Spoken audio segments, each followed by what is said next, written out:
The map reveals the Empire of Calais, situated in the world's southeastern region. Gleaming skyscrapers reach toward a clear sky, symbolizing the strength and prosperity of the nation. Tourists capture joyful selfies in front of a grand palace guarded by traditional royal soldiers. As night falls, crows take flight over the dangerous, neon-lit streets of Minland City. In the shadows of the city, a brutal street brawl leaves men bloodied and broken. The violence escalates as more fighters are caught in the center of the chaotic turmoil. A menacing figure in a black hoodie stands tall over a grim collection of skulls. Known as Asura, the challenger swings his heavy bats to brutally sweep through his opponents. After delivering a powerful finishing blow, the masked fighter disappears into the dark of the night. The legendary strongest boy, Fuyian Lluo, sits triumphantly atop a pile of defeated enemies. Bloodied and rain-soaked, a boy with intense blue eyes stares back with a defiant gaze. The dark-haired boy kneels in submission, bound by a heavy leather collar and a leash. Bang! A sudden, sharp sound echoes as the blonde man pulls the leash with cold authority. The blonde man asserts his dominance. He forces his finger into the boy's mouth, demanding he utilize his invincible abilities for him. A dark and unsettling smile spreads across the blonde man's face as he watches his captive. Crown Prince Tunin sits upon his throne, holding the bound and fallen legend, Fuyian close. A black car arrives at Minland College, prompting an immediate order for all students to bow. Thud. Royal attendants stand at the ready as they open the car door for the prince. A blonde man in magnificent white and gold royal robes emerges, radiating an aura of elegance. Crown Prince Tunin looks ahead with a serene expression, his presence commanding the entire campus's attention. Tunin walks through a gauntlet of flashing cameras and bowing students as he enters the college. Ecstatic schoolgirls cheer and hold up glowing signs to express their love for the prince. Reporters swarm forward, thrusting microphones toward the prince to capture his first words at the academy. The press questions his sudden transfer and whether political threats are influencing his path to the throne. Tunin explains he simply wants to experience normal life and make friends with people his own age. He charmingly tells the reporters that he might even find a girlfriend among the cute local girls. Blushing students are completely won over, marveling at the prince's apparent kindness and approachable nature. Tunin graciously thanks the crowd for their warm welcome, standing as a beacon of regal light. He smiles warmly and states that he is very honored by the reception he has received. The moment he is away from the cameras, Tunin's public angel persona vanishes into a cold indifference. Nearby, students notice a loud commotion as guards struggle with a messy and disheveled newcomer. Li Chuanxing argues with the guards, insisting he is a student despite his battered and unkempt appearance. Li Chuanxing calls out to the nearby girls, desperately hoping someone will recognize and help him. He imagines that flashing a kind, charming smile will be enough to win the girls over. While he thinks he looks friendly, the girls see a terrifying, devilish expression that sends them into a panic. The students are gripped by sheer terror as they stare at Li Chuanxing's frightening and intense gaze. Panicked screams erupt as the girls flee toward the prince's building to escape the devil Li Chuanxing. Li Chuanxing is left standing in a cold sweat, baffled by the extreme reaction of his fellow students. The guards mock his terrible popularity as the campus entrance falls into a sudden, eerie silence. Li Chuanxing trudges up the stairs alone, muttering the prince's name with a sense of lingering resentment. He stares at a full-screen image of Crown Prince Tunin displayed on his smartphone. Li Chuanxing scoffs at the prince's public image, scrolling through photos of the supposed angel and warm sun. He skeptically compares the prince's angelic reputation to that of a cunning and deceitful fox. Li Chuanxing's eyes widen in surprise as he catches sight of something unexpected further down the hall. He spots royal guards saluting and quickly hides his phone to avoid drawing unwanted attention. Tunin walks past with a stern,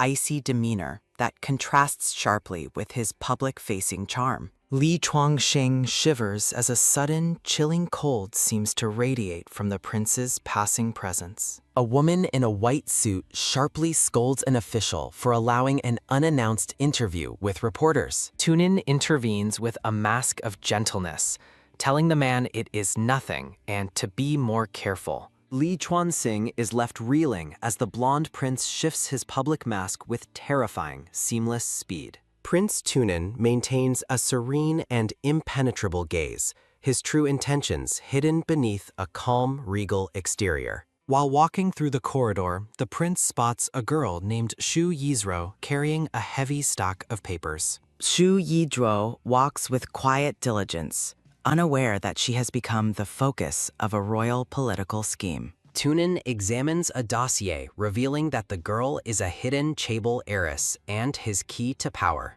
Putting on his charming persona, the prince approaches the girl and offers to help carry her heavy burden. Li Chuanxing watches in confusion as the school monitor politely declines the royal's assistance to leave for class. The prince grants her leave with a soft farewell, leaving the girl blushing at his seemingly genuine kindness. As the girl walks away, a hidden guard prepares to strike, his hand ready to cause a calculated accident. Li Chuanxing's sharp eyes catch the subtle movement, sensing the immediate danger lurking in the hallway's quiet shadows. A small projectile is fired at the girl's leg, intended to send her and her papers crashing down. A sudden, loud crash rings out as the girl trips, her test papers scattering wildly across the sunlit floor. Before she can hit the ground, Tunin catches her in a dramatic, petal-filled embrace to secure her trust. The girl is momentarily lost in the prince's gaze, falling for the carefully crafted illusion of a romantic hero. A sudden whoosh sounds as Li Chuanxing lunges forward,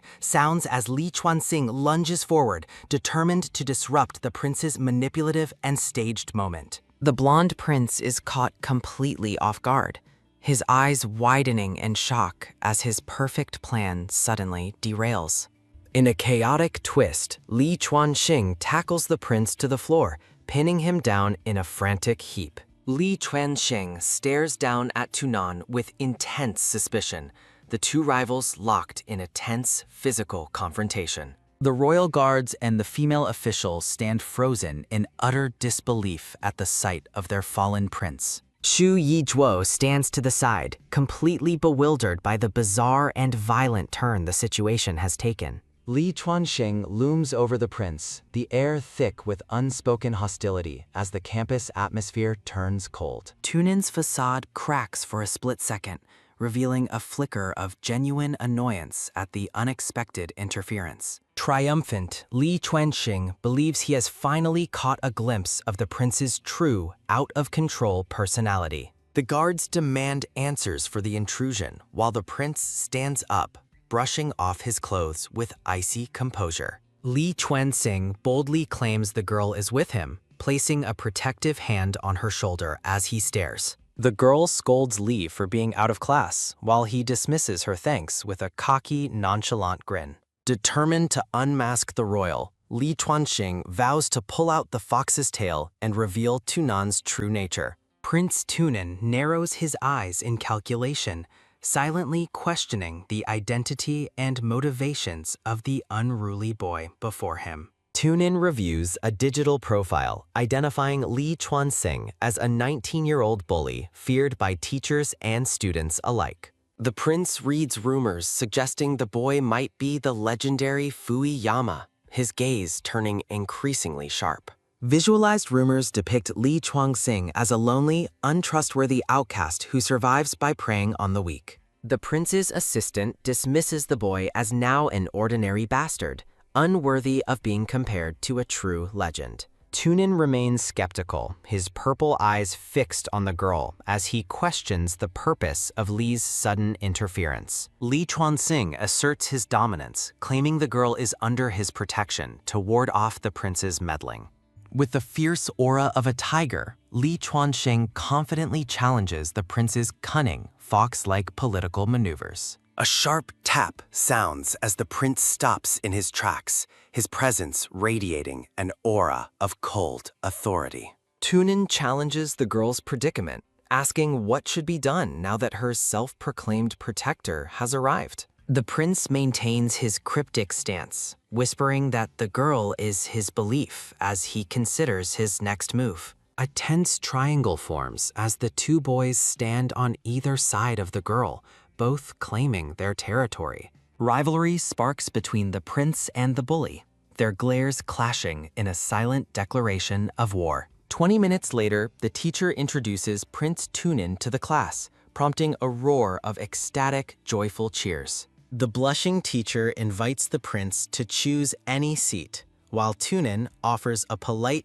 charming word of thanks. Tunin walks through the aisle, his smile glowing like sunshine as he captivates the entire room of students. With a sudden, heavy stop sounding, the prince halts right next to the sleeping and disheveled Li Chuanxing. The class watches in stunned silence as the elegant prince decides to sit beside the academy's most notorious bully. Li Chuanxing wakes up with a groggy mutter about hunger, completely oblivious to his new royal deskmate. Tunan offers a sugary, sweet smile, while Li Chuanxing reacts with a comical look of pure, unadulterated disgust. The dark-haired boy is gripped by horror as he realizes the prince has officially invaded his personal school space. In Li Chuanxing's eyes, the prince appears as a cunning fox, complete with deceitful ears and a swishing tail. A sharp slap echoes as the prince slams his hand down, leaning in close to ask his new tablemate. With a sharp, calculating smirk, Prince Tunin whispers a promise to take full control of his new target. A hand scrolls through a tablet, navigating through digital news headlines and social media updates about the royal transfer. Secretary Yun reports the massive public success of the transfer as girls online swoon over the prince's beautiful appearance. Capitalizing on the hype, the official suggests filming a documentary of the prince's school life and requests an interview. Tunin sits in heavy silence, prompting Secretary Yun to ask after his well-being with a look of growing concern. The prince gazes vacantly out the window, his recent dullness and melancholy noted by the worried secretary beside him. Memories resurface of a younger, happier Tunin who enjoyed life before the crushing weight of the empire took hold. The golden days ended when the emperor died early, leaving Tunan at the mercy of the ambitious minister Duolin.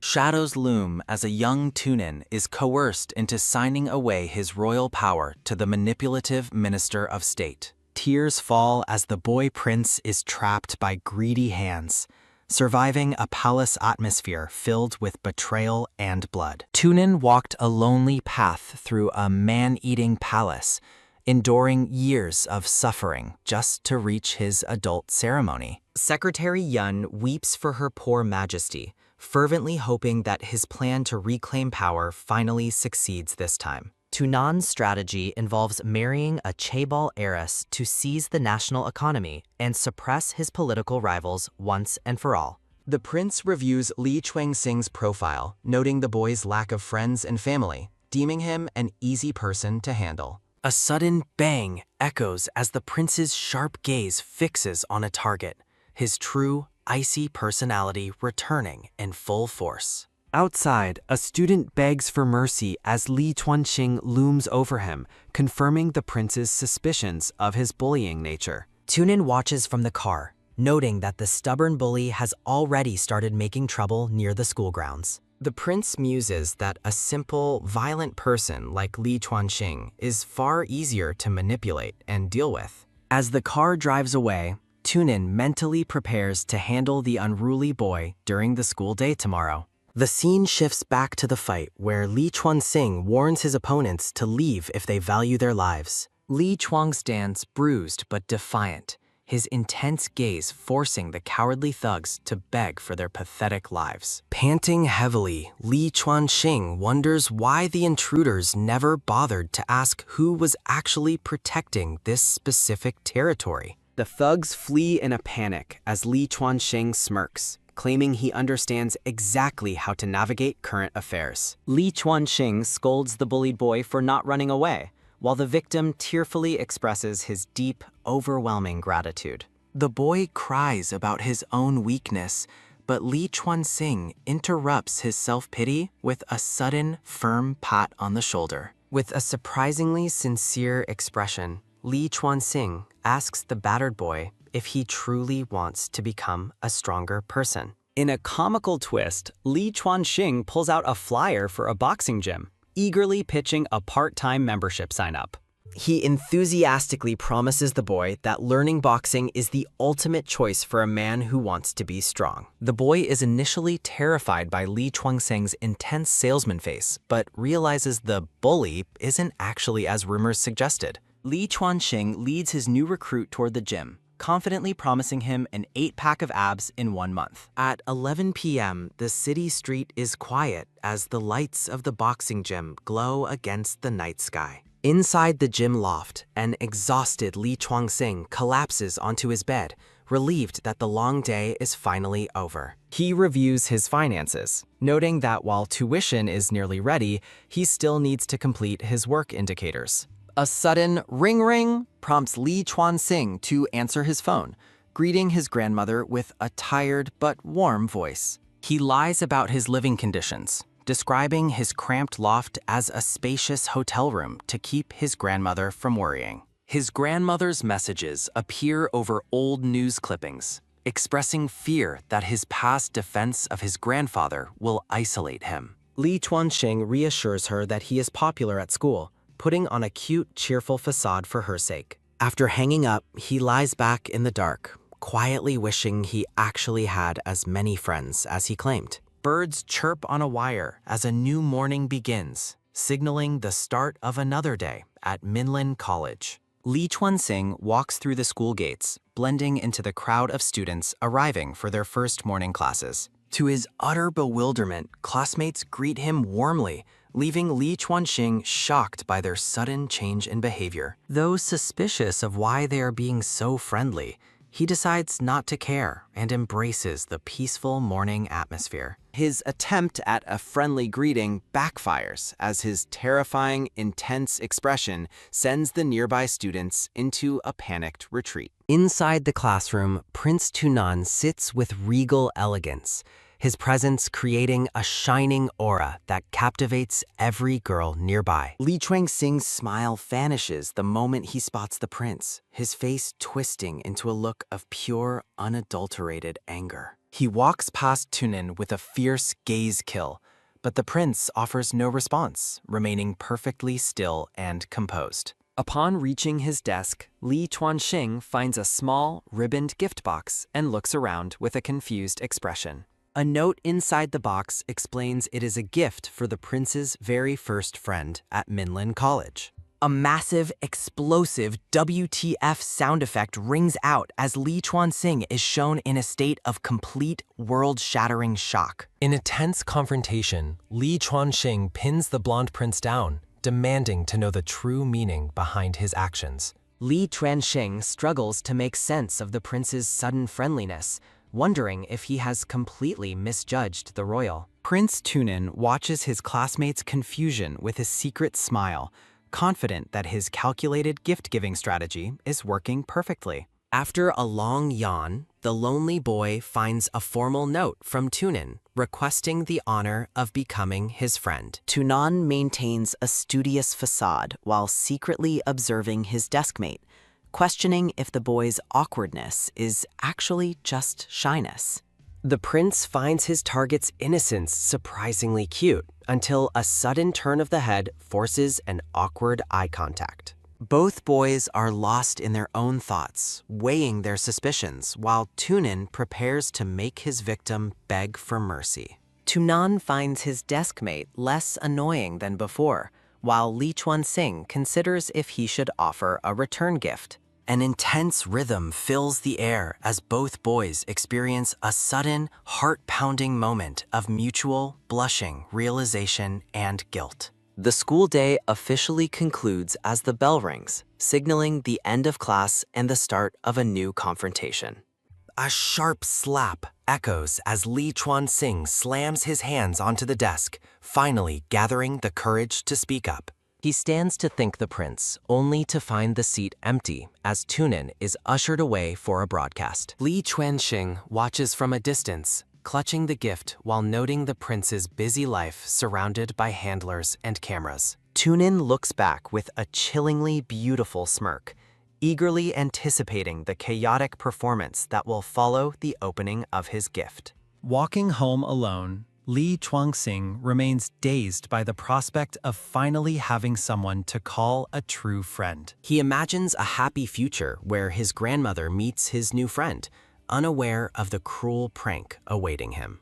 A sudden, shocking mental image of the two boys sharing a bed causes him to scream out in pure terror. He shakes off the ridiculous thoughts, feeling foolishly proud of the gift box tucked safely under his arm. Without warning, a hand snatches the box away, interrupting his peaceful stroll with a sudden and aggressive confrontation. Li Chuanxing faces the bullies from yesterday, his heart sinking as they mock him and refuse to return his property. The thug tosses the precious gift into the air, forcing Li to lunge forward with a desperate, furious cry. He manages to catch the box mid-air just as the group of thugs prepares to launch a coordinated attack. A blinding flash precedes a brutal strike, leaving Li Chuanxing bleeding but still determined to protect his only gift. Covered in blood, he breathes a sigh of relief as he realizes the box remained intact through the violence. Horror replaces relief as he opens the box to find a dog collar, labeled "Forever Alone,"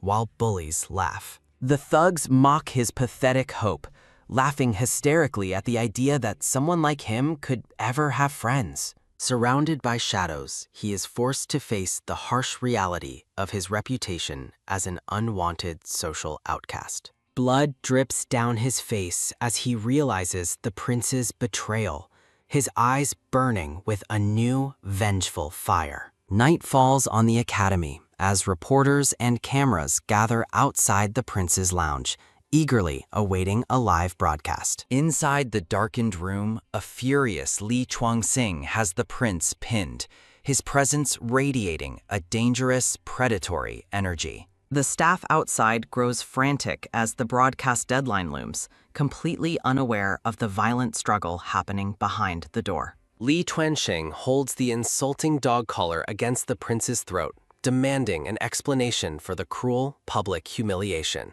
Despite his own injuries, the dark-haired boy vows to teach the royal a lesson he will never be able to forget. The scene shifts briefly to a stylized portrait of the two rivals, highlighting the growing complexity of their relationship.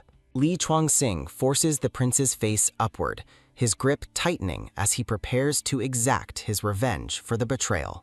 Tunin gasps for air as he is held against the door, the weight of his own cruelty finally catching up. The prince remains defiant, mocking his captor, even as Li Chuanxing tries to silence his arrogant, hateful words. A wave of realization washes over the dark-haired boy as he sees the prince's true, cold, and heartless nature. Shadows stretch across the floor as Li Chuanxing trembles with a mix of heartbreak and pure, unadulterated rage. Prince Tunin offers a chilling smile, confessing that his offer of friendship was nothing more than a board game. The intensity in the room reaches a breaking point as Li Chuanxing prepares to strip away the prince's royal mask. Tunin admits he only wanted to see his victim beg, viewing the entire ordeal as a simple way to pass time. Li Chuanxing's heart shatters at the mockery,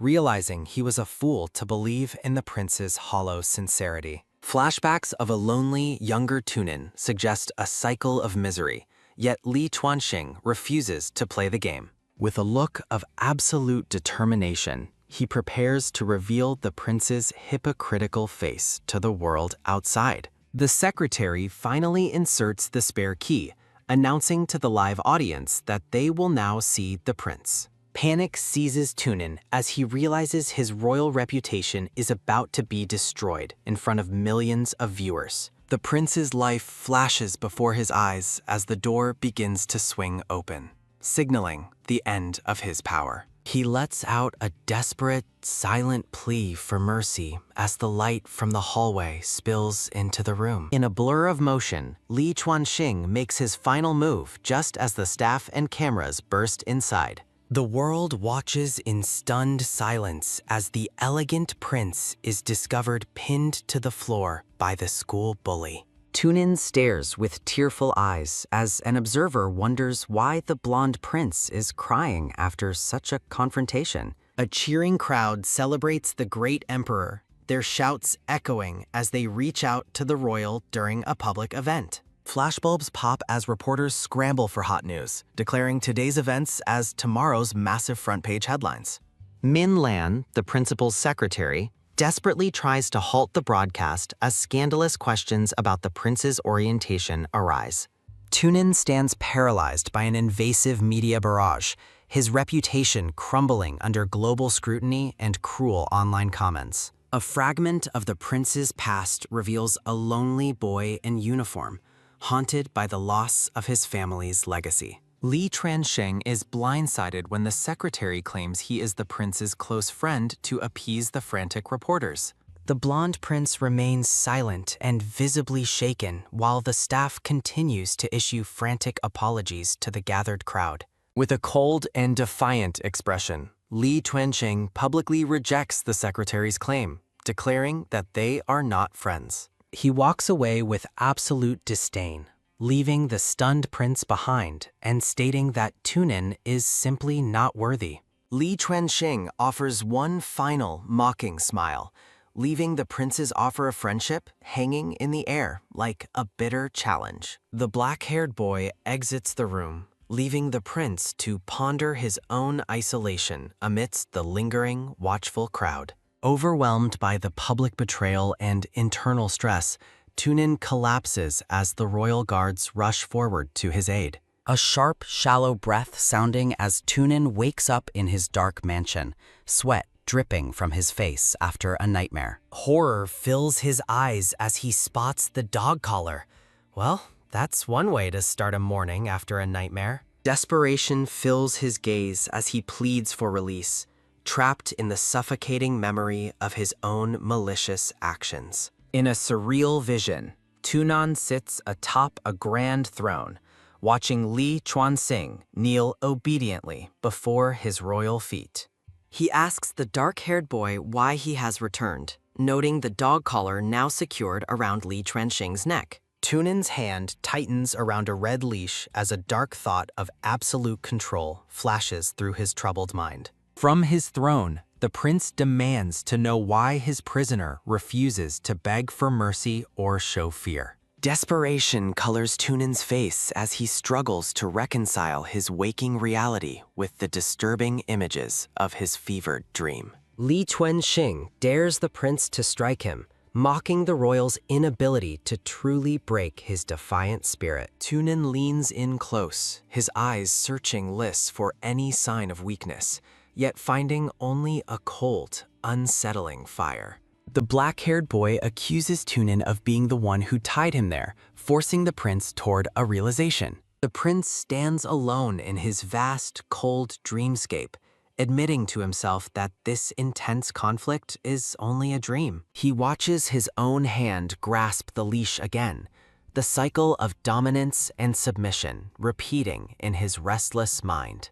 Tunin questions why Li Chuanxing remains defiant, frustrated that the school tyrant will not bow to his royal authority. A sudden, sharp yank sounding as Li bites the leash, his eyes flashing with a predatory intensity that startles Tunin. His expression softens into one of deep conflict as he urges the boy to use his strength against him. Pinned against the throne, Tunin whispers that he is happy, despite the twisted and dangerous nature of the moment. A sudden, violent snap sounding as the red leash breaks, signaling a complete shift in the dream's power dynamic. Li Chuanxing breaks free from his bonds and pins the blonde prince down, leaving Tunan in a state of shock. The dark-haired boy smirks down at the royal, warning him not to be disappointed by the sudden turn of events. Tunin gasps as he is forced onto the bed, wondering if his own dream has finally turned against him. Li Chuanxing leans in with a dangerous proximity, causing the prince to panic and demand that he get out. Tunan asks if this is revenge, his face flushing as Li points out the marks left on his lips. The black-haired boy mocks Tunin's aggression, reminding the prince that he was the one who started this game. Tunin vehemently denies wanting anything shameful, even as his captor continues to lean in with an intense, judging gaze. Li Chuanxing points out Tunan's undeniable physical reaction, further humiliating the prince in his own subconscious vision. He dismisses the prince's arrogance, telling the blonde boy that he is far too narcissistic for his own good. Floating text amidst soft leaves reflects Tunin's inner confusion regarding the pain of being single or being together. Li Chuanxing moves to silence him with a kiss, prompting a desperate cry for him to get out. A sudden, sharp gasp sounding as Li challenges Tunan to push him away, proving the prince is making no escape. Li Chuanxing asks if the prince likes boys, causing Tunan to slam his hand down in a furious, defensive denial. The black-haired boy pins Tunin's wrists above his head, asserting that the prince doesn't like boys in general. In a chillingly intimate moment, Li whispers that Tunan only likes him, sending the prince into a speechless rage. Tunin clings to his royal identity, insisting he is a model for his family and cannot succumb to this desire. Li Chuanxing tells him to relax, softly reminding the distressed prince that this entire ordeal is merely a dream. The two boys lie together on the bed as glowing butterflies dance around them, concluding the prince's fevered nightmare. Sunlight filters through the tall windows of an ornate, blue-wallpapered palace room, signaling the start of a new morning. Prince Tunin wakes up with tears welling in his blue eyes, still visibly shaken by the intensity of his nightmare. Lying in his grand white bed, the blonde prince tries to catch his breath and calm his racing, troubled heart. Tunin sits up, questioning if being single for so long has caused him to have such vivid, confusing dreams. He quickly pulls up his covers as he notices someone entering, his expression still haunted by the dream's lingering tension. Sudden, sharp gasps sounding as Tunin is informed of the Queen Mother's arrival while he looks down at the courtyard. He frantically adjusts his bedding as the Queen Mother, dressed in an elegant yellow gown, enters his private chambers. The Queen Mother expresses deep concern, questioning Tunan's recovery after the massive disaster he caused at the academy. Tunin listens somberly as she emphasizes the political damage his recent scandalous actions have inflicted on the royal family. She warns him that his future ascension to the throne depends entirely on his behavior over the next 3 months. A gentle, soft touch sounding as the Queen Mother checks Tunin's forehead, asking if he has truly recovered yet. Tunin is moved by her genuine care, silently apologizing for letting her down and vowing to do better. With a look of absolute determination, the prince promises he will make no more mistakes in the near future. The Queen Mother reveals her plan to host a palace banquet for his classmates to rehabilitate his public image. She explains that being seen as close to the people will win over hearts and arranges private time later. Tunan realizes this means Li Chuanxing will likely be invited, causing a flicker of nervous anticipation in his eyes. Desperate, muffled cries for help sounding as Li Chuanxing steps in to save a bullied student from an aggressor. A loud, sudden thud sounding as Li Chuanxing knocks out the bully with a single punch, impressing the onlookers. Li Chuanxing encourages the young boy to be brave while laughing off the idea of attending a royal event. Despite his outward dismissal, Li Chuanxing is haunted by a vision of a fox-like Tunan seducing their female classmate. A loud, heavy bang sounding as Li Chuanxing heads to the palace, encountering the boxing gym owner, Lao Mu. The scene shifts to the magnificent Kale Royal Palace, brightly lit and filled with guests for the evening banquet. Dressed in his formal military regalia, Prince Tunin greets the arriving students while the guards manage the large crowd. A flurry of camera clicks sounding as Tunin poses for photos, his thoughts secretly searching for Li Chuanxing's arrival. A sudden, sharp breath sounding as Tunin tries to focus, though his internal monologue reflects his irritation and distraction. Frantic, loud shouts sounding as a motorcyclist speeds toward the palace entrance, ignoring the guards' orders to stop. A sudden, loud screech sounding as the biker halts, removing his helmet to reveal a defiant Li Chuanxing. Prince Tunin's heart skips a beat as he stares at the boy who has completely captivated his wandering mind. The two rivals lock eyes in a tense, silent standoff, the atmosphere around them charged with an electric energy. Li Chuanxing nonchalantly approaches the palace, telling the guards he doesn't have an invitation as guests whisper in shock. A flurry of bright petals sounding as the staff is stunned by the rare badge Li Chuanxing suddenly presents. A sudden, sharp gasp sounding as a secretary recognizes the badge as a gift from the first emperor himself.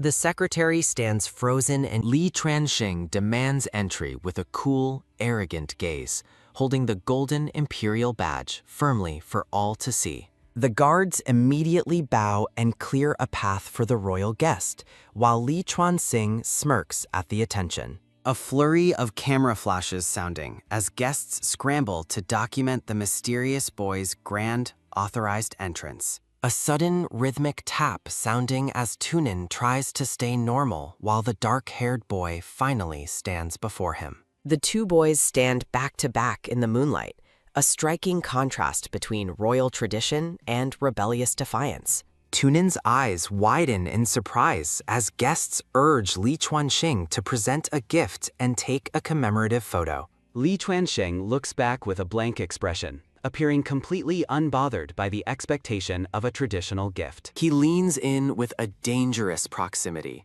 touching Tunin's chin and claiming the gift has already been delivered. A sudden, sharp gasp sounding as Tunin stares into Li's eyes, while the onlookers watch in absolute stunned silence. Li Chuanxing offers a chillingly intimate smile, suggesting he will give himself to the prince if he wants more. A sudden, loud snap sounding as a camera captures the scandalous moment, the photo sliding out of the device. The Queen Mother officially opens the banquet, inviting everyone to choose their favorite partner for the first dance. Tunin watches from the balcony as the crowd gossips about his choice, his gaze locked onto Li Chuanxing. The palace gardens are beautifully lit with lanterns and butterflies, setting a romantic yet tense scene for the evening. A guest observes the lavish spread of food and wine, captivated by the grandeur of the royal event. A loud,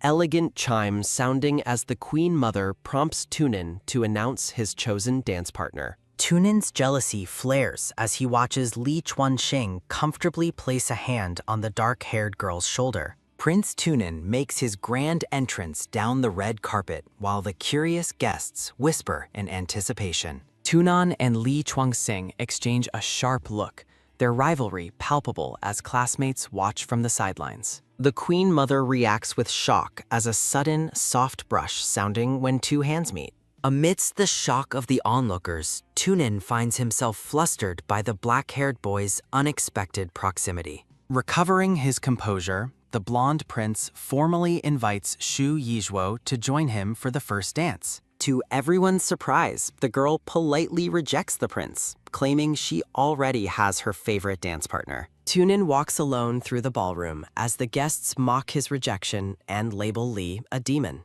Fuyian Lluo reveals to the prince that Li Chuanxing arrived without an invitation and lacks a partner. The girl suggests that Li is only here for the prince, leaving Tunan visibly shaken and blushing.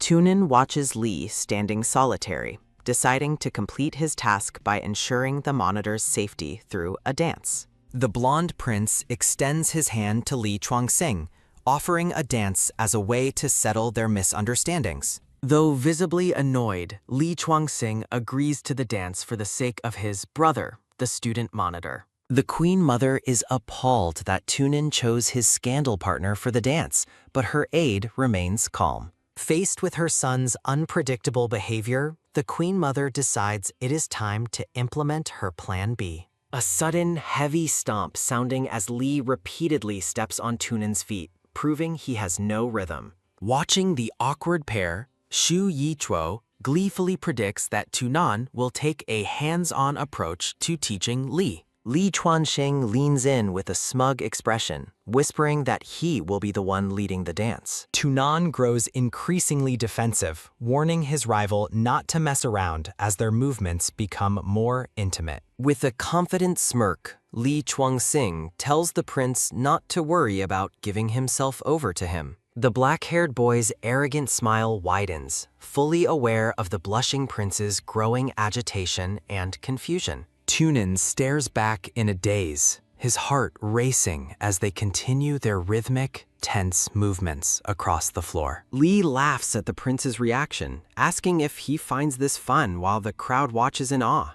The dance reaches a dramatic peak as Li dips the blonde royal, creating a scandalous and romantic silhouette. Guests marvel at the prince's unusually genuine laughter, fueled by rumors that the two are truly a couple. A royal messenger approaches Zhu Yizhuo with an invitation to meet the prince in the back garden. Suspecting a trap, the girl plots to send Li Chuanxing in her place to handle the royal encounter. Following the heart-marked map, Li Chuanxing enters the garden while Xu Yizhuo watches him go with a grin. Li explores the beautifully lit garden, spotting a blue-ribboned gift box suspended from a tree branch. A sudden, sharp gasp sounding as Li finds a doll head resembling Tunan inside the bizarre gift box. Li follows a whimsical path through the garden, collecting various doll parts as part of a royal game. After much effort, he assembles the doll, but realizes the heart is still missing from the tiny toy. Li realizes the doll's outfit matches the prince's, unaware that Tunan is waiting nearby with his own gift. Tunan waits nervously, hoping his romantic gesture will make up for the earlier confusion with Xu Yichuo. Holding a small gift box, Tunan remains determined to execute Plan B and rectify his previous social blunders. The blonde prince approaches the figure in the garden, presenting his gift and calling out to Miss Su. In a quiet room, the Queen Mother recalls how the first emperor used this same method to confess. She believes the gift will guide her son to true love, unaware of the chaos unfolding in the garden. Tunan is horrified to find Li Chuanxing waiting for him instead of the girl he actually expected. Li reveals he has the doll's heart and leans in, the doll's heart, asking what the prince intends to do next. The black-haired boy boldly asks for Tunin's heart, mirroring the intensity of the prince's recent fevered nightmare. Tunin is left speechless as Li's face inches closer, the line between dream and reality blurring dangerously. Li looms over the prince, asserting his dominance in a moment that feels terrifyingly familiar to Tunin's dream. A lush portrait captures the two boys in an intimate embrace, surrounded by white roses and royal elegance. Back in the garden, Tunin is overcome with embarrassment as Li continues to tease him for being shy. Li laughs off the tension, warning the prince not to confuse real feelings with these elaborate, imaginary games. The black-haired boy lifts Tunin onto a table, declaring himself a straight guy despite the provocative situation. Xu Yizhuo sneezes elsewhere as Tunan panics, realizing this confrontation is unfolding exactly like his haunting nightmare. Li offers to help Tunan chase girls, but the prince reacts with a furious, defensive outburst of anger. Li explains that he sees the monitor as a brother and already has a specific marriage target. Tunan is stunned into silence by the revelation that Li Chuanxing has no romantic interest in him. Li Chuanxing notices Tunin's pale complexion while the prince tightly clenches the doll in his gloved hand. Tunin coldly dismisses his rival, leaving Li Chuanxing to worry about the prince's future temperament and marriage. A sudden, sharp shout sounding as Tunin orders Li to leave, resulting in a tense, silent departure. Vibrant fireworks explode over the palace as Li cheers, unaware of the prince's cold, watchful gaze behind him. The two boys watch the display together, Tunin secretly hoping the moment is special for his companion. Disaster strikes as a fire breaks out on the palace roof, causing the blonde prince to freeze in shock. A sudden, frantic wail sounding as a memory of a childhood fire haunts Tunin's traumatized mind once again.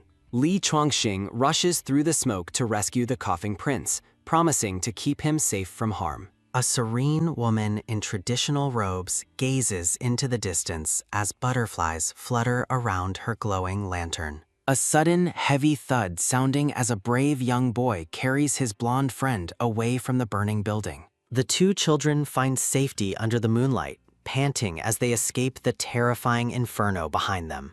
A sudden, soft pat sounding as the boy comforts his crying friend, a memory mirroring the present embrace. Tunan stares at Li Chuanxing in a daze, overwhelmed by the feeling of safety the black-haired boy provides. A sudden, firm grip sounding as they hold hands, the prince's tears flowing freely in a moment of vulnerability. Li Chuanxing reacts with utter confusion when the prince whispers a mysterious childhood nickname to him. Tunin quickly denies his words, leaving Li skeptical while the prince remains deeply affected by the encounter. Li Chuanxing teases the prince for being noisy, though Tunan secretly finds his rival's lively nature strangely appealing. A sudden, playful pinch sounding as Li mocks the prince's anger, finding his genuine reactions far more interesting. Tunin's demonic temper flares as Li continues to poke fun at his perfect prince persona with a smirk.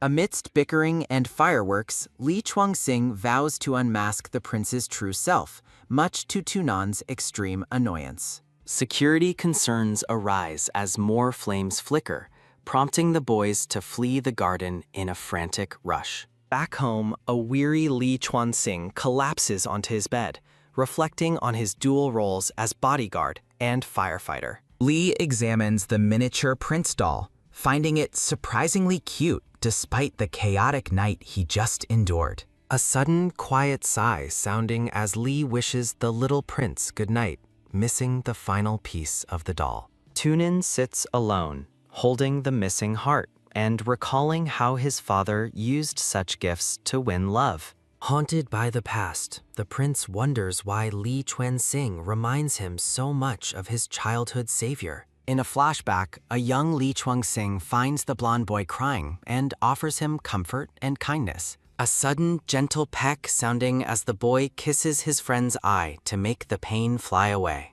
He brings a leaf filled with water to the thirsty boy, showing a level of care beyond their years. The boys share their tragic family secrets, finding common ground in their shared loneliness and lack of parents. A sudden, tight squeeze sounding as they embrace, the blonde boy finding warmth in his friend's presence. The young prince asks to be held forever, receiving a joyful promise of eternal friendship from his companion. Li Chuanxing suggests they become family despite having no blood relation, a concept the young prince finds comforting. They vow to accompany each other forever, so that neither of them will ever have to be alone again. A sudden, sharp pang sounding as Tunin misses that childhood hug while staring at the heart-shaped piece. The Queen Mother examines a scandal photo, questioning why Li Chuanxing possesses a badge from the first emperor. She grows increasingly worried, realizing that Li's connection to the past makes him a dangerous threat to deal with.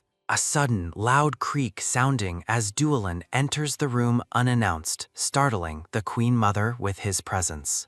The arrogant man mocks the Queen's lack of security, asserting his dominance over the palace and its inhabitants. a sudden, fierce glare sounding as Tunin interrupts Duolin's intimidation, demanding he let go of his mother. The prince stands his ground against the silver-haired intruder, refusing to let him manipulate the royal family any longer. A sudden, sharp snap sounding as Tunin rejects Duolin's touch, warning him to respect his royal authority. Tunin comforts his worried mother, promising to protect her by securing an alliance with the King of Walu. Duolin plots with his aide, laughing off the prince's attempts to gain support from the inconsistent Valu prince.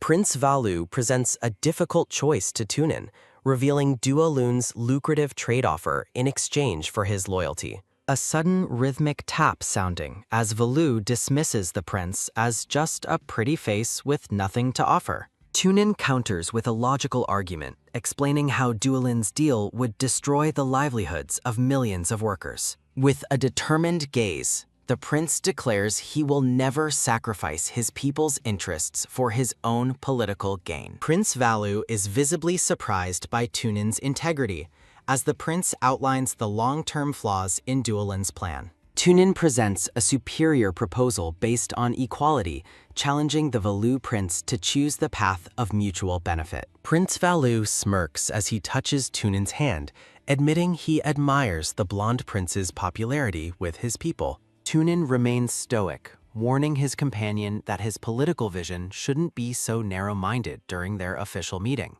Examining a document, the brown-haired man considers adding a private stop to his official royal itinerary. Valu expresses interest in visiting the college where Tunan studies, claiming he wants to understand the prince more deeply. With a playful glint in his yellow eyes, the visiting prince continues to tease Tunan about their upcoming plans. Elsewhere, the black-haired Li Chuanxing walks through a school hallway while clutching a stock of important bursary paperwork. Li reviews his application, hoping the part-time job will help ease his grandmother's financial burden so she can rest. Outside the school, a sudden, excited cheer sounding as the crowd reacts to the arrival of the famous crown prince. Li Chuanxing wonders about Tunan's recovery before scolding himself for caring about their complicated, tense relationship.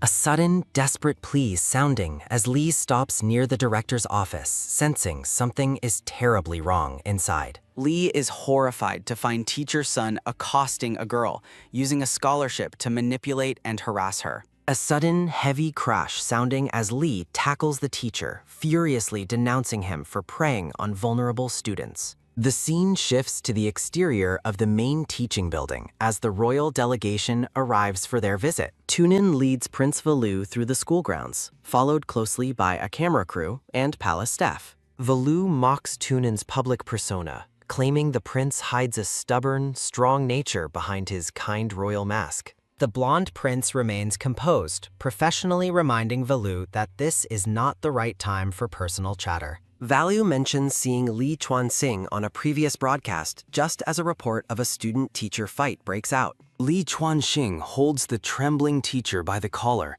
declaring that such a man is unfit for the profession. Tunin and Valu arrive at the scene, with the brown-haired man questioning how the prince will handle Li's actions. The investigation begins inside a meeting room as the school administration and royal guests gather to resolve the conflict. A sudden, high-pitched whine sounding as teacher's son fakes an injury, accusing Li of attacking him without provocation.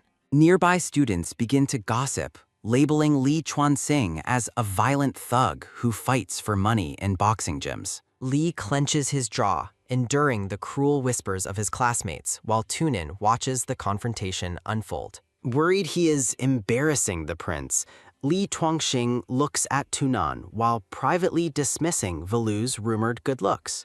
Valu uses the scandal to pressure Tunin, suggesting they reconsider their educational partnership due to the school's poor reputation. Tunin stays silent, weighing the political importance of the Valu state against the chaos currently filling the room. A silent, heavy tension filling the space as Li Chuanxing and the blonde prince lock eyes during the debate. Valu observes Tunin's unusual hesitation, noting how the normally efficient prince seems distracted by Li Chuanxing's presence. The visiting prince finds Tunin's reaction fascinating, sensing a deeper connection between the blonde royal and the student. Tunin demands surveillance footage, but the principal admits the director's office is unmonitored, leaving only Wenwen as a witness. Trapped by her mother's hospital bills, Wenwen lies to protect her scholarship, leaving Li Chuanxing stunned and betrayed. A sudden, arrogant cackle sounding as teacher Sun celebrates his victory, mocking Li for his lack of credibility. The principal prepares to expel Li, but Tunin remains lost in thought, carefully analyzing the teacher's suspicious behavior. Li Chuanxing refuses to apologize for his actions, caring little for what others think, as he stands by his principles. With fierce determination in his eyes, the black-haired boy declares he will never back down when he is right. The atmosphere grows oppressive as the students continue to turn on Li, unaware of the prince's brewing anger. Valou watches Tunin closely, realizing the prince is about to reveal a side of himself that no one expected. The brown-haired prince smirks, enjoying the drama as the power dynamic in the room begins to shift. When the principal threatens his grandmother's reputation, Li Chuanxing stands taller, refusing to be manipulated by fear. A sudden, firm snap sounding as Tunan makes his decision, impressed by Li Chuanxing's unwavering sense of justice. As the principal moves to finalize the expulsion, Tunin's voice rings out, commanding everyone to wait. Tunin steps forward with an icy glare, declaring that the pink-haired girl's testimony is not the only evidence. The blonde prince asserts that there are more witnesses to the teacher's long history of misconduct. Tunin explains how the school's power structure silences disadvantaged students, his gaze fixed on the trembling teacher's son. Turning the tables, Tunin suggests that looking into past bursary applications will reveal the director's true character.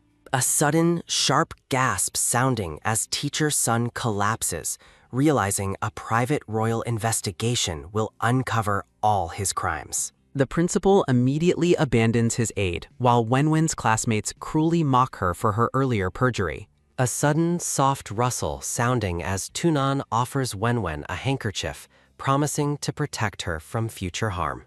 Tunin announces a new royal scholarship program, terrifying the principal by promising to personally oversee the school's management. The students rejoice at the prince's wisdom, hailing him as a savior while he restores order to the college. Looking at the documents, the black-haired student feels relieved, while the brown-haired aide notes the prince's continued usefulness. Li Chuanxing watches the blonde prince closely as they both review the paperwork with intense, focused gazes. Tunin announces that Li will be the first student reviewed for the royal scholarship, personally overseeing his detailed investigation. Li grows furious as the brown-haired Prince Valou acts rudely toward Tunin, resenting the intruder's lack of respect. A sudden, soft sob sounding as Wenwen tearfully thanks Li Chuanxing for standing up for her during the crisis. Li bashfully rubs his head, telling the pink-haired girl they are friends now, and friends always help each other. The black-haired boy stands stunned as his classmates suddenly burst into applause, praising him for his heroic actions. Tunin watches the scene with a faint, proud smile, clearly satisfied with how the justice he delivered has been received. Inside a luxury car, Tunin firmly argues that protecting students from persecution is more important than mere economic cooperation. Prince Valou leans uncomfortably close to the blonde prince, mockingly questioning if Tunin is truly acting without any selfishness. The brown-haired prince mentions Duolin's superior offer, but Tunan remains stoic and unmoved by the blatant political pressure. A sudden, sharp tisk sounding as Valou touches Tunin's chin, offering to reconsider his loyalty for a specific price. Tunan demands respect and asserts his bottom line before his aide interrupts to announce a meeting with Miss Xu. Valou mockingly labels Tunin's defenses an iron wall, but expresses his excitement for their next meeting in 3 days. The scene shifts to the exterior of a park at night, where the quiet evening air feels heavy and still. Tunin's grueling schedule flashes before him, revealing a relentless cycle of meetings, study sessions, and stressful royal duties. His aide warns him that the queen expects him to win the favor of Miss Shu during their brief appointment. A sudden, weary sigh sounding as the blonde prince looks out the window, exhausted by the weight of his crown. Stepping out of the car, the prince tries to steady himself, determined to prioritize his work despite his deep fatigue. Tunin apologizes for being late, his face showing the clear signs of a long and taxing day at the palace. A sudden, loud roar sounding as a bright yellow motorcycle zooms through the night toward the royal delegation. Li Chuanxing reveals himself as the rider, offering Tunan a helmet and a chance to escape his suffocating royal life. The black-haired boy invites Tunan to a secret location, hoping to help the prince relax away from prying eyes. A sudden, playful giggle sounding as the aide explains that Li was deeply worried about Tunan's stress levels today. Tunan smiles softly as he takes the helmet, touched by Li Chuanxing's genuine concern for his well-being. The blonde prince agrees to go, reminding Li that he only has 1 hour before he must return to work. Riding together, Tunin questions if the constant surveillance is annoying, but admits the guards are simply doing their duty. Li declares that he is enough to protect the prince, dismissing the formal guards as being too much of a distraction. A sudden, fierce vroom sounding as Li accelerates, determined to lose the trailing royal guards in the city traffic. Tunin clings tightly to Li's waist as they speed through a tunnel, leaving his sheltered world far behind them. When the prince asks if he's scared, Li simply tells him to look at the beautiful world passing them by. The city lights twinkle below them like a sea of stars, offering a moment of peace to the weary royal. A sudden, frantic shout sounding as the guards lose sight of the motorcycle, desperately reporting the prince's disappearance. The two boys arrive at a quiet riverbank beneath a massive bridge, the moon reflecting perfectly in the still water. Li explains that this is his secret base for bad moods, offering the tranquil view to Tunin as a gift. With a gentle gaze, the black-haired boy asks if Tunin feels better, hoping the fresh air eased his stress. Tunin playfully points out that the land belongs to his family, but Li insists it is still his personal gift. The blonde prince hesitates to lie on the grass, expressing his royal concerns about insects and cleanliness in the wild. Tunan insists he must return to his duties, but Li Chuanxing looks disappointed that their short escape is ending so soon. A sudden, heavy thud sounding as Li grabs Tunin's arm, causing the prince to trip and fall into the grass. They tumble together, with Tunin pinning Li down while reminding him that his time still belongs to the prince. Tunin promises not to touch him, suggesting they simply lie down and rest for the remaining 40 minutes. Lying side by side under the stars, the prince finally relaxes, admitting that Li Chuanxing's help today was significant. Li offers his help for any future troubles, but Tunan warns him to stop being so impulsive and heroic. The black-haired boy defends his choice to protect Wenwen, arguing that he couldn't let her life be ruined by lies. Tunin sits up in frustration, questioning who will protect Li if he continues to act without considering the consequences. A silent, heavy pause hanging between them as Li points out that Tunin was the one who protected him today. Tunin lies back down with a huff, scolding Li for his reckless confrontation with Director Sun earlier that morning. Li Chuanxing smiles, teasing the prince that he sounds exactly like his grandmother when he starts lecturing like that. A sudden, indignant huff sounding as Tunin reacts to the comparison, while Li quickly tries to soothe his irritation. Li Chuanxing praises Tunin's composure, while the blonde prince admits he simply performed his royal duty convincingly. Tunin reflects on a lifetime of public pressure, contrasted by Li's playful laughter at their vastly different childhood experiences. A sudden, sharp tug sounding as Li catches Tunan, teasing him about past embarrassments until the prince loses his patience. The black-haired boy pins Tunin to the grass, their playful struggle intensifying under the quiet, starlit sky. Looking down at the prince, Li Chuanxing's gaze softens as he observes the exhaustion hidden behind Tunan's royal mask. A sudden rhythmic pat sounding as Li gently strokes Tunin's hair, acknowledging the heavy burden the young prince carries. Li questions if the prince is truly angry, his voice filled with a rare, genuine concern for Tunin's feelings. Sharing a ridiculous childhood memory, Li describes being attacked by prawns, causing Tunan to reflect on Li's vibrant, chaotic life. Tunin realizes the black-haired boy is constantly pushing forward, seemingly unstoppable in his pursuit of one goal after another. An oppressive darkness takes hold as Tunin feels himself sinking into a suffocating void of royal expectations and isolation. Diving into the deep, Li Chuanxing reaches for the prince, urging Tunan to finally let go and breathe freely. Surrounded by bubbles and light, the two boys share a profound, quiet moment as they drift together in the water. Amidst a bed of white roses, the prince and the student stand together, their bond growing deeper and more complex. A sudden, soft splash sounding as they embrace underwater, the surreal environment stripping away their social status and barriers. A sudden, sharp pull sounding as Li guides the prince through the depths, leading him toward the surface's distant light. Breaking the surface, Tunin gasps for air, disoriented by the strange transition and the vastness of the dark water. Tunan questions his surroundings as Li Chuanxing offers his hand from a small boat, welcoming him to this dreamscape. Standing on the boat, the blonde prince remains confused while Li observes him with a knowing, playful intensity. Li Chuanxing's eyes sparkle with mischief as he prepares to reveal the true nature of their current surreal encounter. A sudden, soft rustle sounding as Li explains that Tunin's own subconscious chose him to populate this intimate dream world. Tunin pushes the black-haired boy back, demanding to know his intentions as the dream begins to feel uncomfortably real.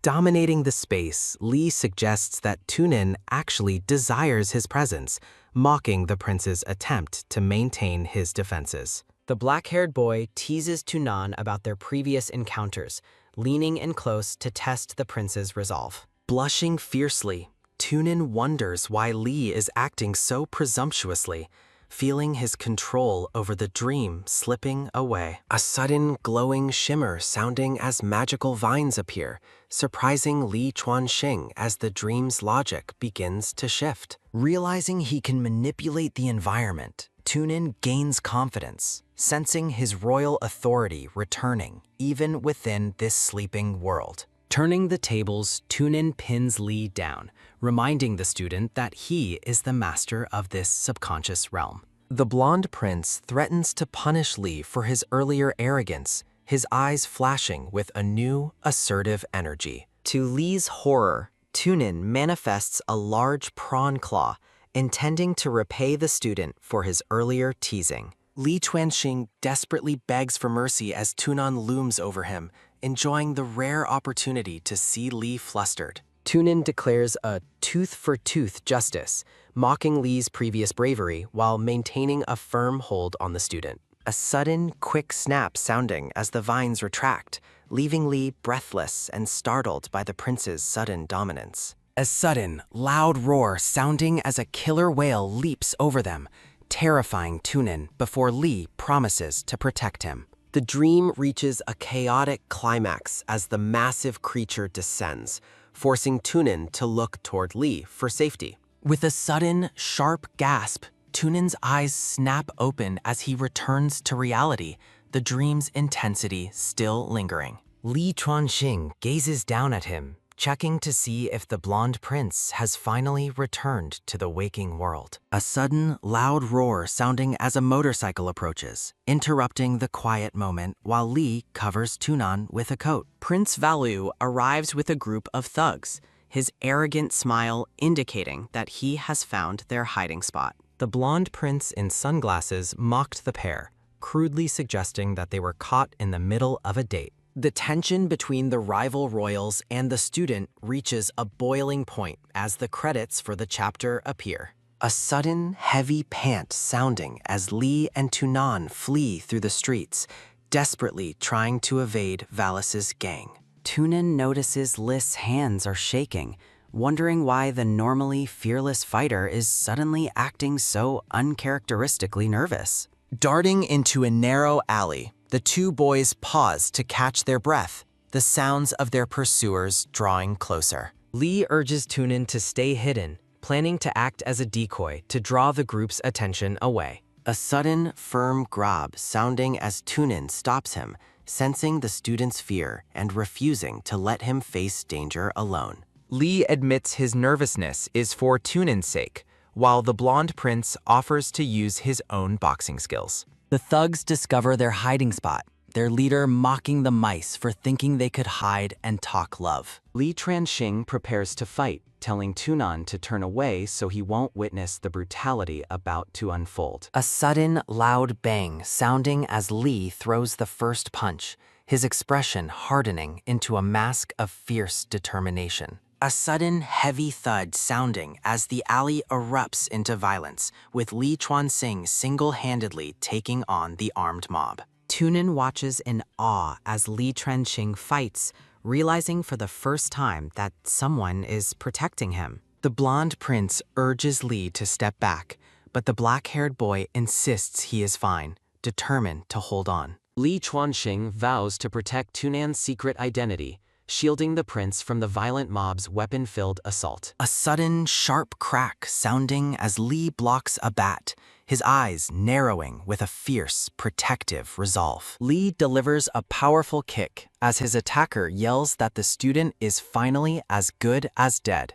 Transformed by protective fury, Tunin finally stands tall, demanding if the thugs truly dare to bully his people. The two boys fight side by side, their trust solidifying as the prince hands his back over to Li's protection. A sudden, loud siren sounding as police arrive, while the blonde prince and Li desperately flee the scene. The guards roughly seize Li Chuanxing, falsely accusing him of robbery, while Tunan is forced to face reality. A sudden, heavy thud sounding as Li is pinned, while the Queen Mother scolds Tunan through the phone. Tunan hangs up on his mother, defying royal protocol to lead the injured Li Chuanxing away to safety. Despite the aide's warnings of political ruin, the blonde prince refuses to leave his injured protector behind tonight. They arrive at Li's humble attic room, where Tunin is surprised to find a plush doll of himself. A sudden, embarrassed stammer sounding as Li tries to hide the doll, but Tunan insists on treating his wounds. Li Chuanxing removes his shirt, his casual bravado fading as Tunan prepares to apply medicine to his back. A sudden, cool splash sounding as Tunin pours water, revealing a network of old, jagged scars on Li's back. Tunan asks about the old wounds, but Li dismisses them as symbols of glory before wincing at his touch. Gently touching the scars, the prince realizes the hardships Li has endured, while the student finds comfort in him. Sharing a rare moment of vulnerability, they both admit that despite the chaos, they are happy tonight. Tunin offers to check for more injuries, his soft gaze causing the black-haired boy to blush with intense embarrassment. The blonde prince finishes his examination, but the heavy silence between them crackles with a new, unspoken tension. A sudden, loud thump sounding as their hearts race, while Tunan warns Li to be careful of future rumors. Li smiles warmly, explaining that he isn't afraid of the rumors as long as he can protect the prince. A sudden, painful gasp sounding in memory as Li recalls his grandfather's tragic death at the hands of gangsters. Overwhelmed by fear, Li Chuanxing worries that he is a monster who will eventually cause the prince's downfall. Tunin pulls Li into a tight embrace, their rhythmic pounding heartbeats blurring the line between dream and reality. A sudden, rhythmic tap sounding as footsteps approach, forcing the two boys to separate and mask their feelings. The bedroom door swings open, revealing a shock that leaves both Tunan and Li Chuanxing completely frozen. The Queen Mother stands before them, her icy gaze demanding to know why Tunin hung up the phone. Guards roughly haul Li Chuangxing away to detention, while the blonde prince is forcefully returned to the palace. Standing before the grand Minland palace, Tunan indignantly questions his mother's decision to arrest his friend. The Queen Mother questions his special feelings, leaving Tunan stunned by the depth of his own hidden emotions. Tunin denies the accusation, yet internally he begins to wonder if his feelings for Li have truly changed. Demanding proof of his loyalty, the Queen Mother orders Tunan to transfer Li Chuancheng to another school immediately. Tunin attempts to manage his mother's firm resolve, while an aide reports an emergency meeting regarding Prince Valu. A sudden, soft rustle sounding as the Queen Mother strokes his face, urging him to return to duty. Tunin bids his mother farewell, his heart heavy with worry for the boy currently trapped in a cell. At the detention center, the gray-haired Boss Mu arrives, shocking the police by demanding Li Chuanxing's release. Presenting a rare royal badge of honor, Boss Mu forces the stunned officers to follow his direct orders. A sudden, loud metallic clink sounding as the cell opens, and Li Chuanxing wonders if Tunan has returned. Surprised to see Boss Mu, Li jokingly asks about a ransom while the older man grins at him. Reflecting on the looming general election, Li worries about the shifting political tides and the prince's safety. Boss Mu warns him about the cruel nature of royals, but Li Chuanxing remains focused on his friend's well-being. Sitting in the park, Boss Mu notes that it is unexpected for the high-born prince to befriend someone like Li. A sudden, heavy sigh sounding as Li calls himself an evil star, fearing his presence only brings Tunan trouble. Boss Mu encourages him, insisting that Li is a lucky star who gave the prince his happiest night ever. Li Chuanxing gazes into the distance, wishing he had the power to help Tunan through his royal burdens. In a heated meeting, ministers report that Prince Valu has abandoned them for the more favorable terms of Duolun. Duke Seti warns of the disadvantage, but Tunin firmly refuses to sacrifice the people's interests for the election. A sudden, heavy silence sounding as Tunin challenges the room, unwilling to become the heartless ruler they expect. Aide warns Tunin about the signing deadline, prompting the prince to consider a secret, high-stakes move with hours remaining. A woman delivers an urgent letter to Tunin, who reads its contents with visible shock and sudden concern. Relief washes over Tunin as he discovers photos that could save the diplomatic situation for his country, Calais. Tunan suspects Li Chuanxing's friend provided the photos, his expression shifting into one of deep and calculating doubt. A sudden, loud click sounding as reporters capture Prince Valu and Tunan establishing new diplomatic relations at the conference. Prince Valu publicly explains that Tunin's integrity at Minland College inspired him to sign the new diplomatic contract. Valu praises the brave college students, while Tunan maintains a poised, dignified royal smile for the flashing cameras. Flashback to 2 hours ago. Tunin visits Valis' residence to interrupt his plans with a different, more favorable ally. Tunin presents a strategically chosen gift that challenges Valis' current allegiances, despite the generous offers from the state Duolin. Valu discovers Duolin's betrayal in the photos, realizing his supposed ally was secretly supporting militias to undermine his government. Faced with political ruin, Valu admits he cannot resist Tunin's beauty, or his brilliantly executed and undeniable strategic trap. Tunin remains calm as Valu complains about the pressure, ultimately outplaying the foreign prince's greed and political ambition. A sudden, soft whisper sounding as Valu calls Tunin a hero and requests a favor regarding Li Chuanxing. News of the alliance spreads through the college, and Li Chuanxing is relieved that Tunan succeeded without losing everything. A sudden, soft glup sounding as Tunin's televised speech honors a student who fearlessly adhered to justice and principles. A sudden, loud thump sounding as Li Chuanxing's heart races, realizing Tunan is acknowledging him on live television. Students discuss Li's kindness while the red-haired Yin Ziwei approaches to offer a spot on the basketball team. Li reluctantly agrees to join the team, realizing that everything is improving thanks to the blonde prince's public support. The narrative shifts to childhood, where a lonely young Tunin watches other children playing from a distant hill. Looking small and isolated, the young blonde prince struggles with the heavy sadness of his solitary royal existence. A young Li Chuanxing approaches the crying prince, wondering what is wrong with the boy he calls Little Potato. Li tells Tunin that while men shouldn't cry, his new friend is allowed to show his true feelings. The dark-haired boy offers his marbles to cheer Tulin up, though the prince initially remains lost in heavy grief. Determined to help, Li presents flowers, toys, and a slingshot, begging the blonde prince to finally look at him. Li gives Tunan a wooden tank carved by his grandfather, finally coaxing a small, precious smile from the prince. Tunin finally smiles, warming Li's heart as the young boy wonders what more he can give his new friend.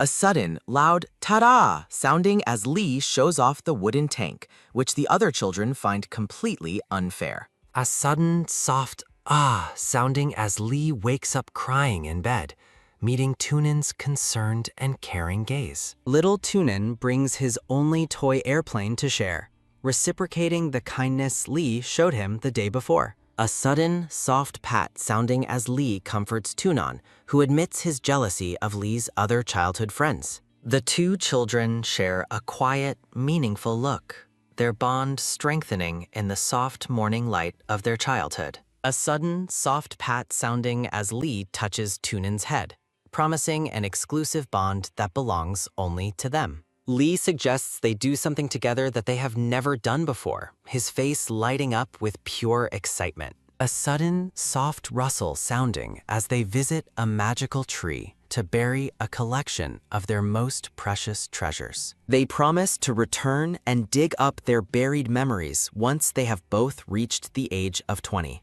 A sudden, loud got it sounding as Tunin agrees to draw his favorite things to include in the secret box. Tunin carefully sketches a hero on paper, his pencil moving with focused and quiet dedication to their shared task. The box is filled with drawings and toys, representing the most important parts of their early and innocent world. Li asks Tunin if he is ready to add the final, most important item to their buried secret time capsule. They place a drawing of Li and the airplane into the box, sealing their childhood promise with heartfelt art. A sudden, soft pat sounding as they bury the box in the dirt, finishing their secret childhood ritual together. A sudden, soft pat sounding as Li urges Tunan to make a wish while they pray beneath the tree. Li wishes for Tunin's happiness, while the prince tearfully fears their inevitable future separation and distance from each other. The dark-haired boy wishes that Tunin will see him in his dreams every single day after they are parted. Li smiles, telling the blonde prince it is finally time for his own secret wish to be made together. Tunin wishes they could grow up together, his serious expression reflecting the depth of his early and innocent devotion. A sudden, soft rustle sounding as the scene returns to the present day beneath the old and silent tree. A sudden, soft rustle sounding as the Queen Mother watches the broadcast, displeased by Tunin's mention of special friendship. Suspecting a hidden benefactor, the Queen Mother orders a deep investigation into Li Tuanxing's social relationships while coughing significantly. The Empress commands her secretary to keep Tunan focused on his mission and foster his relationship with Xu Yizhuo. On the sun-drenched basketball court, the red-haired Yin Ziwei introduces Li Chuanxing as the team's newest member. Li Chuanxing greets the team with a forced smile, despite his hidden nerves and uncontrollably trembling legs. A sudden rhythmic tap sounding as Li Chuanxing dribbles the ball, determined to prove himself to his new teammates. Tunin watches from the sidelines as Li Chuanxing executes a spectacular slam dunk, leaving the blonde prince stunned. A sudden, soft thump sounding as Tunin's heart skips a beat while watching the athletic and sweaty Li Chuanxing. Beside him, Fuyian teases the blonde prince about his obvious distraction and preoccupation with the dark-haired player. Tunin notes Li's growing acceptance while the team gathers around to praise the boy for his impressive skills. Yin Ziwei hugs Li Chuanxing, making Tunan feel a sharp pang of jealousy and discomfort from across the court. Yin Ziwei asks Li Chuanxing to stay behind, praising his skills before preparing to ask a very personal favor. Yin Ziwei admits he likes someone close to Li, while Tunan continues to watch their close interaction with concern. Li Chuanxing is startled to see the monitor, Fuyian, realizing he hadn't noticed her presence on the court. Yin Ziwei confesses his crush on the monitor, explaining he joined the team just to get closer to her. Relief washes over Li Chuanxing as he realizes the red-haired boy isn't actually interested in Tunan after all. Tunan wonders if Yin Ziwei likes Li Chuanxing, while Fuyian remains determined to support her favorite pairing. Tunan approaches the fence to congratulate Li Chuanxing on finally making friends, though his expression remains somewhat guarded. Li Chuanxing thanks the prince for his support, while Yin Ziwei interrupts to praise Li's surprisingly good personality. Tunan leaves with Fuyian, appearing visibly annoyed, leaving the confused basketball players wondering what they said wrong. At a grand dinner, Fuyian confronts Tunan about his sour mood and urges him to be honest. Fuyian reveals she is estranged from her rich father, warning Tunan not to use her for political gain. The purple-haired monitor insists that Tunan is betraying his own heart by denying his feelings for Li Chuanxing. Memories of Li Chuanxing flash through the prince's mind as Su reminds him of their deep and shared history. Fuyian declares that Li Chuanxing is Tunan's destiny, leaving the blonde prince lost in a silent emotional struggle. Tunin sits in heavy silence at the table, the weight of his hidden feelings finally becoming impossible to ignore. Despite the tension, Tunan maintains his gentlemanly mask and offers to drive Fuyian home after their dinner. Fuyian walks home alone at night, hoping Tunan will find the courage to be honest with himself. A sudden, loud, careful sounding as Yin Ziwei approaches Fuyian, blushing as he prepares to speak with her. Flashback shows Yin Ziwei blushing as Li Chuanxing warns him that his crush likely prefers girls, shocking the captain. Yin Ziwei is crushed by the news, while Li Chuanxing begins to wonder who the red-haired boy actually likes. Li Chuanxing reflects on his own symptoms of love, realizing his heart pounds non-stop whenever Tunan is near. The dark-haired boy tries to dismiss his feelings as an illusion, struggling to accept the truth of his heart. Yin Ziwei begs for help getting closer to the monitor, and a sympathetic Li Chuanxing agrees to assist him. Fuyian tells Yin Ziwei to give up, claiming the person he likes already belongs to someone else. A sudden, loud bam sounding as Yin Ziwei accidentally runs into a pole during his failed and awkward confession.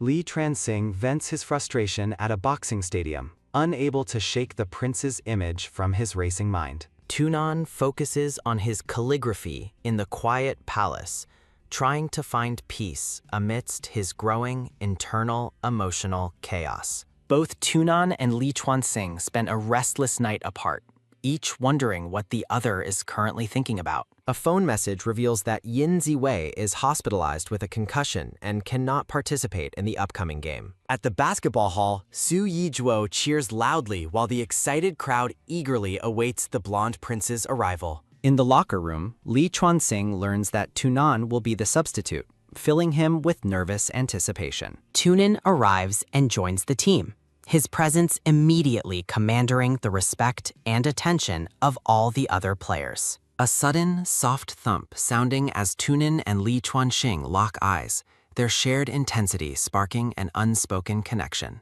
Li Chuanxing feels incredibly shy as he considers why Tunan decided to play, while Tunan offers a subtle explanation. The dark-haired boy offers a bottle of water, resolving to apologize to Tunin for his earlier rude behavior. Li Chuanxing's heart sinks as he realizes Tunan hasn't actually arrived yet, and his previous encounter was a daydream. The team feels overwhelmed by the strength of their opponents, realizing they are severely disadvantaged without their main player. Li Chuanxing refuses to surrender, passionately urging his exhausted teammates to keep fighting until the very final buzzer. A sudden rhythmic squeak sounding as the game begins, and Li Chuanxing quickly realizes his stamina is reaching its limit. The crowd grows restless and disappointed as the Minland team struggles, demanding to know where the blonde prince is. Fuyian checks her phone with concern, discovering that Tunan is still trapped at a formal foreign guest banquet.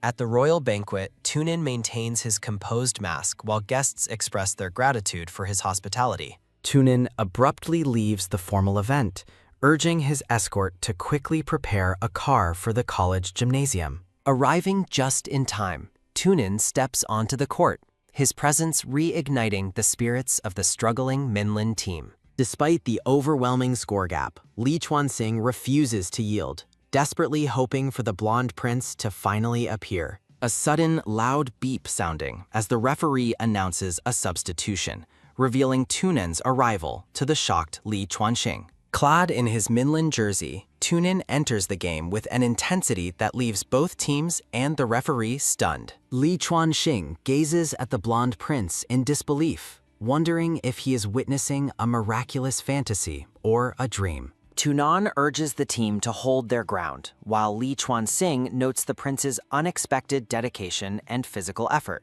The game reaches a fever pitch as the score narrows, leaving the roaring crowd in a state of pure disbelief. Fuyian cheers as the duo's perfect chemistry dominates the court, while their opponents struggle to maintain their composure. With only 1 minute remaining, Li Chuanxing rallies the team to pass everything to Tunan for the final push. A sudden, loud thud sounding as Li Chuanxing aggressively blocks an opponent, clearing the path for their final scoring attempt. Tunin seizes the ball, his focused gaze locked on the hoop as he prepares to execute the game-defining play. A sudden, rhythmic tap sounding as Tunin expertly dribbles past his defender, his movements a blur of speed and precision. With 10 seconds left, Tunin unexpectedly passes the ball back to Li Chuanxing, trusting his friend to finish the game. Tunin shouts for Li to shoot, and the dark-haired boy resolves to succeed for the sake of the prince's trust.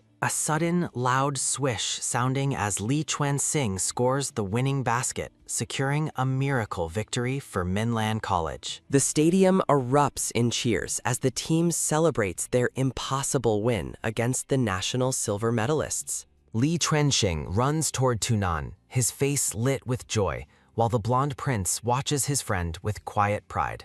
The team huddles around their heroes, and Li Chuanxing humbly credits the win to everyone's hard work and Tunin's arrival. Tunan offers a rare, gentle smile before Li Chuanxing suddenly pulls him close, catching the blonde prince off guard.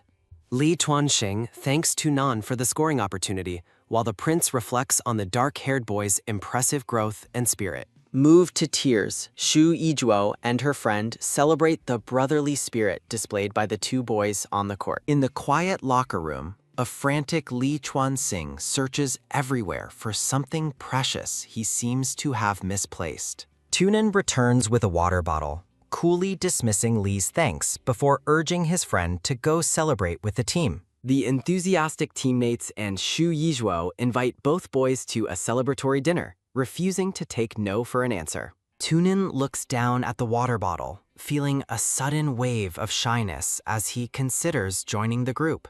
The restaurant is filled with laughter and cheers as the Minland team celebrates their hard-earned victory together. Tunan tries to decline a toast, but Li Chuanxing recalls the prince's earlier lectures on health with a subtle look. Yin Ziwei tearfully admits his rejection to Li, claiming Fuyian Lluo only has eyes for the blonde prince. Li Chuanxing feels a sharp sting of jealousy, assuming Tunan only joined the game to impress the purple-haired monitor. A sudden, rhythmic glug sounding as the heartbroken Yin Ziwei attempts to drown his sorrows in a glass of beer. A teammate offers another drink, and Yin Ziwei impulsively decides that alcohol is the only cure for a broken heart. Li Chuanxing intervenes to protect Yin Ziwei's health, while Tunan watches the dark-haired boy's kindness with growing irritation. Surprising everyone, Tunin begins drinking aggressively,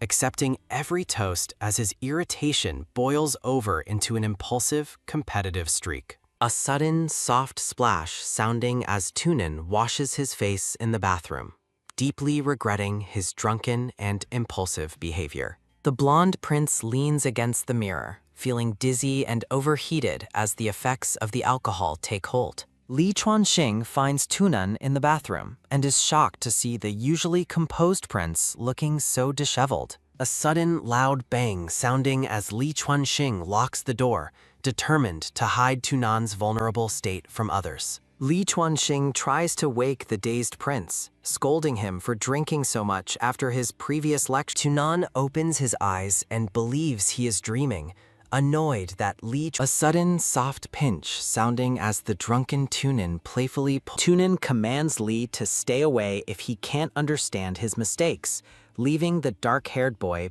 baffled by his behavior. Li Chuanxing pinches Tunan back, finding the prince's drunken softness surprisingly cute despite his haughty and demanding words. Tunin grabs Li's hands as their proximity becomes intense, and a sudden, soft flutter sounding as a butterfly appears. A sudden, soft thump sounding as Tunin pushes Li against the wall, their faces inches apart in the quiet bathroom. Li Chuanxing notices the scent of Tunin's hair, wondering why this dream feels and smells so incredibly real. The scene dissolves into a raw and sketchy blur as the intensity of their physical closeness becomes overwhelming.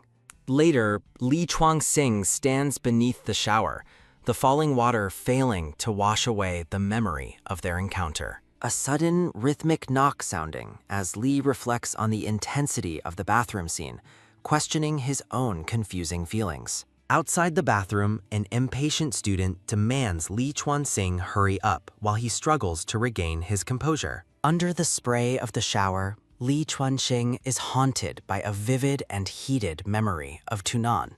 In a hazy flashback, the blonde prince's face is flushed with desire as he whispers for Li Chuanxing to continue. Li Chuanxing's frustration boils over with a sudden rhythmic bam sounding as he repeatedly strikes his head against the wall. In class, Tunin reflects on the softness of Li Chuanxing's lips, wondering if the kiss was merely an alcoholic dream. Tunan watches Li Chuanxing's distant behavior, while a bandaged Yin Ziwei arrives to offer stomach medicine to his friend. Li Chuanxing accepts the gift, resolving to give the medicine to Tunan to help with his severe hangover. A sudden, sharp whoosh sounding as Tunin tries to write, his focus broken by the lingering memory of their embrace. Xu Yizhuo comments on Tunin's strange behavior, prompting the blonde prince to offer a formal apology for his actions. Li Chuanxing is hurt by Tunan's dismissal of their moment, deciding to leave the classroom to avoid the tension. Tunin watches Li Chuanxing walk away, noticing his pained expression and wondering what has caused such a sudden shift. Outside, Li Chuanxing vents his anger at being told to forget everything, just as Tunan catches up to him. Tunan is breathless as he approaches, but a cold Li Chuanxing insists they should maintain a strict distance. With a sudden rhythmic thump-thump sounding, the air grows heavy as they recall the raw intimacy of the night before. Li Chuanxing finds himself mesmerized by the blonde prince's lips, his heart racing with a persistent, rhythmic thump-thump sounding. A sudden firm grab sounding as Li Chuanxing steadies Tunan, handing him the medicine to soothe his aching stomach. Li Chuanxing tells the prince to forget everything and flees, desperate to escape the emotional chaos clouding his mind. Tunin stands alone in the quiet hallway, his gaze fixed on the spot where his friend just disappeared. A frantic call reveals that Xu Yizhuo has been kidnapped, forcing the two boys to set aside their differences. At an unknown location, a groggy Xu Yizhuo begins to regain consciousness as two mysterious men loom over her. Bound tightly with ropes, the girl realizes she is trapped in a warehouse with no immediate way to escape. A flashback shows Fuyian Lluo being silenced and snatched from the street, her phone slipping from her fingers. Memories of a childhood kidnapping haunt her, reminding her of the time her father failed to save them. Fuyian Lluo is jarred awake by a sudden cold splash sounding as water is thrown onto her bound body. A scarred man in a suit confronts her, questioning her loyalty to a father who supposedly abandoned his family. Fuyian Lluo remains defiant, telling her captor that her father hasn't been part of her life for many years. She recalls the bitter truth that her father didn't show up 14 years ago, making this kidnapping feel like history repeating. Fuyian Lluo is stunned to find Yinzi tied up nearby, learning he followed her out of selfless concern. With a sudden, determined Grinch sounding, Yinzi pledges to protect the monitor, even in their current desperate situation. In the monitoring room, Tunin and Li Chuanxing search for clues while a familiar woody fragrance fills the air. Li Chuanxing is consumed by guilt, but Tunin remains sharp, realizing the kidnappers intentionally left a trail for them. Tunin places a comforting hand on Li Chuanxing's shoulder, urging him to stay strong for the sake of their friends. A sudden, rhythmic knock-knock sounding as Xu Yunchuan arrives, surprising Li Chuanxing, who knows him as a former boss. Tunin shakes hands with Mr. Xu, learning the kidnappers haven't made any demands for money, deepening the mystery. While the police find the empty getaway car, Tunin asks Mr. Xu about any enemies who might seek revenge. Tunin focuses on the license plate number, asking Mr. Xu if the digits hold any special or forgotten meaning. The scene shifts to a silent, abandoned train car marked HD 36005, the site of the captive's current imprisonment. Yinzi tries to stay upbeat, but a cynical Fuyian Lluo insists her father will never come to their aid. A tragic memory flashes of Fuyian Lluo's mother falling to her death, a sacrifice made while waiting for a rescue. Yinzi offers a hopeful bet to cheer her up, but Fuyian Lluo remains lost in her deep, lingering sorrow. Yinzi promises that if he loses their bet, he will spend his life protecting her from any further harm. Looking out at the night sky, Fuyian Lluo secretly hopes for the first time that she will lose the bet. An elegant illustration depicts Tunin in royal military attire alongside a focused Li Chuanxing in his school uniform. Guards with rifles patrol a heavily fortified industrial site, maintaining a strict watch over a secret, highly guarded room. After a thorough search, Xu Yunchuan enters the facility with a sudden mechanical whoosh sounding as the doors open. With a sudden, loud bam sounding, Xu Yunchuan confronts his old friend, threatening him with violence if his daughter is harmed. The kidnapper speaks of his lost son and brothers, all victims of a fire and betrayal from 14 years ago. A dark flashback reveals soldiers dying in agony as poisonous gas is released into their returning train car. With a sudden, tight gripping sounding, the kidnapper chokes Xu Yunchuan, venting his years of rage and suffocating pain. The purple-haired man accuses Xu Yunchuan of orchestrating the massacre, while the advisor tearfully recalls his own family's tragic loss. Li Chaosheng gloats over a captured Mr. Zhu, declaring that his daughter and the prince must both die. With a chilling laugh, the purple-haired man reveals his twisted plan, calling the deadly situation truly interesting. An explosion rocks the warehouse as royal guards storm in while Tunin and Li Chuanxing search for the monitor. As a guard prepares to open a mysterious box, Tunin and Li Chuanxing exchange a look of deep concern. Sensing danger, Li Chuanxing stops the guard, recalling a haunting childhood lesson taught by his absent father. In a warm flashback, a young Li Chuanxing plays hide-and-seek, eagerly counting down while his father hides. The small boy searches his home, eventually spotting a large wooden crate that piques his innocent curiosity. As the child reaches for the box, a sudden, firm snatch sounding as his father stops him in time. Younger Li Chaosheng playfully warns his son about monsters in boxes before sharing a joyful, lighthearted laugh together.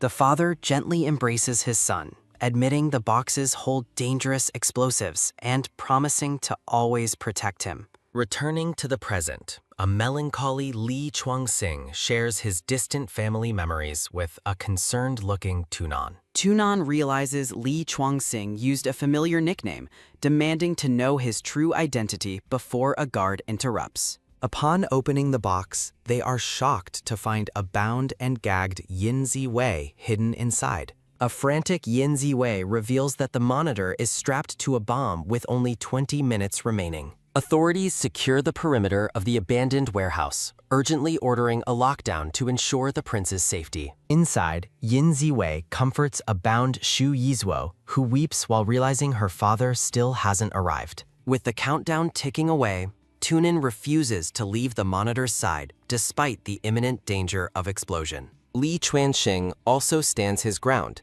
determined to fulfill his promise to protect his friend at any cost. Sacrificing himself, Li Chuanxing pushes Tunan out and locks the door with a sudden, loud slam sounding.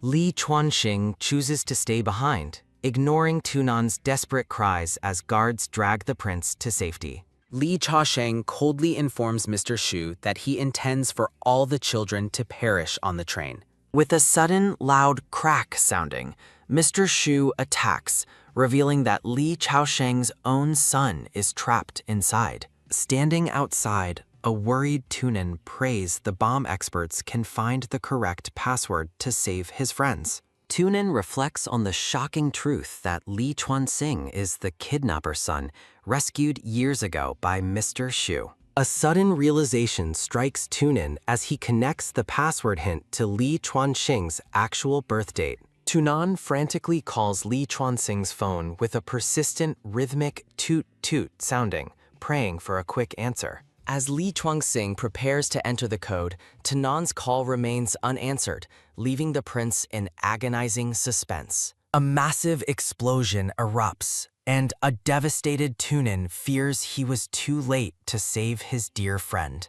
To everyone's relief, Li Chuanxing emerges unharmed with his friends, having disposed of the bomb just in time. Li Chuanxing credits Tunin's text for the save, but a sudden, loud boom sounding signals further danger nearby. Further explosions rock the area, forcing Li Chuanxing to pull Tunan toward the train for immediate cover. Massive barrels of fuel ignite, causing a series of violent, fiery blasts that illuminate the dark warehouse. Inside the smoke-filled train, a protective Li Chuanxing holds a struggling Tunan who is gasping for air. Tunin suffers a severe panic attack triggered by the surrounding fire, desperately reaching out for help.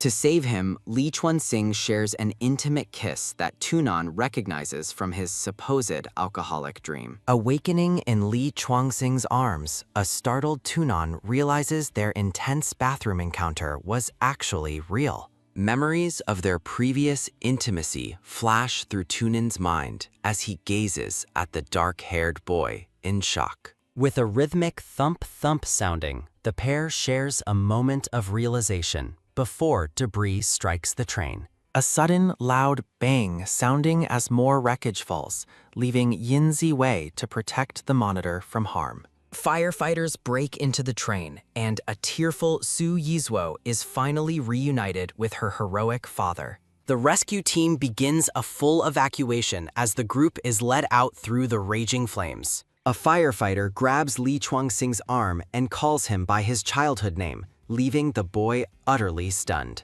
Removing his helmet, Li Chaosheng reveals himself to his shocked son amidst the chaos of the burning warehouse. Reunited at last, Li Chuanxing embraces his father, who weeps over how much his son has grown. With a rhythmic chuff-chuff sounding, a helicopter arrives as Li Chaosheng urges his son to escape. Li Chaosheng's expression turns cold as he forbids his son from ever befriending their enemies again. Credits roll as Mr. Shu tenderly checks on his daughter, relieved she is finally safe and sound. Hugging Su Yizhuo, Mr. Su whispers to his late wife that he finally succeeded in protecting their child. Tunan reflects on the deep connection he felt during the kiss, wondering if Li Chuanxing feels the same. With a rhythmic chuff-chuff sounding, Tunan watches helplessly as a helicopter carries Li Chuanxing away into the sky. Li Chuanxing watches a helicopter depart, his expression unreadable as Tunan watches him leave from the ground below. Prince Tunin gazes upward with a look of deep reflection, finally understanding the true depth of his feelings.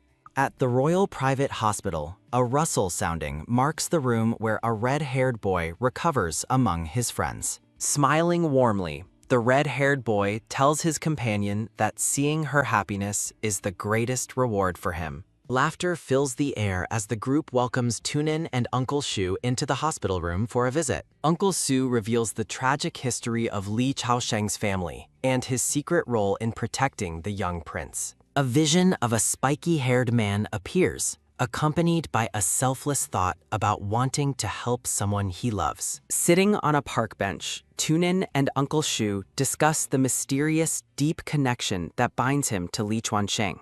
Uncle Su suggests that Tunan is the key to resolving the long-standing grievances between their parents' rival generations. Tunan sets off with a determined purpose, leaving Uncle Shu to wonder if he shared too much hidden information. A sharp stop sounding echoes as tears fall, Tunin finally realizing the true identity of his long-lost childhood companion. Standing on a modern balcony, Li Chuanxing worries about leaving Tunan without a word as a rustle sounding passes. Li Chaosheng approaches his son, declaring that his decade-long struggle has finally secured their family's rightful inheritance and legacy. Father and son clash over Tunin's nature, with the scarred Li Chaosheng warning that the prince cannot be trusted. Haunted by the spectral voices of his fallen brothers, Li Chaosheng erupts in a fit of traumatic rage and pain. Weeping for his lost comrades, the scarred father tells his son that they are forbidden from helping their enemies. Li Chaosheng vows to avenge the royal family, while his son remains steadfastly determined to share his father's heavy burden. Looking out toward the horizon, the dark-haired man remains hopeful that Tunin will eventually find a way to help. A flashback reveals a young, blushing Prince Tuyin carrying a brown-haired girl through a sun-drenched royal garden. Young Prince Tuyin tries to escape a blind date, but he is caught by young Li Chaosheng and Xu Yintuan. A run sounding marks the prince's escape attempt, though he is quickly caught by his collar and held back. Tunin agrees to the date only if Duolon accompanies him, leading the group to the general commander's grand mansion. A soft chirp sounding fills the garden as the young nobles gather for tea and target practice under the sun.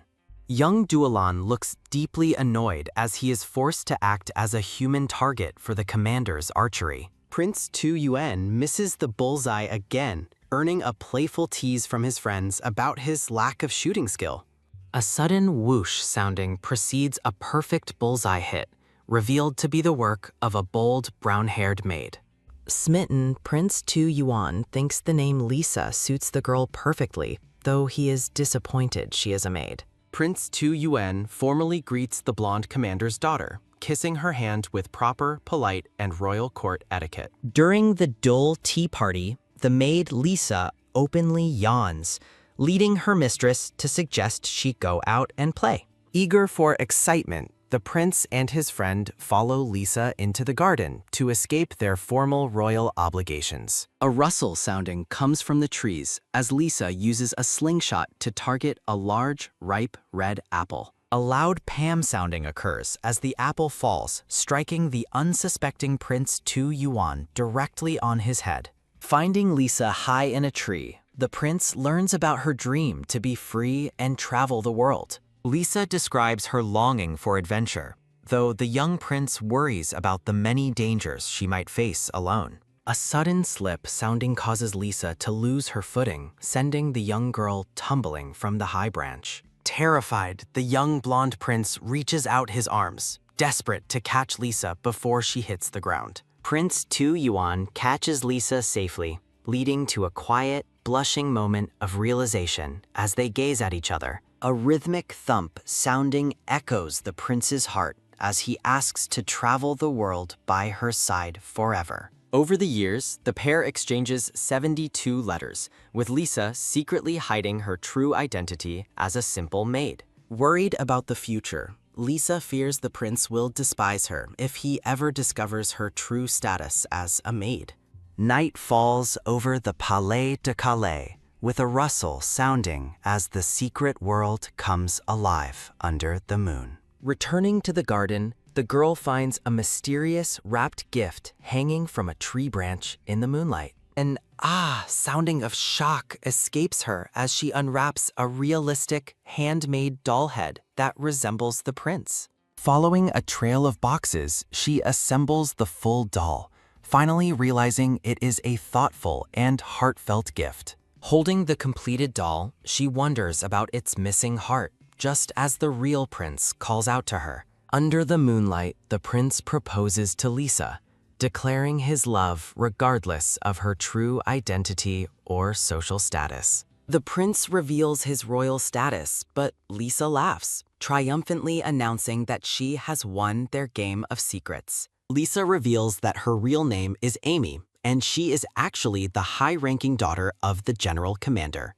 Embracing under the moon, Amy chooses her prince over freedom, promising to travel the entire world by his side. A framed wedding photograph captures the joyful reunion of the four friends, celebrating their enduring love and shared history. A visual comparison chart tracks the evolution of key figures over 20 years, highlighting those who have changed and those who have passed. A soft rustling sounding fills the air at Li Chuanxing's secret base as Tunin lies peacefully among the tall, dark grass. Fireflies dance as Li Chuanxing gives Tunin the starry sky before vanishing into the night, leaving the prince reaching out in vain. Lying alone in the field with a single tear, Tunin realizes the night was only relaxing because Li was by his side. Under the shade of a massive tree, a mournful crying sounding draws Tunin's attention toward a figure hidden in a sunlit field. Tunin discovers a young, sobbing boy with messy dark hair and wonders if he has encountered a child in this strange place. Realizing he is dreaming again, Tunin is filled with a mixture of surprise and joy to find a young Li Chuanxing. Tunin affectionately calls the boy Little Potato, but the child corrects him, stating his name is Li Zhang, also known as Xiaozhang. Little Potato laments a best friend who left without a word, prompting Tunin to reflect on his own forced departure to the palace. Wiping his tears, the boy expresses his sadness but remains hopeful that special circumstances prevented his friend from saying goodbye. Tunin comforts the child, suggesting the friend might need time to convince a father who didn't approve of their bond.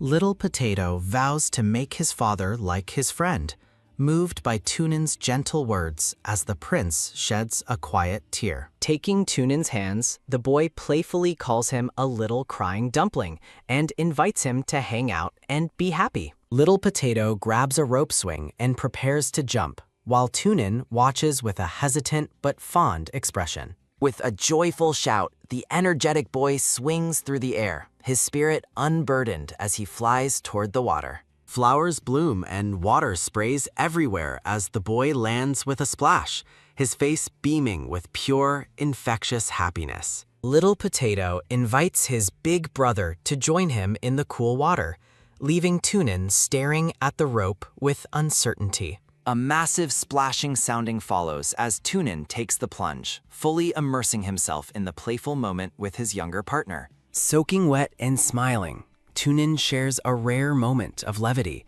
his heart warmed by the energetic spirit of the young guard. Little Potato playfully splashes Tunin and teases him for being timid, leading to a light-hearted struggle in the shimmering water. The pair splashes and laughs amidst the sun-dappled waves, finding a fleeting moment of peace within the boundaries of a dream.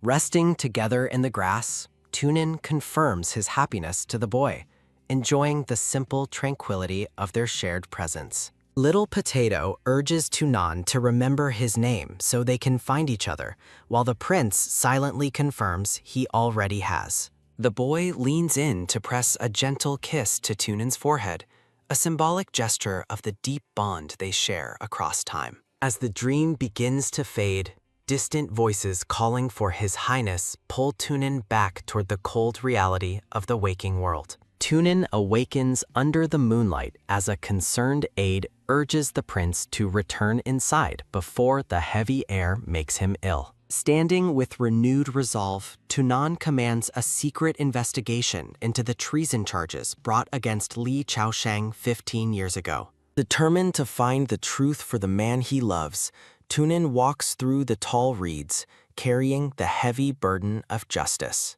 At Li Chaosheng's private villa, Li Chuansheng gazes at the moon from the water, his thoughts lingering on his absent prince. Seeing Tunin's face reflected in the water, the guard wonders what he is doing, his heart aching with a sudden, sharp longing.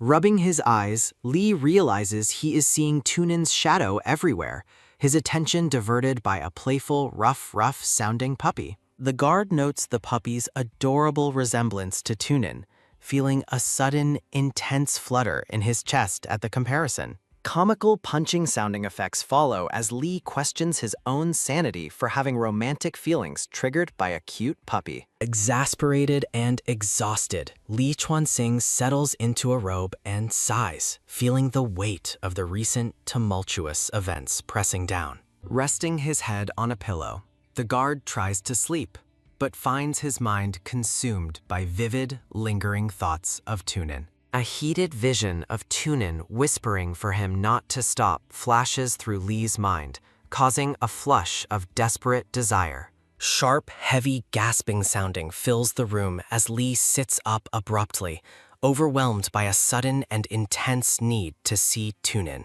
Approaching his father in the dimly lit living room, Li Chuanxing asks why the older man is still awake so late. Li Chaosheng admits he is too sick with memories to sleep, sitting amidst bottles as his son joins him in the quiet. The father holds a wedding photo, noting it is his 20th anniversary with Li's mother and reminiscing about their shared past. Li Chaosheng describes their school days together, recalling how they transitioned from fighting classmates to a deeply devoted, loving couple. After learning his mother disappeared thinking his father was dead, Li Chuanxing vows to help find her, prompting a question about his own heart. The father assumes his son has found someone special, asking with a gentle smile what kind of girl has captured his attention. With a nervous flush, Li Chuanxing confesses that he likes a boy, though he admits he is still uncertain about the situation.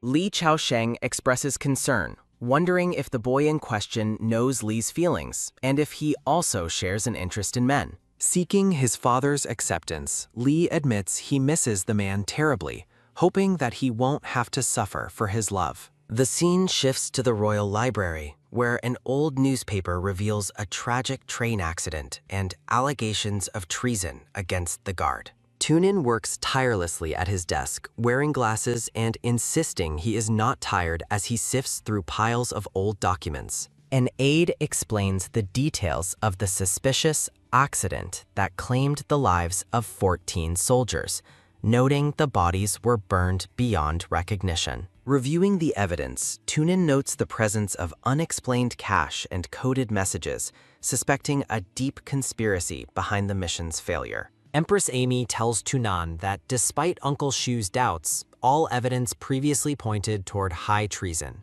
Tunin explains to his mother that as a son, he has an obligation to find the truth. Tunin warns that leaving hidden evil forces unchecked will ultimately cause far greater harm to their entire country. Looking deeply troubled, Empress Amy asks Tunin what new information he has managed to uncover so far. Tunin admits that the old evidence seemed impenetrable, making the case appear impossible to flip over back then. Empress Amy recalls how Tunin's father was consumed by frustration and failing health due to the treason case. In a somber flashback, Tunin's father on his deathbed asked Duolin to investigate the matter one last time. The scene shifts to a chaotic past where Li Chaosheng's absence allowed the throne to almost fall into enemy hands. Empress Amy tenderly strokes Tunan's face, insisting that ensuring his safety is her most important priority now. Tunan reveals that Li Chaosheng is the kidnapper,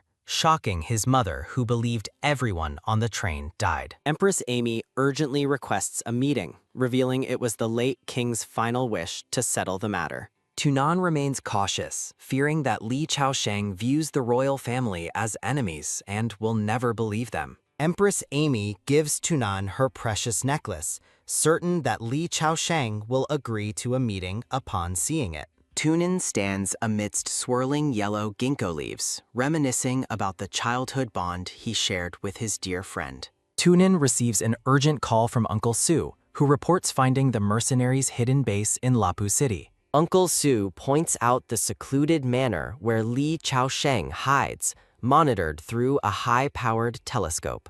Through the lens, Tunan spots Li Chuanxing sitting on a balcony, gasping as he gazes into the night sky. Tunin's heart races with a rhythmic thump-thump sounding as he observes his long-lost friend through the telescope. Tunan decides to infiltrate the manor alone, ignoring Uncle Su's desperate warnings about the extreme danger. Determined to resolve the conflict peacefully, Tunan prepares to negotiate with Li Chuanxing in secret to end the strife. At the villa, a sudden loud whack sounding occurs as Tunan neutralizes a guard to begin his infiltration. Tunin hides behind a wall with an unconscious guard while a security camera scans the dark courtyard nearby. Moving with stealth, Tunin is suddenly ordered to stop by a guard pointing a submachine gun at him. With a sudden, sharp crack sounding, Tunin takes down the guard and continues his daring night mission. Li Chuanxing stands on the balcony, reflecting on the heavy patrols that make escape seem almost impossible for him. Li Chaosheng forbids his son from leaving, offering to bring Tunan to the villa instead of risking discovery. Li Chuanxing misses Tunan deeply, unaware of the sudden, firm whack sounding as Tunan grabs the balcony railing. Startled by a sudden presence, Li Chuanxing gasps as Tunan's reflection appears in his wide, surprised eyes. Tunin removes his tactical cap, his heart beating with a rhythmic thump-thump, sounding during their tense reunion. Tunin climbs over the balcony railing, his heart continuing its rhythmic thump-thump, sounding in the pale moonlight. Believing he is hallucinating, a tearful Li Chuanxing reaches out to hug Tunan with overwhelming desperation and longing. Embracing Tunin tightly, Li Chuanxing whispers how much he missed him while realizing Tunin's body is actually warm. Tunan returns the embrace, affectionately calling Li Chuanxing his little potato during their emotional and intimate reunion. With a sudden, firm groping sounding, Li Chuanxing realizes it's not an illusion and fears he crossed a boundary. Li Chuanxing gently strokes Tunan's face, recognizing the familiar eyebrows that haven't changed since they were children together. Tunin hopes his friend will finally notice his feelings, recalling how much he wanted to be noticed as a child. The two boys share an intimate moment on the balcony, their faces inches apart in the quiet night air. Tunin playfully pats Li Chuanxing's head, causing the dark-haired boy to blush intensely and look away in embarrassment. Sitting together in the darkness, Tunin gasps softly as the weight of their shared past hangs over them. After moving apart, Tunan informs Li Chuanxing that Uncle Su and his daughter talk about him every single day. Li Chuanxing reflects on their near-intimate moment, while Tunan's steady, caring gaze remains fixed on him. Tunin warns that his presence is dangerous, but insists he has something vital to tell his old friend. Under the bright full moon, Tunan prepares to reveal the true, important reason for his risky night infiltration. Tunin's expression is serious and focused as he gets ready to explain the new evidence found by his mother. Tunan explains that his mother wants to meet Li Chaosheng to discuss evidence that could overturn the old case. Li Transheng worries about his father's hatred for the royals as Tunan presents the sparkling, ornate pearl necklace. Tunan reveals the necklace belonged to his mother, certain it will convince Li Chaosheng to finally agree to meet. Staring at the jewelry, Li Chuanxing remembers his own mother wearing an identical piece when he was very young. A sudden rhythmic knock-knock sounding as Li Chaosheng asks to enter his son's room, startling the two friends. Tunan prepares to leave quickly to avoid detection, holding Li Chuanxing's hand one last time for mutual comfort. Tunan promises to protect Li Chuanxing as they share a quiet, moonlit moment together on the balcony. Li Transheng grips Tunan's hand, hoping they can work together to resolve the old conflict through peaceful negotiation.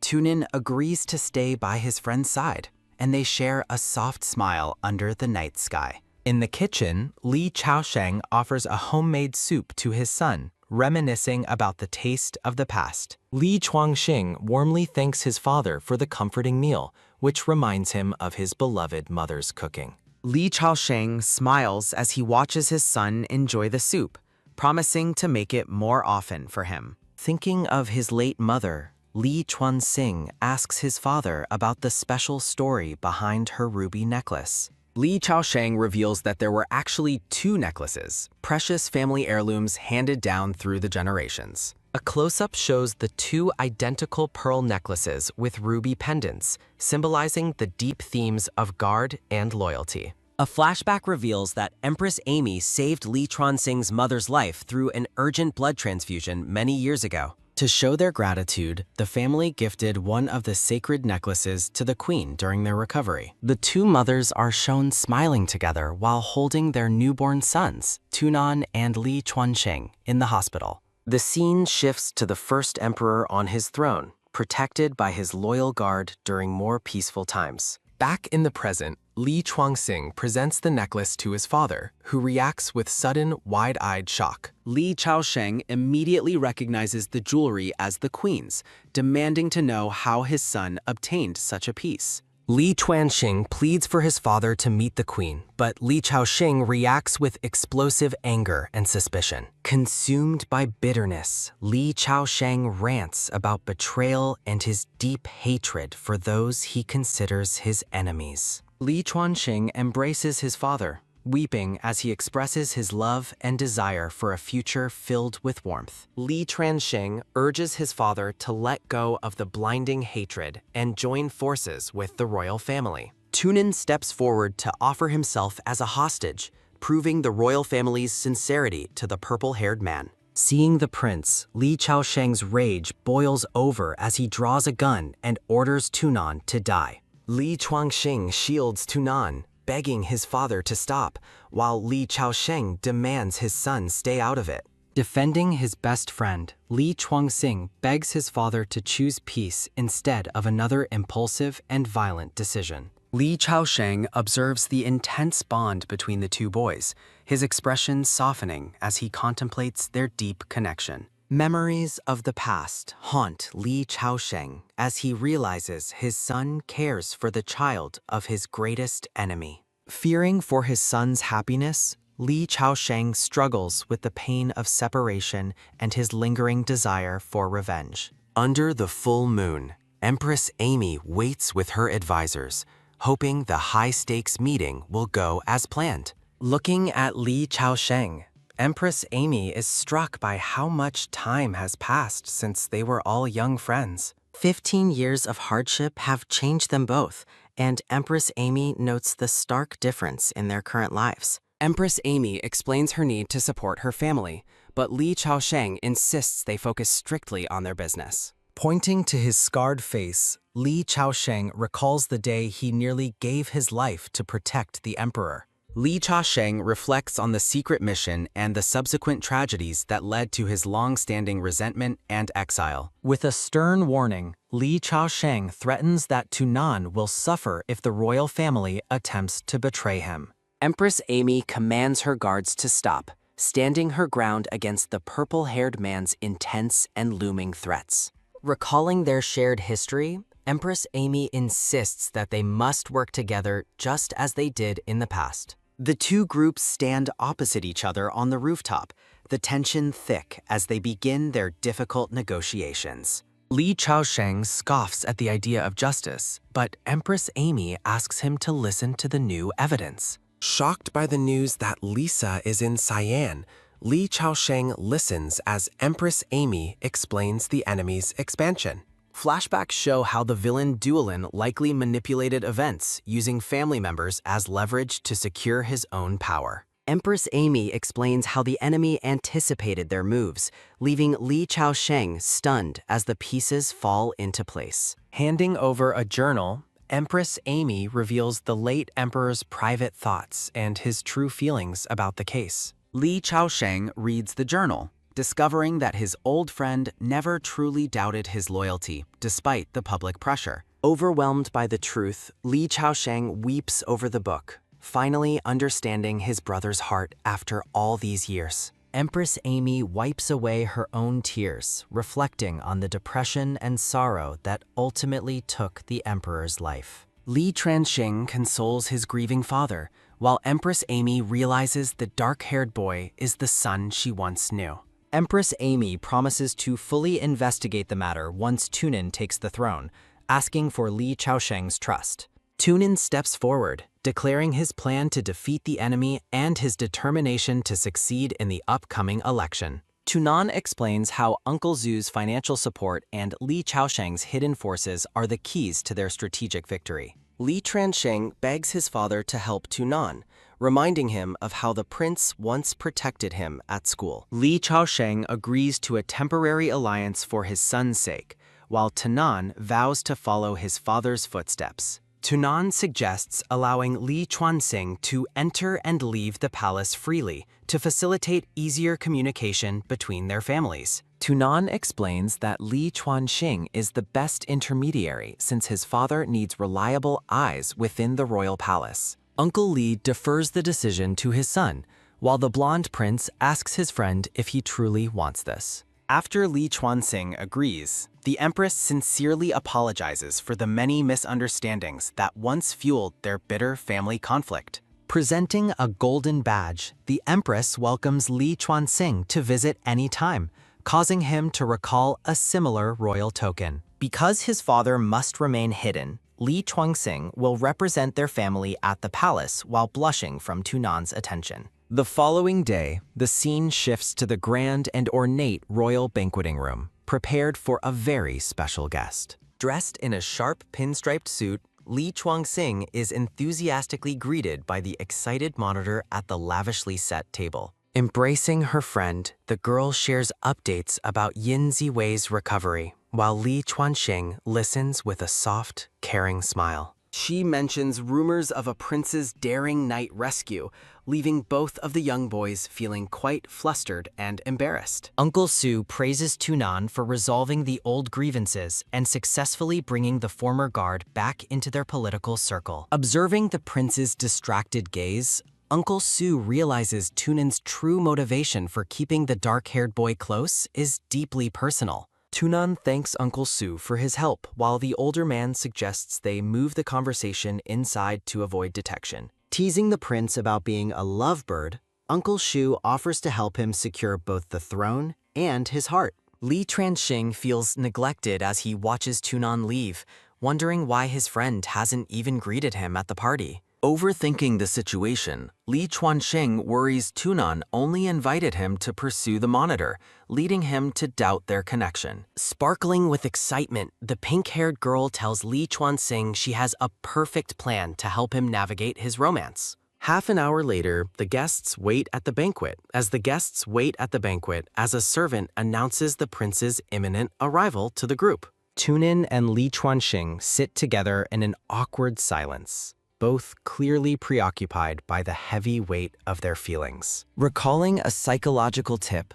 Li Chuanxing prepares to test Tunan's feelings by attempting a subtle physical touch during their meal. Simultaneously, Uncle Shu advises Tunan to gauge Li Chuanxing's reaction by touching his hand, hoping to spark a confession soon. With their hearts sounding with a rhythmic thump-thump, both boys hesitate on the verge of making a bold romantic move. Li Chuanxing finally reaches out, touching Tunan's hand while internally celebrating his successful attempt at physical contact during the dinner. Watching from the side, the monitor and her father are delighted, certain the two boys are finally admitting their attraction. Both boys remain frozen in a state of panic, overanalyzing the lack of response after their brief and meaningful touch. Tunin worries he is just a buddy, while a flustered Li Chuanxing makes a hasty excuse about reaching for fruit. The Empress enters the room, apologizing for her delay, while the others stand respectfully to welcome the royal family member. Looking regal in a yellow gown, the Empress warmly welcomes her guests home, setting a peaceful tone for the dinner. Li Chuanxing recounts the tragic fire from his childhood, explaining how his mother went missing and his family changed names. The Empress expresses regret over her failed search for his mother, while Li Chuanxing confirms his father has no news. Uncle Su apologizes for hiding the truth, explaining he wanted to protect Li Chuanxing from the bitter grudges of the past. Showing his gratitude, the dark-haired boy smiles warmly and thanks Uncle Shu for taking such good care of him. Uncle Su recalls Li Chuanxing's bravery when he fought off gangsters who were harassing his grandfather's shop near the university.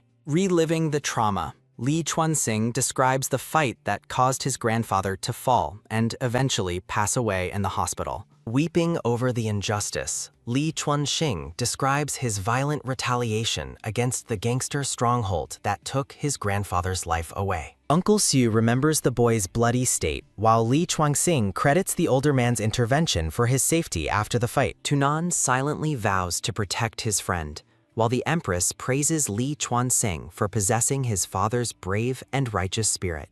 To the surprise of everyone at the table, the Empress asks Li Chuanxing to officially become Tunan's new personal guard. Li Chuanxing's imagination runs wild with romantic possibilities as he ponders the personal nature of his potential new role at Palace. With a blush, Li Chuanxing accepts the position, stating it would be an absolute honor to serve by Tunan's side. The scene transitions to the Grand Palace of Calais, basking in the soft, warm light of a beautiful sunset evening.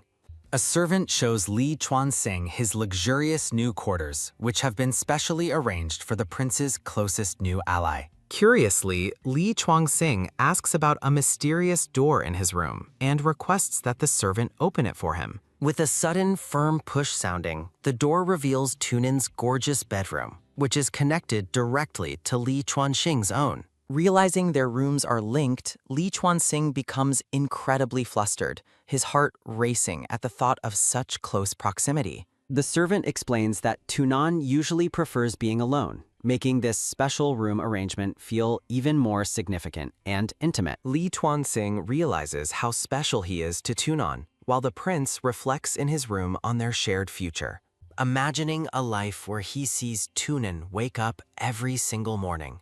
The dark-haired boy drifts into a hopeful, romantic daydream. Overwhelmed by his own embarrassing thoughts, Li Chuanxing shakes his head vigorously with several sharp whack-whack sounds of self-discipline.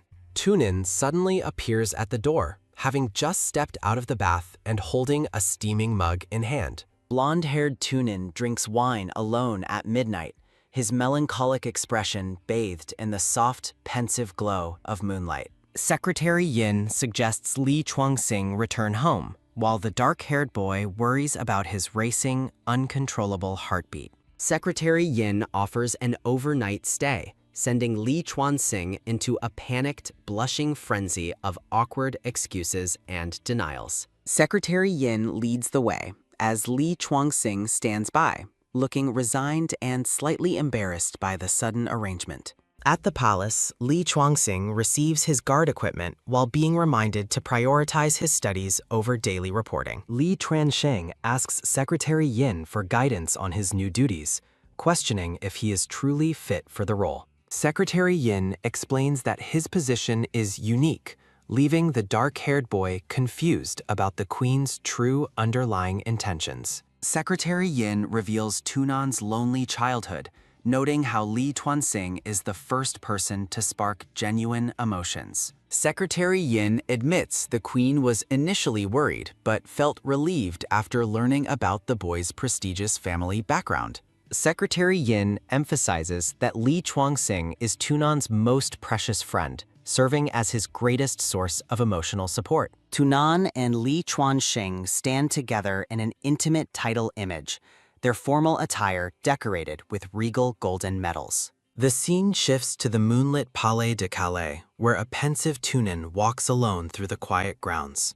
After a long day of official business, Tunin dismisses his attendants to enjoy a solitary walk in the garden. As Tunin wanders through the beautiful moonlit palace gardens, a stray pink petal drifts past on the night breeze. Tunan catches a falling petal, reflecting on the sudden arrival of autumn, while standing in the cool blue moonlight. A sudden clatter sounding draws Tunin's attention toward a door as he wonders who is inside his private chambers. Tunan enters the room and finds Li Chuanxing, his eyes widening in genuine surprise at seeing his friend still there. Li Chuanxing greets Tunan with a soft smile, causing the prince to wonder if he stayed specifically for him. Tunin warmly welcomes his friend back, his heart secretly yearning to catch the metaphorical light present in his life. Night settles over Tunin Palace, with the grand architecture standing silent and proud under the starry, deep blue sky. Li Chuangxing sprawls on his luxurious new bed,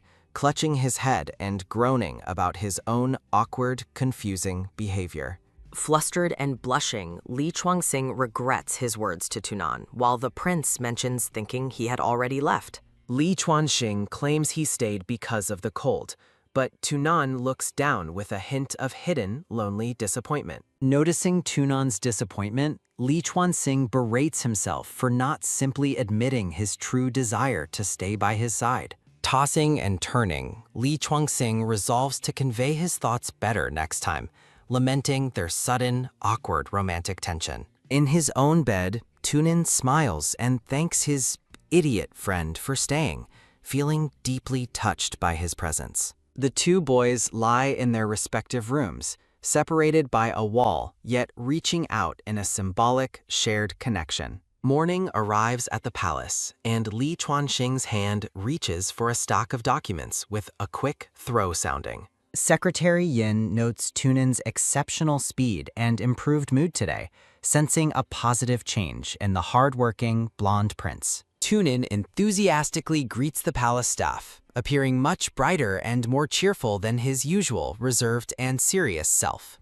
Crediting his good rest to Li Chuanxing's company, Tunan decides to take a walk toward the guard training grounds. Secretary Yin suggests visiting Li Chuanxing's training, while privately praising the queen's wise decision to keep the boys close. At the training field, guards cheer for their captain, the air filled with the sounds of active, high-energy exercise. Tunin and Secretary Yin approach the grounds as a rhythmic count of push-ups echoes through the sunny morning air. Tunin stares with wide, sparkling eyes at the impressive display of strength and discipline unfolding on the training field. Shirtless and sweating, Li Chuanxing leads the training session with the staff, determined to prove himself to his peers. Gasping for breath, Li Chuanxing pushes his physical limits, his muscles glistening under the bright, warm morning sunlight. The guards realize the prince is watching, while a blushing Li Chuanxing takes notice of Tunan's presence with interest. Determined to look his most handsome, Li Chuanxing flashes a confident, charming smile toward his watching friend, the prince. Li Chuanxing's workout intensity doubles as he surpasses 100 reps, leaving the observing Tunan completely bewildered and confused. Feeling flustered, Tunin suggests they leave quickly, while Secretary Yin wonders why he wants to stop watching so soon. Tunin's heart sounds with a rapid thump-thump as he realizes his feelings are becoming impossible to ignore. Tunin wonders about the strange, deep feeling in his heart as he watches the moon from his dark, quiet room. Tunin lies in bed, smiling to himself as he touches his lips, clearly lost in a very pleasant daydream. With a sudden open eyes sounding, Tunin finds Li Chuanxing hovering over him, asking if he looks handsome today. In the prince's dream, Li Chuanxing leans in close, asking Tunin if he likes and wants to touch him. Tunin and Li Chuanxing pose together in a title image, looking regal and intimate in their decorated royal uniforms. Within the bold dream, Li Chuanxing continues to tease Tunin, asking if he truly wants to touch his body. Li Chuanxing pulls the prince into an embrace, telling him not to suppress himself and to touch wherever he wants. With a soft moan and a tender kiss sounding, the dream reaches its peak as the two share an intimate moment. Leaning in close, Tunin confesses his deep feelings, his eyes reflecting a mixture of longing and vulnerability. Reality returns as Tunin finds himself reaching into the cold, empty air of his silent grand bedroom. Standing alone, the blonde prince reflects on the vivid warmth of his dream, wishing it hadn't ended. Driven by lingering reluctance, Tunin wanders through his dark room, unable to shake the phantom feeling of intimacy. Focused and determined, Tunin reaches for a door handle, driven by a desperate need to extend the night's magic. With a soft push sounding, Tunin finds Li Chuanxing sleeping peacefully, his rhythmic snore sounding throughout the dark room. Seeking comfort, Tunin slips under the covers and joins his friend in bed as they appear together in a warm embrace. Cradled in a deep, comfortable embrace, Tunin finally finds the peace he craved, lulled by Li Chuanxing's steady breathing. The two boys sleep soundly together, their bodies entwined in a quiet moment of shared, unconscious intimacy and trust. Waking to find Tunin beside him, Li Chuanxing stares in confused silence, his heart racing at their close proximity. Watching the blonde prince sleep, the dark-haired boy feels a wave of affection wash over his tired, racing heart. With a tender, soft kiss sounding, Li Chuanxing presses his lips to Tunin's temple, lost in the quiet of the night. Butterflies dance around them as the two share a deep, moonlight-drenched kiss, transcending the boundaries of friendship and duty. Morning light spills into the palace as several chirp-chirp sounds signal the start of a brand new, bright day. Tunin wakes with a start, realizing his proximity to the snoring Li Chuanxing and wondering if he's still dreaming. Overwhelmed and blushing, the prince questions his own reality, unable to believe he actually spent the night by Li's side. Leaning in for a soft sniff sounding, Tunin recognizes the familiar, woody scent that confirms his memory of their kiss. Panicking over his bold actions, Tunin blushes furiously while Li Chuanxing remains fast asleep, completely unaware of the prince's inner turmoil. Determined to avoid being caught by the maids, Tunin makes a quick, sneaky exit from his friend's private quarters. Waking up alone, Li Chuanxing reflects on the vivid, romantic dream he thinks he just had about the blonde prince. Touching his lips, the dark-haired boy recalls the soft, lingering sensation of a kiss that felt impossibly and beautifully real. Li Chuanxing wonders why he feels so reluctant to wake up from a fantasy where he and Tunin were inseparable. Noticing a single, unmistakable blonde hair on his pillow, the boy's eyes widen as a shocking new possibility takes hold. The scene shifts back to Tunin, who is already up and preparing for the many royal duties of the day. With a loud whoosh sounding, the story moves through the city as the boys begin their official morning routine. Sitting in heavy silence, Li and Tunin share a car ride, both lost in their own awkward private thoughts. Li Chuanxing's mind races as he questions if last night's intimate encounter was truly a dream or a reality. Recalling the blonde hair found in his bed, the boy wonders how the usually reserved Tunin could be so sneaky. Tunan berates himself for taking advantage of Li Chuanxing's sleep, feeling a deep, nagging sense of guilt and shame. The two steal glances at each other, the unspoken tension in the car growing more palpable with every passing second. Searching for answers, Li Chuanxing breaks the silence and asks Tunan if there is anything he wants to say. Flustered and blushing, the blonde prince quickly denies having anything to share, hiding his growing anxiety behind a stoic mask. Tunin asks about Li's sleep, privately resolving to lie and obscure the truth to protect his own deep embarrassment. Li Chuanxing admits he dreamt of someone sleeping beside him, his gaze searching Tunin's face for even a hint of recognition. Tunin's heart sounds with several rapid but dump sounds as he admits to himself how much he wanted to stay. Confirming he slept well, the dark-haired boy watches Tunin closely, sensing a secret hidden behind the prince's calm exterior. With a radiant, gorgeous smile, Tunin admits he too was reluctant to wake up, stunning his friend with his honesty. Li Chuanxing stands bewildered as the prince's beautiful, unexpected smile leaves him feeling completely and utterly captivated and charmed. Spotting something on Tunin's collar, the boy's curiosity is piqued as he reaches out to examine the small, mysterious detail. Li Chuanxing holds up the incriminating blonde hair, leaving Tunan frozen in shock as his secret is suddenly, undeniably revealed. Arriving at a political venue, the two are forced to separate quickly as royal staff approach with urgent, troubling news. Emergency reports reveal a drop in public support following violent riots at Port Z, leaving the blonde prince visibly shaken. Tunin contemplates the political crisis, realizing the urgent need to address the situation before his support falls any further. Despite the chaos, the prince looks to his personal guard and asks if Li Chuanxing will accompany him on this trip. A large airplane descends toward the airport runway, signaling the start of a high-stakes mission to the border. Stepping onto the tarmac, Tunin is greeted by bowing officials who announce the Royal Highness's sudden and important arrival. With a rhythmic clatter sounding from his footsteps, Tunin walks toward the meeting, looking every bit the noble, determined prince.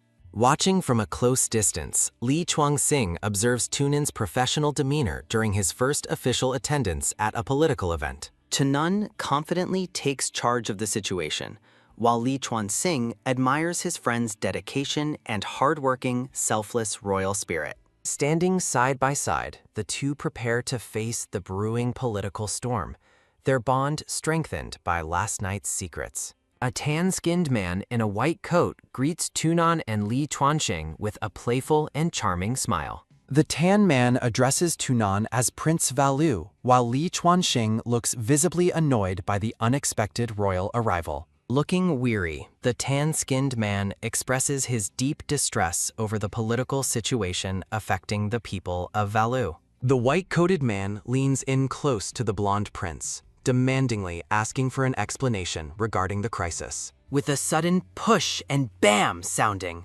Li Chuanxing steps between them to protect Tunan from the man's impatience. The tan man recognizes the guard as Li Chuanxing, while the dark-haired boy sternly warns him to watch his words. Wearing a confident smirk, the tan-skinned prince tells Li Chuanxing he is looking forward to seeing his performance. The scene shifts to a high-stakes meeting where Tunin and the rival prince sit among various government officials. Tunin and the tan man stare each other down across the table as Li Chuanxing notes the oppressive tension. Standing beside Tunan in the formal setting, Li Chuanxing reflects on how surreal and dreamlike this moment feels. In a determined chibi thought, the dark-haired guard resolves to listen carefully and help Tunin in any way. The Tan Prince questions Tunin's loyalty to Valu's interests while officials discuss the ongoing riots and public approval. Feeling overwhelmed by the complex political energy,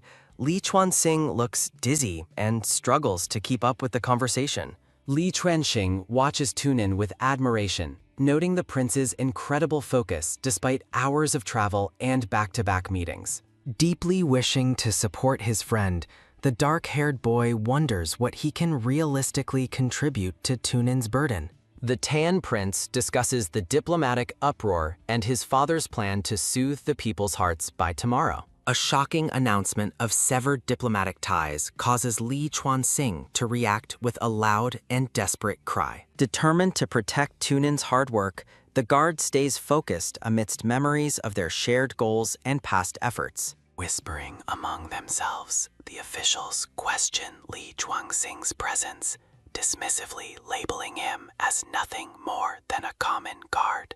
Li Chuanxing breaks the silent atmosphere with no sound by suggesting a joint effort to turn the crisis into a blessing. Feeling guilty, the dark-haired boy apologizes for speaking out, but Tunin reassures him with a gentle and supportive smile. The Tan rival prince mockingly questions why a mere guard is attempting to teach a prince how to lead. Tunin firmly shuts down the rival's insults, introducing Li Chuanxing as a qualified and essential partner in their diplomatic mission. With unwavering conviction, Tunin declares that he has no secrets from Li, and that denying his guard is denying himself. Tunin challenges the Tan Prince to turn this crisis into an opportunity, revealing that he has already found important clues. The blonde prince hints at something that will interest his rival, while Li Chuanxing watches, inspired by Tunin's strength. Looking resolute and sharp in his royal attire,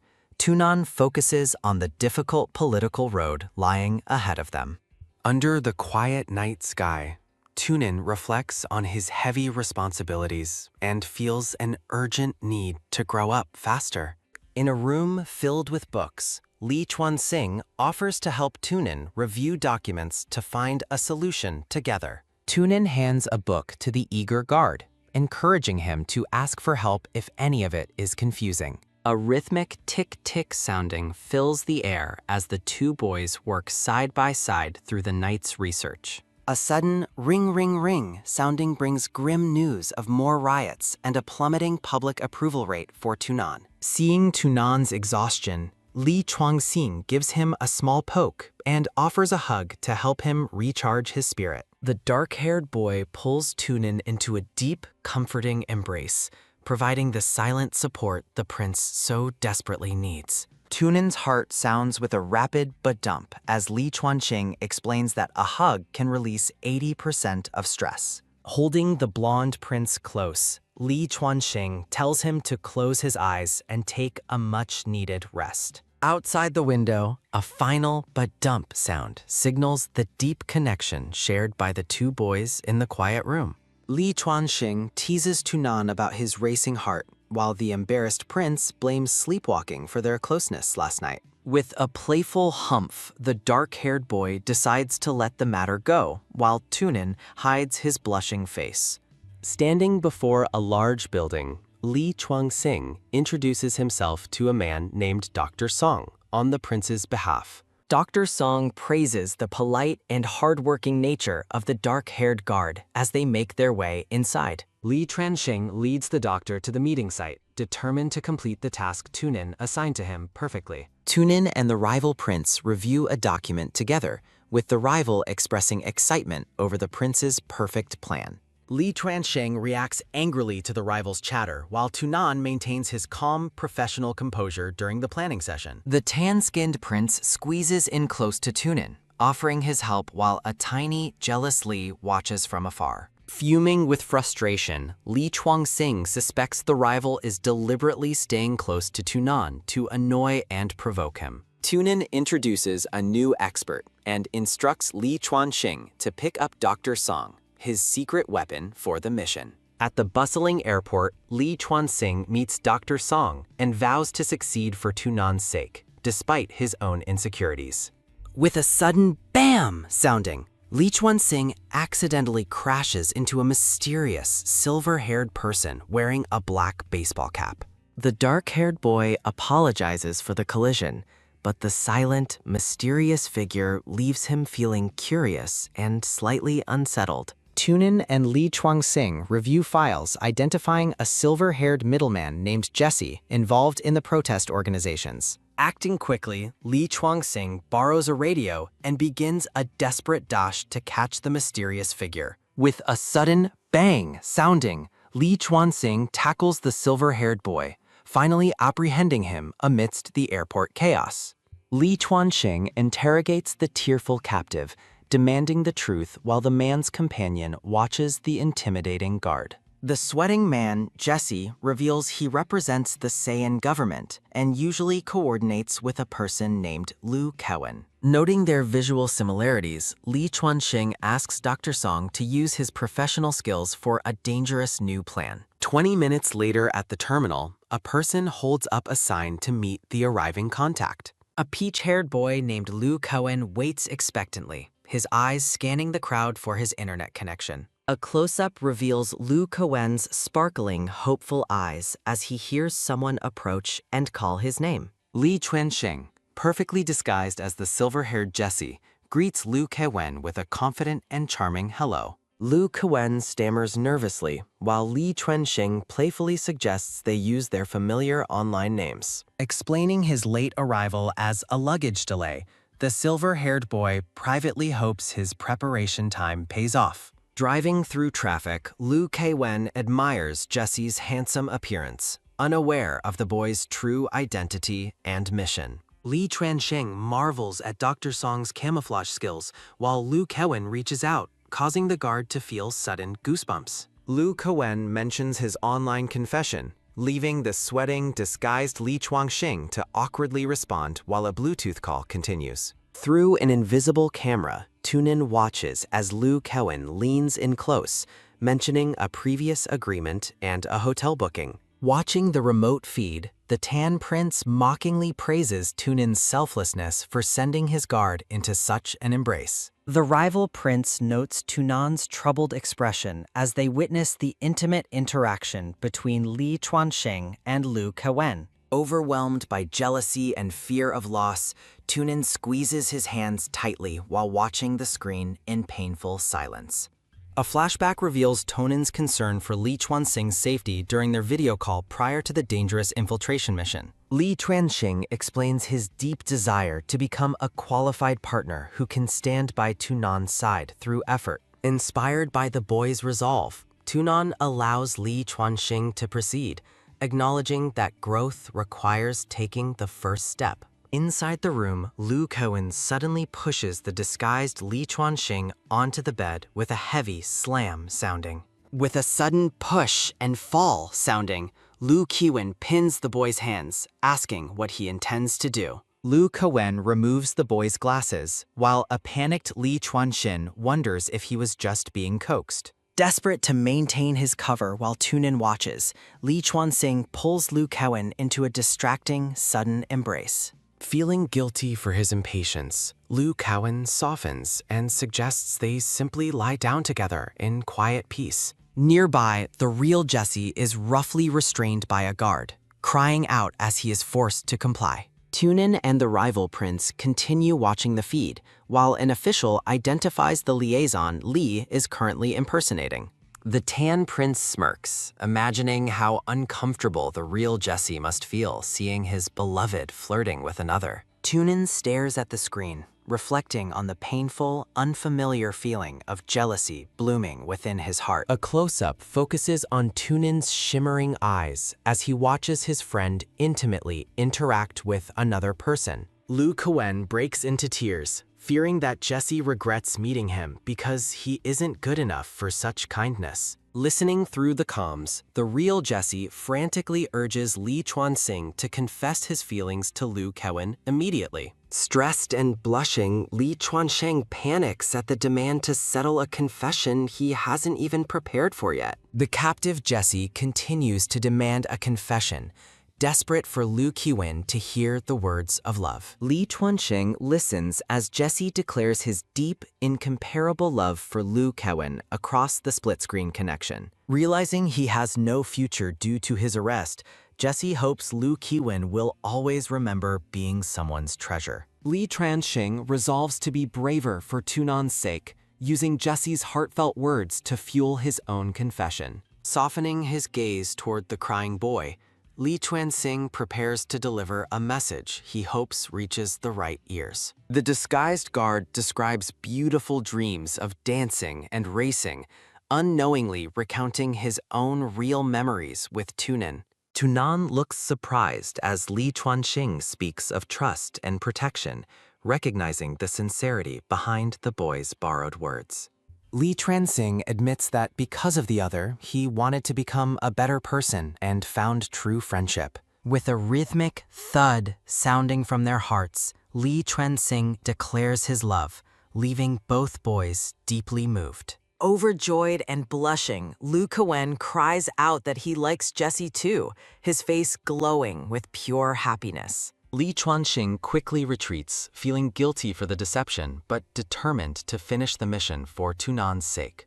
The silver-haired boy hopes Tunin understands that those words of love were actually meant specifically for him. Looking radiant and soft, Tunin adjusts his tie, appearing deeply touched by the confession he witnessed through the feed. The Tan Prince finds the scene of falling in love interesting, wearing a knowing and mischievous smirk. Arriving at the secret hideout, Li Chuanxing is introduced as the liaison, Jessie, to the group of protest organizers. Lu Kewen laughs heartily as the disguised silver-haired boy reflects on capturing evidence to support Tunan's political cause. A suspicious man suddenly points a finger, loudly declaring that the silver-haired boy is definitely not the real Jessie. Breaking into a nervous sweat, Li Chuanxing worries as the man insists he knows his former colleague far too well. With a sudden clatter sounding, a gun is pressed against the boy's head as the man demands his true identity. Terrified of being exposed before finishing the video, Li Chuanxing desperately tries to imagine how Tunan would handle this crisis. A menacing crowd of thugs wielding bats surrounds the pair, while the man keeps his pistol aimed at Li Chuanxing. Li Chuanxing holds up a phone, boldly claiming he is reporting back to headquarters to challenge the man's accusations. Lu Kewen tearfully defends his boyfriend, while Li Chuanxing warns the group that injuring a liaison officer carries severe consequences. The tension in the warehouse peaks as Li Chuanxing tries to bluff his way through the crowd of suspicious organizers. A man with glasses invites the group to inspect the boy closely to determine if his identity is actually legitimate. Sweating under the intense scrutiny, Li Chuanxing panics upon learning they have a photo of the man he is impersonating. Looking visibly annoyed, Li Chuanxing hands over the phone for inspection, secretly fearing this gamble will lead to his death. The man confirms the identity, much to the boy's relief, as he praises Dr. Song's incredible camouflage and disguise skills. Acting fast, the chibi Li Chuanxing threatens to call headquarters until the nervous organizer begs him to reconsider the move. The group cheers at the promise of payment from the Saiyan government, completely unaware that their plan is being recorded. Having gathered sufficient evidence, Tunin instructs his assistant to contact the police and prepare an immediate press conference for news. Tunan emphasizes that the top priority for the authorities must be ensuring the absolute safety of his guard, Li Chuanxing. The scene shifts to the exterior of the warehouse as police forces begin to gather outside the group's secret hideout. Armed tactical officers storm the building, their weapons drawn as they move to apprehend the group of protest organizers inside. The officers command everyone to raise their hands, announcing that the building is now officially under police control and authority. Confusion erupts among the thugs, while Li Chuanxing seizes the moment to grab Lu Kewen and make a desperate dash. Lu Kewen hits the floor with a sudden thud sounding, reacting with shock and anger at the guard's rough treatment. With a quick whoosh sounding, Li Chuanxing sheds his wig and glasses, revealing his true face to a stunned Lu Kewen. Li Chuanxing apologizes for the necessary deception while sternly informing the peach-haired boy that he has been breaking the law. Emergency lights flash as police cars and an ambulance surround the industrial facility to process the arrested members and evidence. Blushing from the praise, Li Chuanxing listens as officials commend his fighting skills for preventing any of the criminals from escaping. The assistant hands over a phone, explaining that Tunin is calling from the press conference to check on his guard.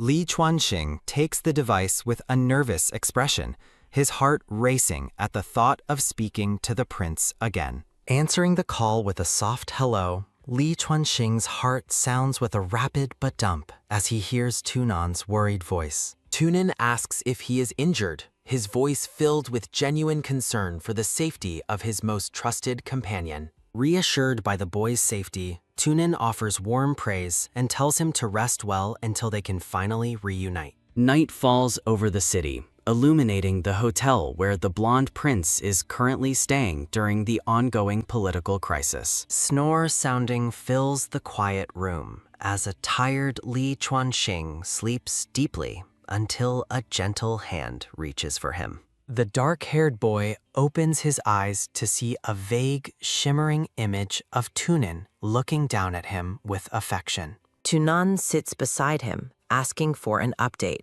while Li Chuanxing sleepily confirms that their mission was a complete success. With a sudden clatter sounding, the drowsy boy asks for a reward, leaving Tunin to consider the bold and unexpected request. Li Chuanxing repeats his desire for a reward, his gaze softening as he looks up at the prince in the moonlight. Tunin stares back, his expression unreadable as the silence in the room deepens during this intimate and quiet late-night moment. As their hearts ba-dump together, Li Chuanxing pulls the prince closer, whispering that he truly wants the man before him. The boy explains he wants a simple date where they can relax and walk around like ordinary people for once. Surprised and blushing, Tunan agrees to disguise himself for a date tomorrow night, causing Li Chuanxing to squeal with joy. Chibi Li Chuanxing asks about the warehouse witness, while Tunan confirms he had already arranged for the person's timely testimony. Calling Tunan his savior, Li Chuanxing asks for his reward again, prompting the prince to pull the boy into him. A sudden rustle and hug sounding fills the air as Li Chuanxing is pulled into a deep and firm embrace. Tunan explains he needs to charge his spirit in advance to handle the busy political work scheduled for the coming morning. Holding the guard close, the prince tells him he can stay and recharge for as long as he possibly needs to. Stars shine over the government office building as the scene transitions to the following night in the quiet city center. Standing by his motorcycle, Li Chuanxing wonders if last night's charging session provided enough energy for the upcoming mission and date. Tunin arrives wearing a cap and glasses, appearing as an ordinary civilian, much to the surprise of his waiting dark-haired guard. Impressed by the effective disguise, Li Chuanxing blushes and promises to take Tunan on a perfectly planned night market date. Li Chuanxing mounts his motorcycle while Tunan smiles warmly behind him, preparing for their secret night market date. Tunin settles onto the back of the bike with a soft sit sounding, ready for their ordinary night out. Tunan's intimate embrace causes Li Chuanxing's heart to go ba-dump as the prince clarifies his guard's protective role. Looking elegant in his glasses, Tunin asks the silver-haired boy to be his exclusive knight for the night's festivities. The motorcycle speeds through the glowing city, carrying the pair toward the distant lights of the festive night market. Amidst the noisy market atmosphere, an excited Li Chuanxing orders a variety of snacks for the two of them. Enticed by the delicious aromas, Li Chuanxing comments on the food's fragrance while Tunan watches him with affection. Li Chuanxing instructs the prince to sit properly while bystanders admire Tunan's striking appearance and refined manners. Nearby women gossip about Tunan's good looks as Li Chuanxing returns with a tray of hot, delicious market food. Tunan is fascinated by the moving takoyaki flakes as Li Chuanxing enthusiastically explains the traditional snacks he has prepared. Li Chuanxing offers to teach Tunan how to use chopsticks while the prince wonders about the etiquette of eating publicly. Dismissing formality, Li Chuanxing feeds the prince a bite, reminding him that he isn't royalty for tonight's casual outing. Tunin blushes while enjoying the simple street food, his cheeks full as he makes a soft chew-chew sounding. Against the backdrop of the vibrant night market, Li Chuanxing promises to be someone the prince can truly count on. The scene shifts to the moonlit Calais Island, where shouts erupt about assassins and a mysterious figure named Fuyian Lluo. A young blonde master lies in bed as a guard apologizes for disturbing his dreams during the security alert. A dark-haired young assassin threatens the boy with a knife before suddenly collapsing, leaving the little master bewildered. Finding the assassin awake and bandaged later, the blonde young master observes him through a screen of blooming roses. The young intruder, Fuyian Lluo, wakes up and asks about the conditions for his life being spared. Fuyian Lluo requests a sacred sutra, but the young master demands 3 conditions in exchange for the book. The first condition requires Fuyian Lluo to read aloud to the blonde boy to relieve his boredom. The little master puts a stop to the formal reading with a bam sounding, requesting stories about more lively matters. Fuyian Lluo shows off banned suggestive books, causing the innocent young master to blush a deep, bright red. While the assassin laughs, the young master reads the provocative text, fascinated by the descriptions of sweat and breath. With a rapid badump sounding, Fuyian Lluo realizes the suggestive words sound surprisingly different. A white-haired elder laments his grandson's unruly character, feeling it's a pity he cannot pass on his unique skills. Fuyian Lluo resolves to prove he's the better heir by disturbing the young master's legendary, desireless calm.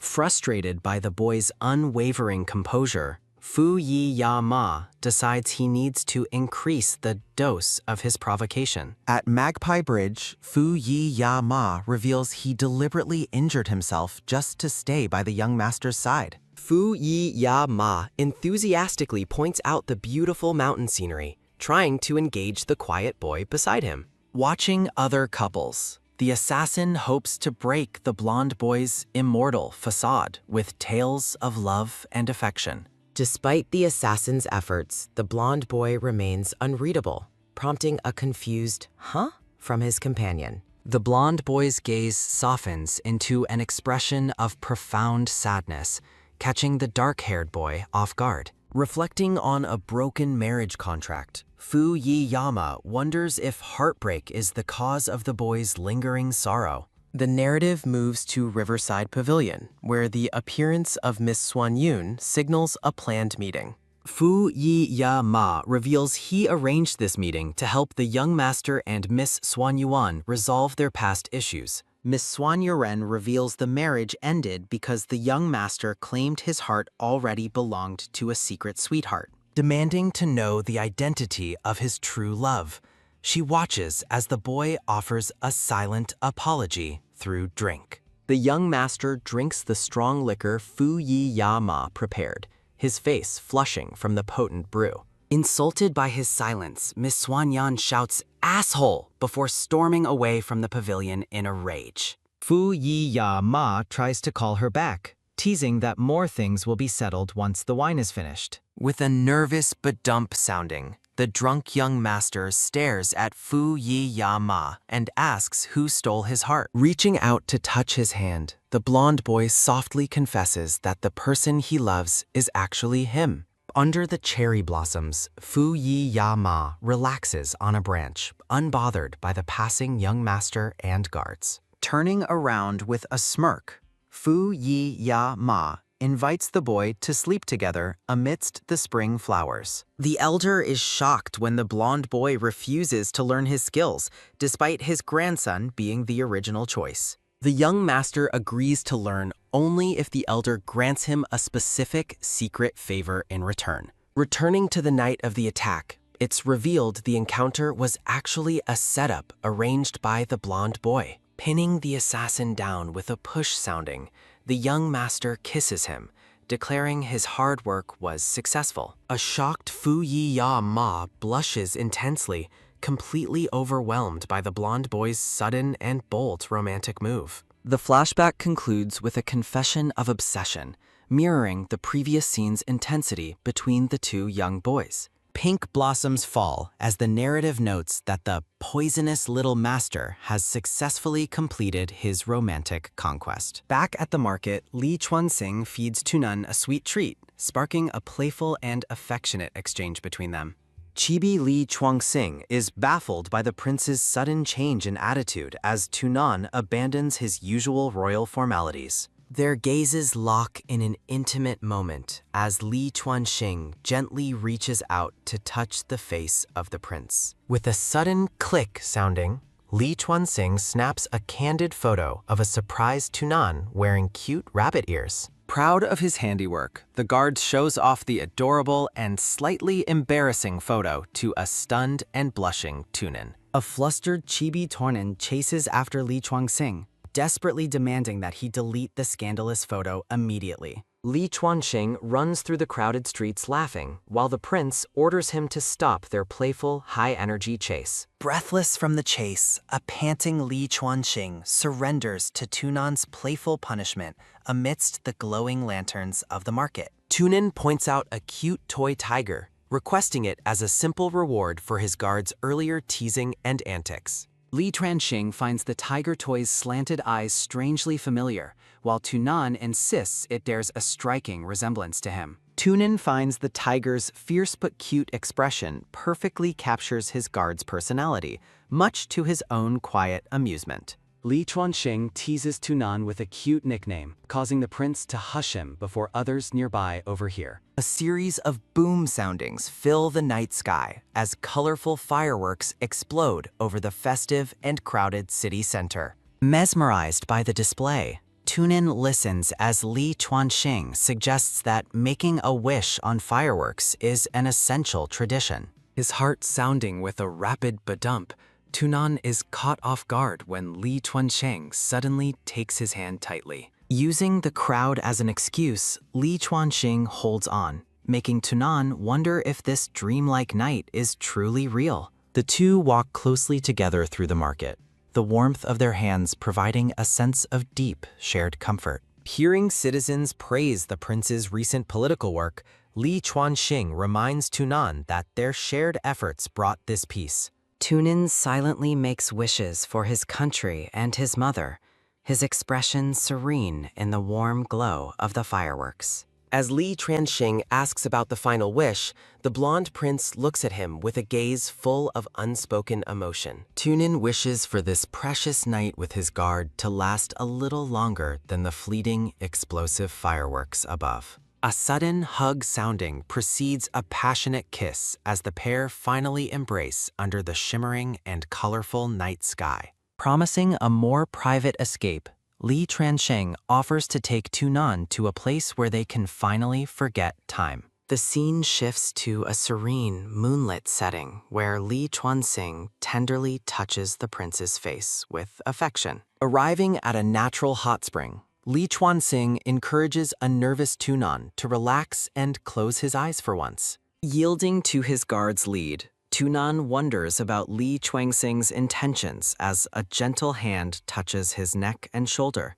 Tunan feels Li Chuang's presence closely behind him in the water, his pulse quickening from the intimate and warm proximity. Lost in his memories and desires, Tunin feels the heat of the moment intensify under his guard's gentle, steady touch. Li Chuanxing begins a soothing head massage, though Tunan finds himself wanting more than just a simple moment of relaxation. Battling his own rising desire, Li Chuanxing notes the heat of Tunan's body while trying desperately to remain calm. Desperately trying to stay sober-minded, Li Chuanxing warns himself not to let his impulses hurt the man he loves. Tunan asks if Li Chuanxing is happy, reflecting on how his life was once confined only to palaces and schools. Gazing into the distance, Tunin describes the profound impact of seeing the world outside his royal bubble tonight. Recalling the vendors and happy couples,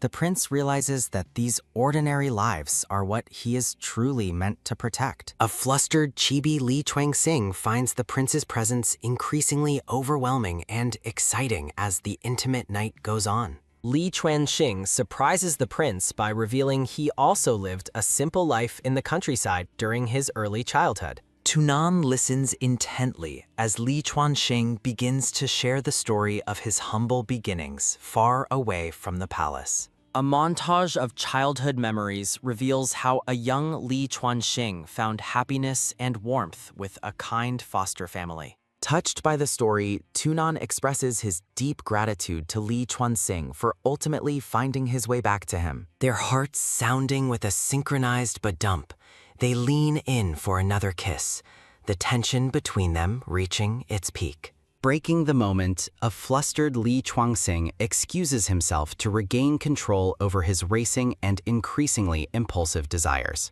Left alone in the water, a disappointed Tunin struggles to settle his own racing heart and mind after the interruption. A series of top soundings signal an approaching figure, causing Tunin to wonder if his guard has already returned. A dark-skinned man with wavy hair appears, greeting the prince with a bold and confident smile in the moonlight. The intruder, identifying himself as the Prince of Value, shows Tunan a phone filled with photos from his secret date. Shocked by the surveillance, Tunin realizes this mysterious man has been tracking his every move throughout the entire festive night.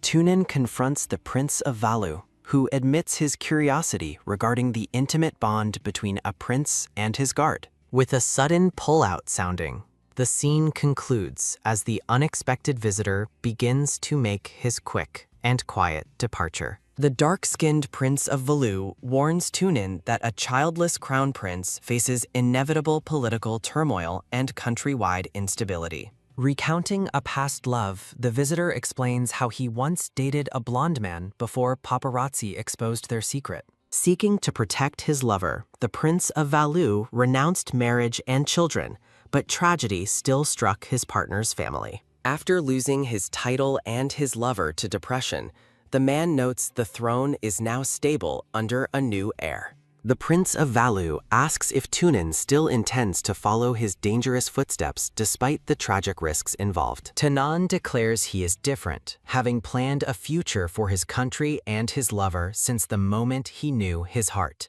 With a soft drop and wipe sounding, the blonde prince dries himself off, acknowledging he owes the mysterious visitor a favor. Leaving the hot spring, Tunin walks away as the dark-haired visitor watches him with a lingering, unreadable expression. Tunin observes how his guard is becoming increasingly naive and reckless, yet he finds himself drawn to that growing intensity. A flashback reveals the Prince of Value ordered surveillance on the pair after spotting them on a motorcycle hours ago. 1 hour ago, the Prince of Value received a call confirming that paparazzi had been secretly trailing the blonde prince. Traveling through the city, Tunin reflects on the events of that day while sitting beside his quiet, dark-haired companion. Tunin notices that his guard has become more rational and restrained, mirroring the guarded personality the prince once maintained himself. Li Chuanxing worries about being a political weakness, briefly considering distancing himself before resolving to stay by the prince's side. Both men silently agree to maintain a professional distance for protection until the throne is finally secured against their enemies.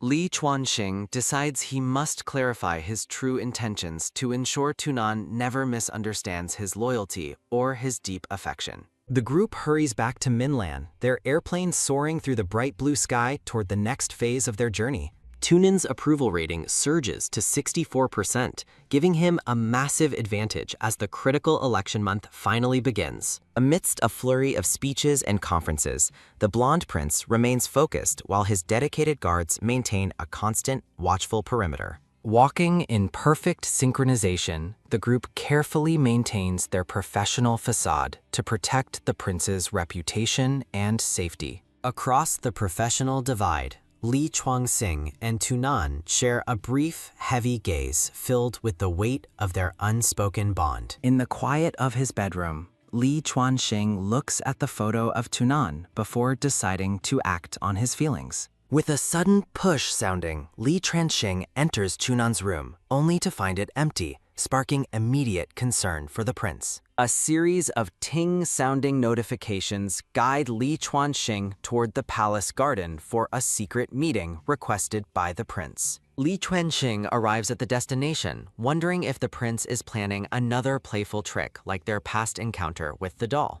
A massive glowing tree stands under the night sky, its branches illuminated by twinkling lights as footsteps approach the quiet spot. Tunin smiles warmly as Li Chuanxing arrives, his eyes shimmering with happiness in the magical, moonlit glow of the garden. Noting his guard's exhaustion, Tunin invites him into a hidden hollow, eager to share a personal secret from his childhood. Tunin confesses he used to hide in this tree hole to cry secretly after his mother forbade him from showing weakness. The two sit closely together in the decorated hollow, finding comfort in the shared silence of the peaceful, starry night. With a gentle lean on sounding, Tunin rests his head on Li Chuanxing's shoulder, finally letting his guard down completely. Soft snore sounding fills the air as Tunin falls asleep, prompting Li Chuanxing to tenderly cover him with his own cloak. Tunin lets out a soft laugh, surprising Li Chuanxing as he reveals he was only pretending to be fully asleep. With a soft cough sounding, Tunin teases his guard for being naughty, touched that Li Chuanxing took the initiative to care for him. With a playful pinch sounding, Li Chuanxing squeezes the prince's cheeks, regretting that he couldn't capture this cute moment on camera. Tunin calls him a little cutie as their hearts beat with a rapid badum sounding, the intimate atmosphere drawing them closer. A flustered Chibi Tunin claims to be fierce, but a skeptical Li Chuanxing remains unconvinced as they stare into each other's eyes. With an approach sounding, Tunin leans in, referencing the visitor's past story, but remaining firm in his own romantic resolve. Tunin declares the garden is safe before pulling Li Chuanxing into a passionate, lingering kiss under the shimmering lights of the tree. The pair loses themselves in the embrace, the moonlit hollow of the tree providing a private sanctuary for their deep affection. Tunin playfully notes his guard's surprising skill, while a blushing Li Chuanxing struggles to maintain his composure after the intense moment. Tunin reflects on his past attempts to get attention before presenting Li Chuanxing with a small, carefully wrapped gift box. Blushing deeply, the blonde prince offers the gift as a formal delivery, his expression full of vulnerability and sincere hope. A bling sounding highlights the small blue box as Li Chuanxing reaches out, his heart racing with anticipation for the surprise. The box contains a small red heart, prompting Tunin to tell the story of his parents' own romantic proposal. A young, confused chibi boy looks on as his mother reacts to the sight of a heartless doll being completed. Recalling how his father proposed, Tunin looks at Li Chuanxing with a gentle smile, mirroring the historic and romantic gesture. Tunin offers his own heart to Li Chuanxing, asking with deep sincerity if his guard is finally willing to accept it. A chibi Li Chuanxing is 10,000 times willing to accept the proposal as the heart rests warmly in his palm. With a soft puff and block sounding, Li Chuanxing playfully teases the prince about the heart's original destination, causing Tunin to huff. Blonde Prince Tunin reflects on his dark history and mother's influence at Minland College with dark-haired Li Chuanxing.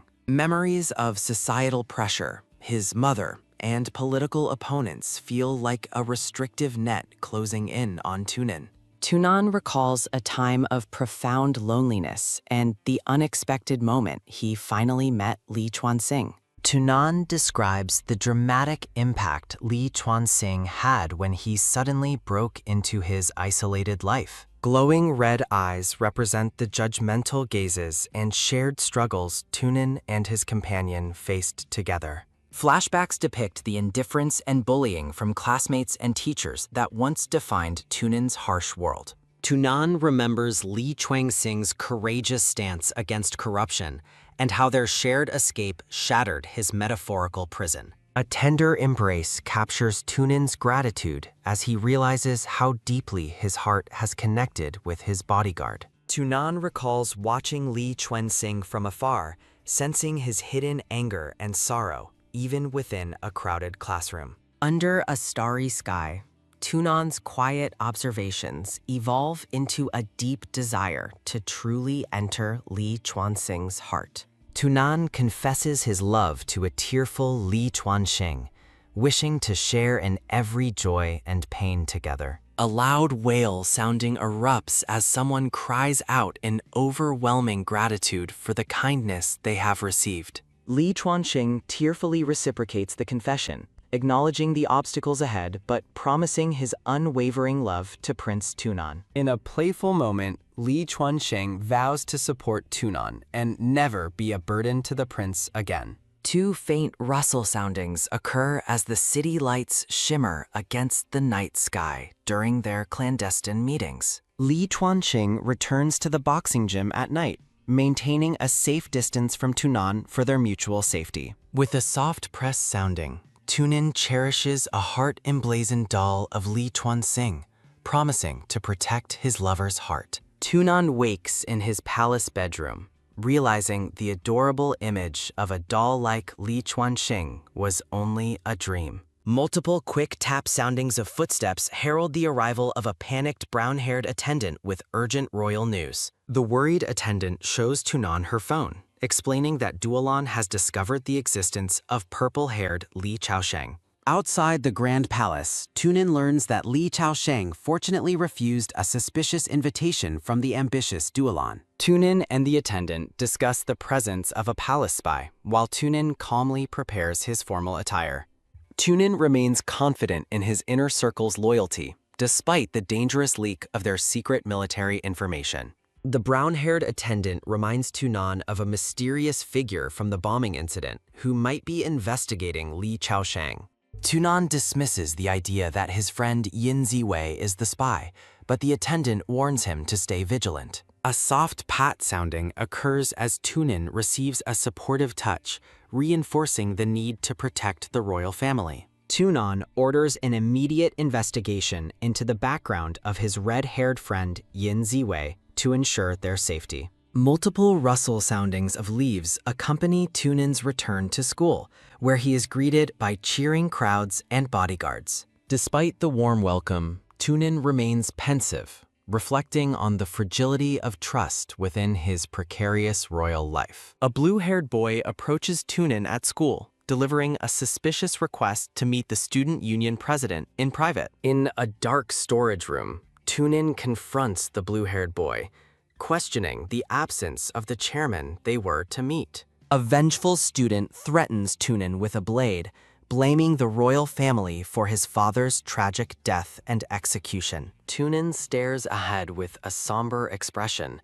haunted by the recurring cycle of hatred directed at his royal lineage. On the basketball court, Tunin watches as red-haired Yin Ziwei and dark-haired Li Chuanxing play together with their friends. Tunin hopes his suspicions about Yin Ziwei are merely overthinking as he observes his friend's seemingly genuine happiness. Li Chuanxing notices Tunin's arrival, his face flushing with a mix of surprise and joy at the prince's presence. During the game, Yin Ziwei scores a point while Tunin asks Li Chuanxing if his presence is a distraction. Tunin and Li Chuanxing share a quiet, lingering moment of mutual awareness away from the chaotic energy of the court. A sharp bam sounding occurs as a girl cheers, while Li Chuanxing quickly catches Tunin to prevent a fall. The girl praises Li Chuanxing's reflexes as Tunin leans into his bodyguard's protective embrace, much to their mutual embarrassment. Yin Ziwei hangs from the hoop after a successful dunk,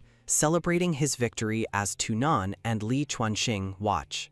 The group feels a momentary sense of awkwardness before the girl encourages them to get closer for a group photo. Sitting together on a bench, the four friends reflect on the end of autumn and their shared history together. A quick buzz sounding of a phone distracts Tunin, whose expression darkens as he reads an unsettling message. Tunin agrees to celebrate with his friends, masking his inner turmoil after seeing the troubling news on his phone. Red-haired Yin Ziwei looks visibly distressed and pale when Tunan mentions the delicious cooking skills of his father. As the school day ends, the group prepares to leave for dinner, oblivious to the tension building within the room. The friends call out to Yin Ziwei to hurry, noticing his uncharacteristic hesitation as they head toward the door. A sharp tremble sounding occurs as Yin Ziwei's hand shakes violently while he watches Tunan walk away from him. Yin Ziwei suddenly gets up and apologizes, claiming a family emergency will keep his store closed for the week.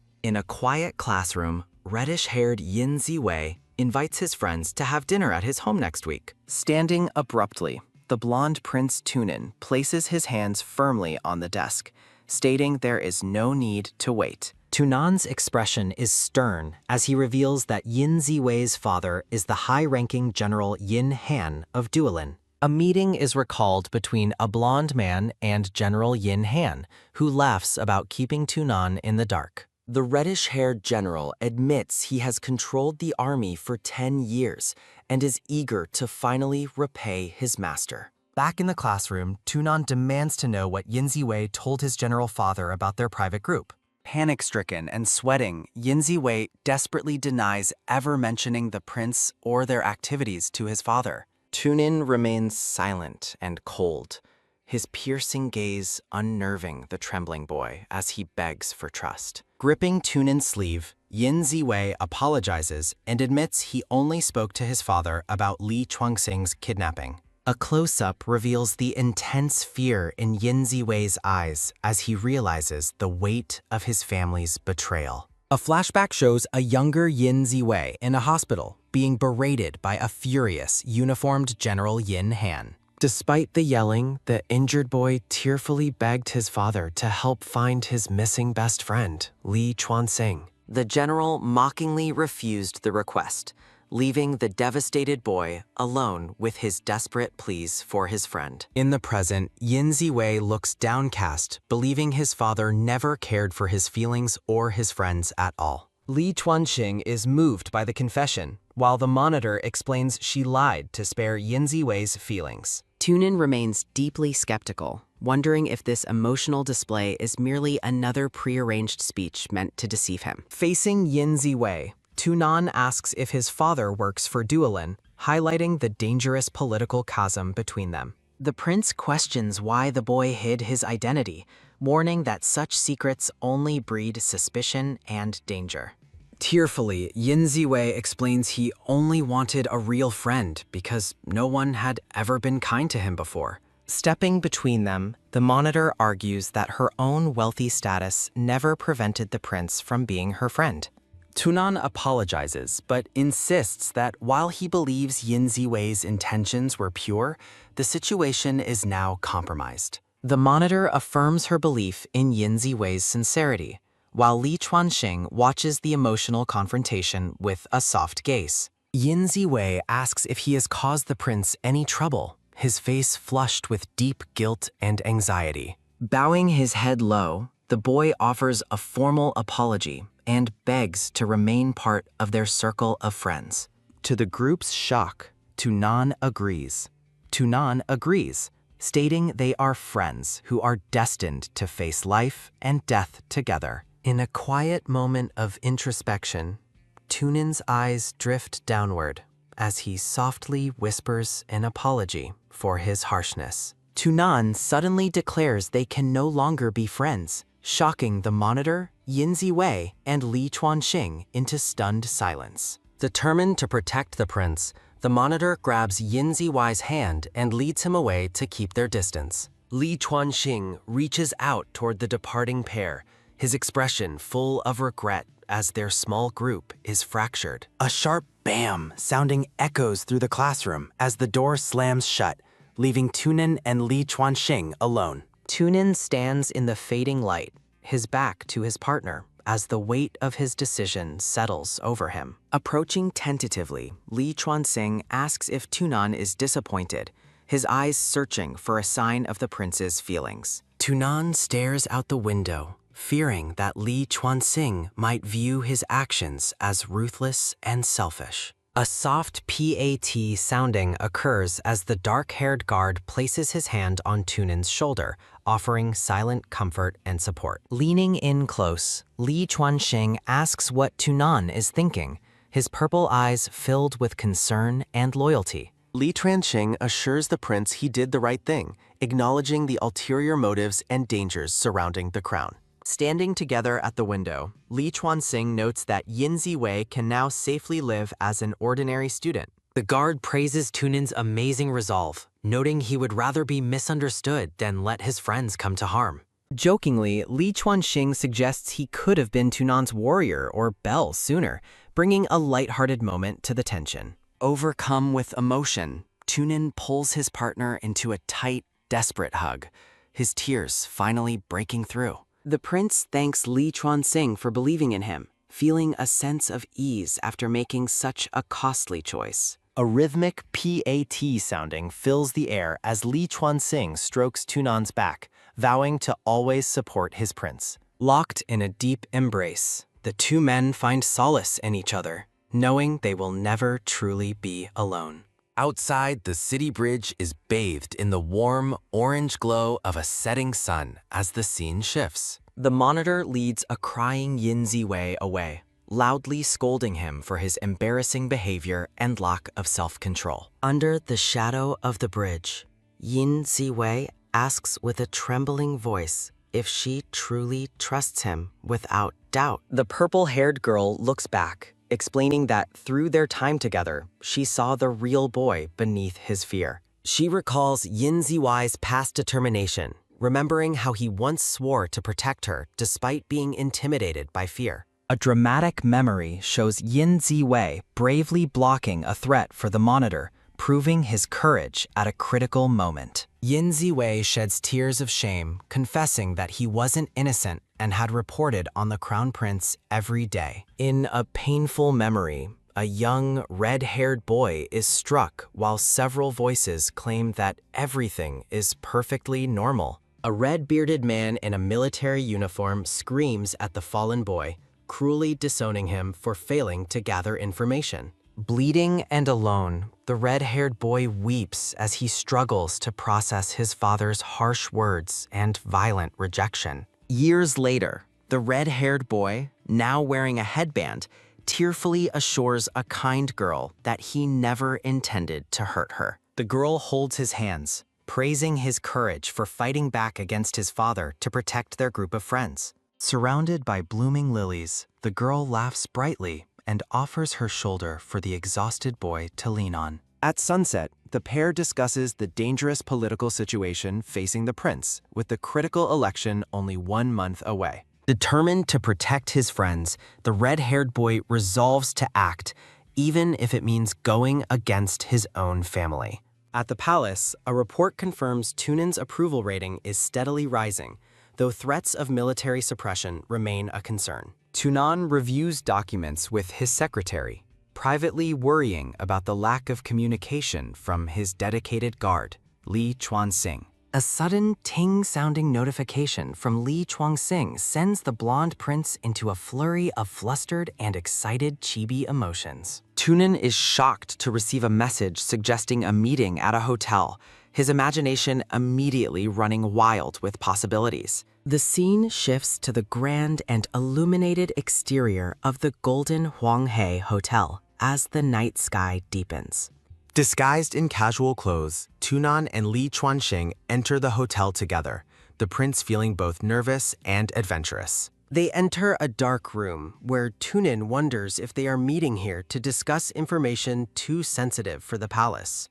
A sudden bam sounding startles the prince as Li Chuanxing pins him against the wall, whispering for him to be quiet. Their hearts racing with a synchronized badum sounding, Li Chuanxing playfully references their new relationship status while they hide together. In the dark hallway, they hold hands tightly as footsteps pass by, the tension of their secret mission mounting. In the next room, General Yin Han turns on the light to begin a meeting with the mysterious man named Luo Yi. Hidden in the shadows, Li Chuanxing whispers to Tunan, urging him to pay close attention to the negotiation happening nearby. General Yin Han pours tea while proposing a new cooperation agreement to fund his mercenaries and secure the throne. Luai, secretly Li Chaosheng, admits he needs military funding and is willing to target the country's richest man to get it. Tunan and Li Chuanxing watch intently as Luo Yi expresses doubt about following a candidate with such sluggish approval ratings.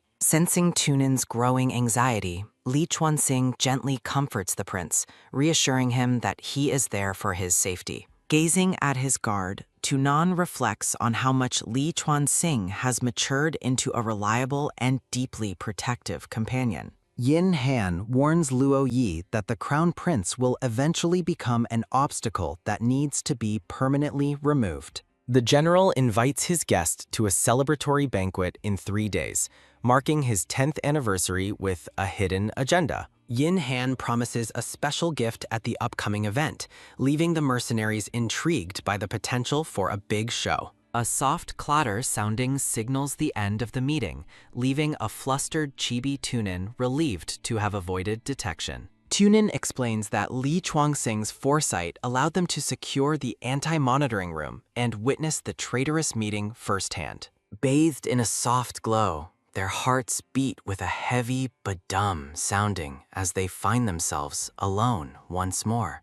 Li Chuanxing claims a romantic reward for his hard work, earning full marks from the blushing and happy blonde prince. With a deep blush, the guard looks at Tunin and asks what they should do next as the night continues. Tunin reflects on the coming banquet, realizing the political stakes are high and his grandfather's military power is at risk. The two surrender to their passion, sharing an intimate night of deep connection and promises to face life and death together. Just as the moment reaches its peak, a persistent ring sounding causes Li Chuanxing's eyes to snap wide open in shock. With an awake sounding, Li Chuanxing sits up in bed, realizing the entire romantic encounter was nothing more than a dream.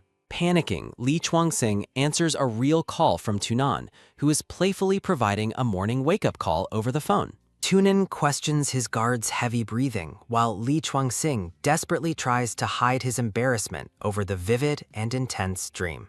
Getting serious, Li Chuanxing confesses his loyalty and asks to follow the prince into the dangerous banquet scheduled for tomorrow.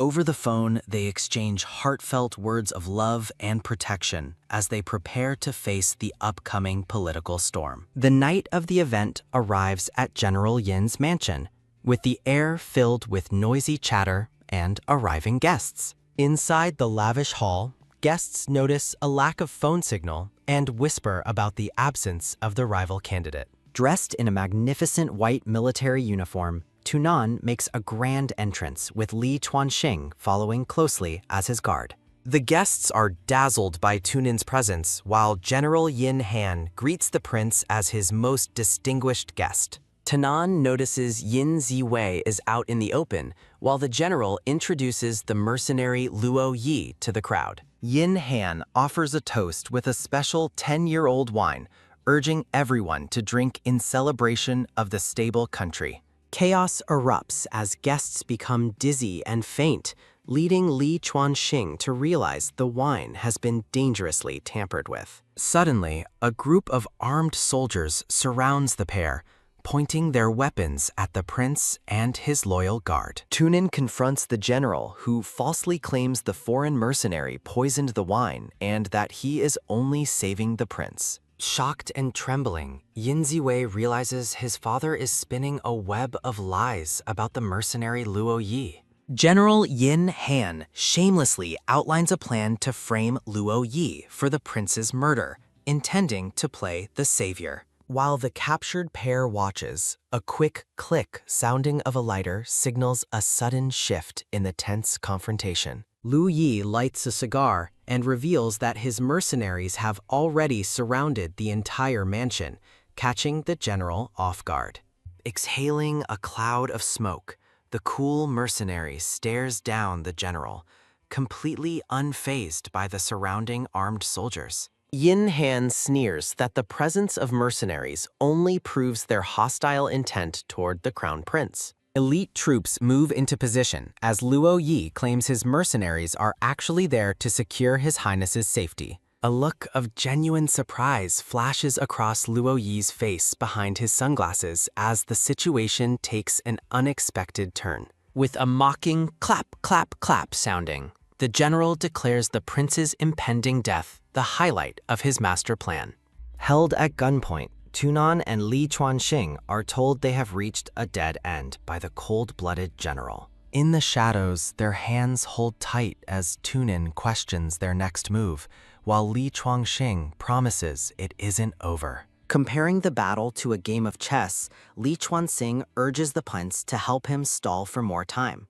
Overcome with grief and horror, Yin Ziwei trembles as he struggles to process the depth of his father's betrayal. Staring at the floor in a daze, the red-haired boy remains paralyzed by his own inability to act against his father. As Yin Han prepares to fire, Li Chuanxing mentions the name Duolin, causing the general to falter for a moment. Li Chuanxing explains that Lord Duolun's absence was a strategic move, urging the prince to focus on the immediate threat. Yin Han explodes in a rage, claiming a mere guard is unworthy of mentioning the man who granted him power. Tunin notes with irony that the general still clings to Duolin's image despite the current chaos and betrayal. Yin Han mocks the prince, claiming his cousin Bessel has already been neutralized and won't be coming to help. Pointing his gun at Tunin's head, the general reveals he had spies monitoring their secret meeting at the hotel. Yin Han confidently explains his tactical analysis of the prince's maneuvers,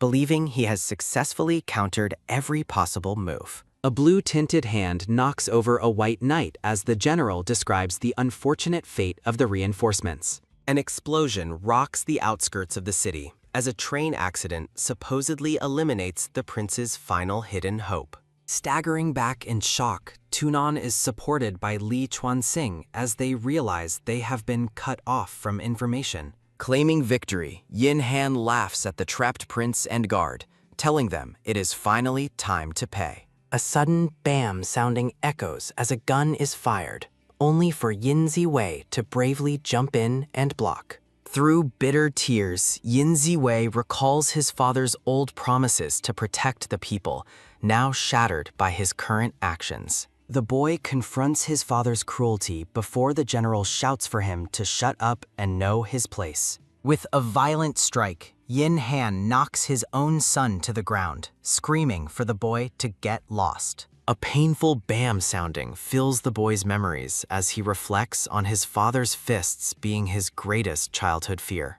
Grabbing his father's arm, the weeping Yin Ziwei declares that the prince is a far better leader than the general. Flashbacks of Tunin's kindness fuel Yin Ziwei's resolve as he tells his father he no longer deserves his high rank. Consumed by hatred, Yin Han calls his son a coward and cruelly disowns him in front of the silent room. A rhythmic rumble sounding of heavy footsteps suddenly fills the hall, causing the confused general to stop his tirade. Crows scatter into the night sky as a soldier's heavy boots stomp toward the mansion in a display of power. Looking relieved, Tunin thanks the crying Yin Ziwei for buying them the precious time they needed for the rescue. The hall is flooded with elite soldiers as Yin Han realizes in horror that the Zhongsu armies have arrived. Surrounded by snipers and spotlights, the general is ordered to lay down his weapon as his position completely collapses. Tunin coldly informs Yin Han that he is the one at a dead end, while Luo Yi watches in awe. Covered in sweat, the general stammers in disbelief, unable to understand how the army bypassed his blockade on the outskirts. A man with long orange-red hair and an eye patch makes a grand entrance, revealing himself as the cousin, Bessel. Bessel apologizes for his late arrival, while Lu Yi reflects on how much the little boy has grown into a general. Tunin reveals that the general's perfect plan was actually a carefully crafted illusion designed to lead him into a trap. Explaining his strategy, The prince notes that he purposefully allowed the general to feel superior to lower his guard. Tunin explains the army used the waterways while the general was busy sabotaging a train full of decoys and empty cars. Moving a final piece on the board, Tunin declares that the Yin family's 10 years of glory officially end tonight. Yin Han lets out a manic laugh, questioning if the prince truly believes this single victory will secure his future forever. The general mocks the declining royal family, but Tunin remains firm, stating he has long since transcended such petty games. The prince reflects on his diplomatic successes and his journey to establish equal relations with other nations despite the odds. As fireworks explode over the city, Tunin resolves to lead the people toward happiness and away from selfish traitors. Tunan stands amidst the fallen guests, accusing General Yin Han of poisoning them in a desperate bid for power.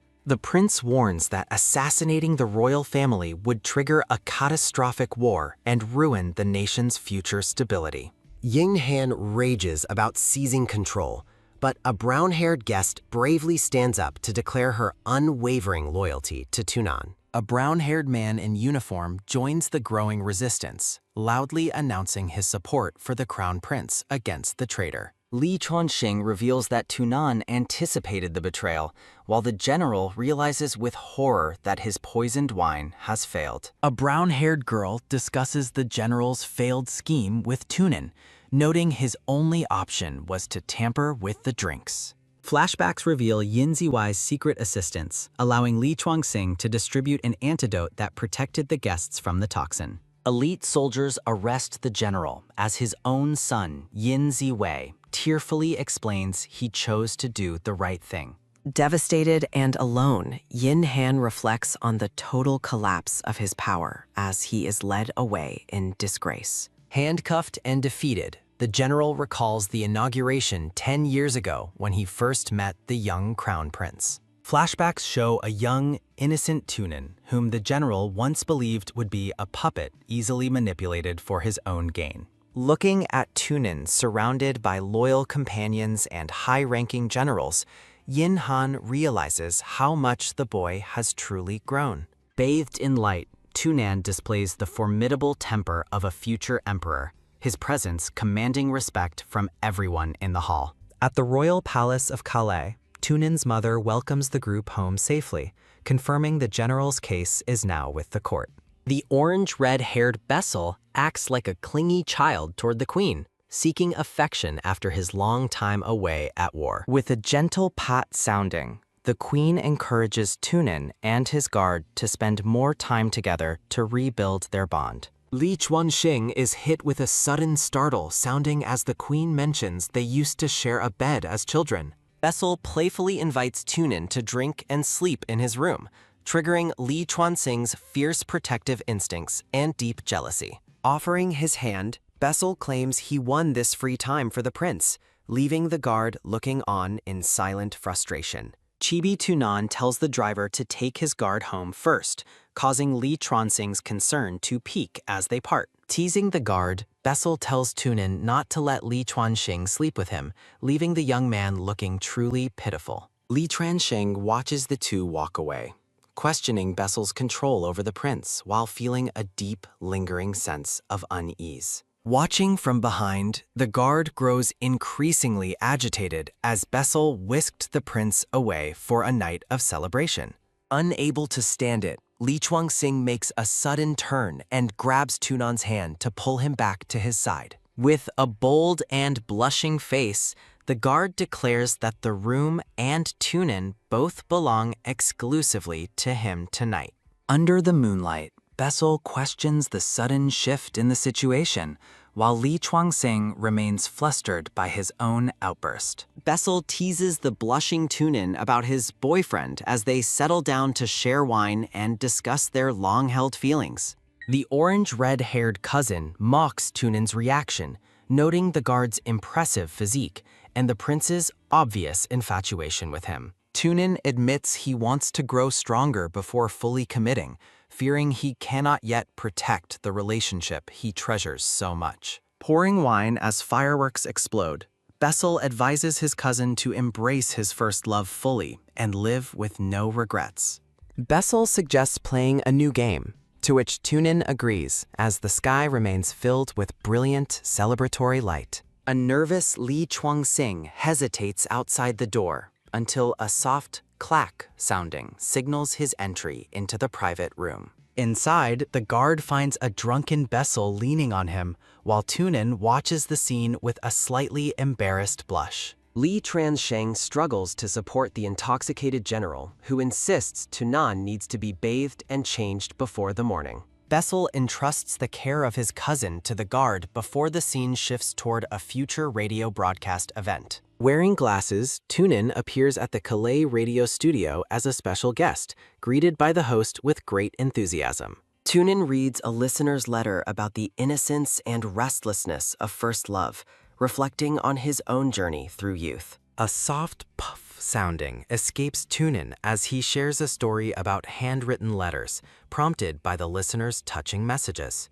Flashbacks show a young Li Chuanxing being scolded by his teacher for leaving his essay composition completely empty. Looking sad, the young boy apologizes to his grandfather for failing to get full marks like the other children in class. His grandfather gently questions him, asking why he refused to write a letter to his favorite person for the assignment. The old man realizes the boy's favorite person lives far away, explaining his hesitation to write a letter that cannot reach them. He encourages the boy to write letters to those who need comfort and motivation, regardless of whether they are strangers or friends.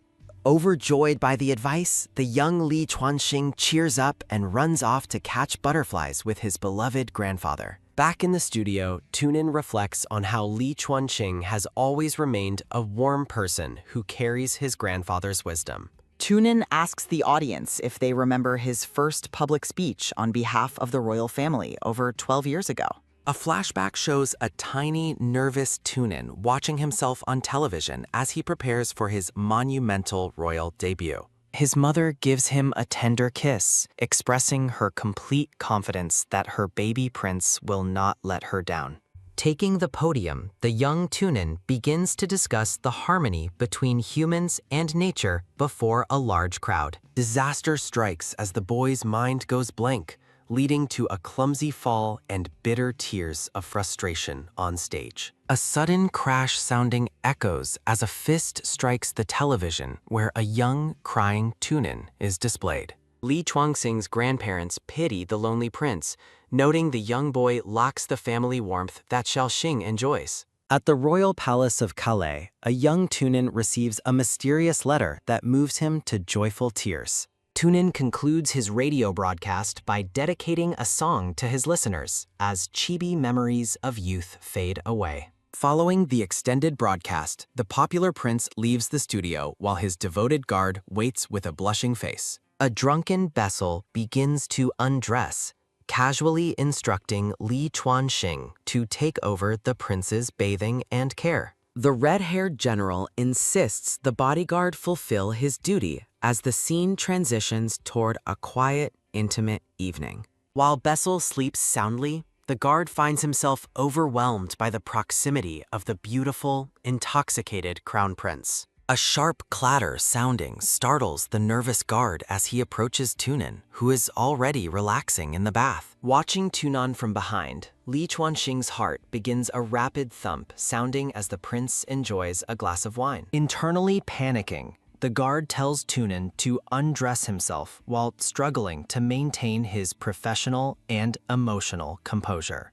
Chibi panels illustrate the guard obediently bathing and drying the prince before carrying the sleepy royal back to bed. Reaching out, Li Chuanxing is paralyzed by a sudden touch as he tries to resist his growing physical attraction. Emerging from the water, a shirtless and blushing Tunin embraces his guard and asks him to join the bath. The atmosphere becomes electric as the guard unbuckles his belt while Tunin nuzzles his neck with drunken affection. Tunin asks the guard to listen closely, his gaze intense and full of longing beneath the warm bathroom lights. Bathed in a celebratory glow, the shirtless Tunin displays a powerful and seductive presence that leaves the guard breathless. A sudden splash sounding occurs as Li Chuanxing is pulled into the water, questioning if Tunan is truly himself. Close together in the rising steam, the blonde prince gazes into the guard's eyes with a soft, challenging smile. Feeling his self-control slip away,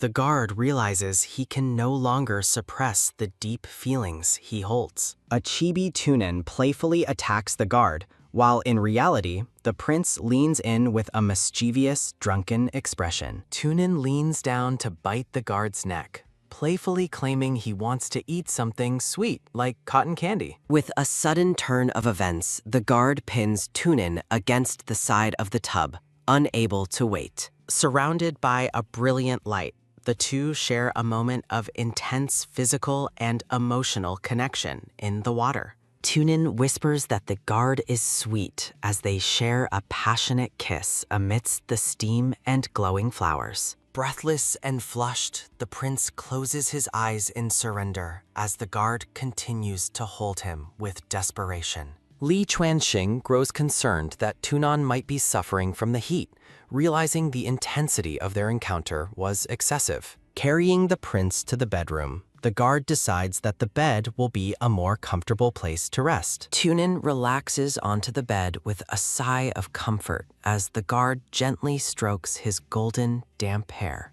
Li Chuanxing watches over the prince with an affectionate gaze, cherishing the quiet intimacy of their shared private moment. A sudden rustle sounding catches the guard's attention as he notices something hidden beneath the silk sheets of the bed.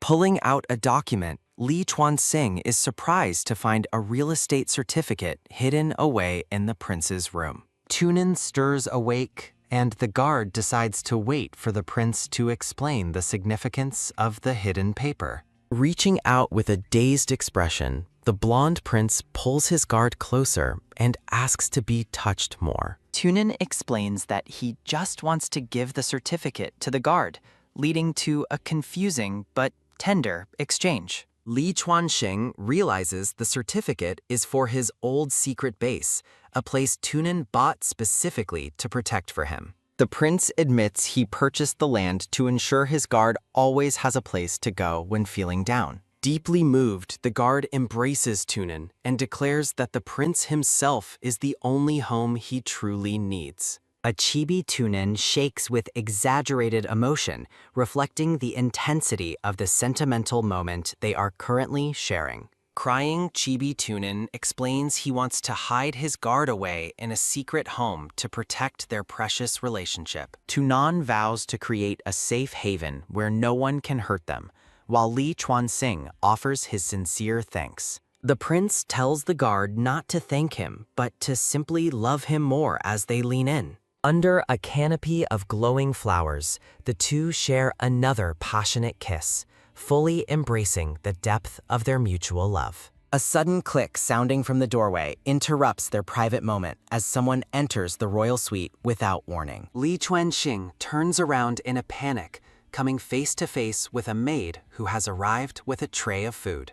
The maid reveals the queen came to deliver soup but left after seeing how busy the prince and guard were. Mortified by the realization that the queen witnessed their intimacy, the guard wonders how much she actually saw tonight. The scene shifts to a dark city building where a new player, Lord Duolin, is introduced into the political game. Within a lavish office, men discuss the plummeting approval ratings following the general's arrest, seeking a way to shift blame. Drinking wine, Lord Duolin plots to destroy Tunin's clean reputation by leaking scandalous photos of the prince and his guard. Lord Duolin reveals his secret weapon, plotting to use a hidden document to strike at the royal family. Smoking casually, Lord Duolin anticipates the chaos he will unleash upon the monarchy with his latest scheme. Back at the palace, Tunin reflects on the border riots and the dangerous infiltration threatening his kingdom. Li Chuanxing enters the study, gently urging the exhausted prince to finish his work and finally rest. Declaring their shift over, the guard boldly carries Tunin away, while the prince protests with a flustered blush. Maids giggle as the couple passes, one even questioning what the prince's future husband should be titled.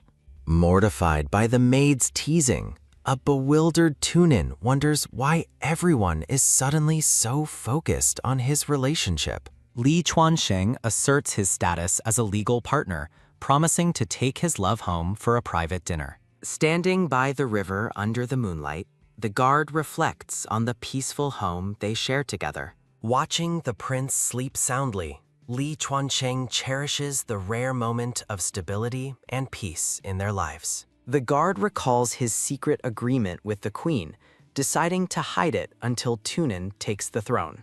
Li Chuansheng leaves a tender kiss on Tunan's forehead, wishing for his beloved's good dreams to last forever. A camera phone captures the intimate scene as a lonely observer admires the couple's early morning affection. Li Chuansheng snaps at Bessel for waking the prince, while the red-haired general teases them about their love. The following morning, the royal group gathers as the sunlight streams into the elegant palace chamber. Tunin confronts his cousin for getting him drunk, while a playful Bessel asks if he slept well. Surrounded by floral imagery, the pair is reminded of their passionate night as Bessel mocks their exciting encounter. The sound of knocking interrupts the group as physician Anya arrives to perform an official medical examination. Wearing a mask, the beautiful, long-haired Anya enters the room to greet His Royal Highness with professional grace. A sudden thump sounding fills Bessel's chest as he becomes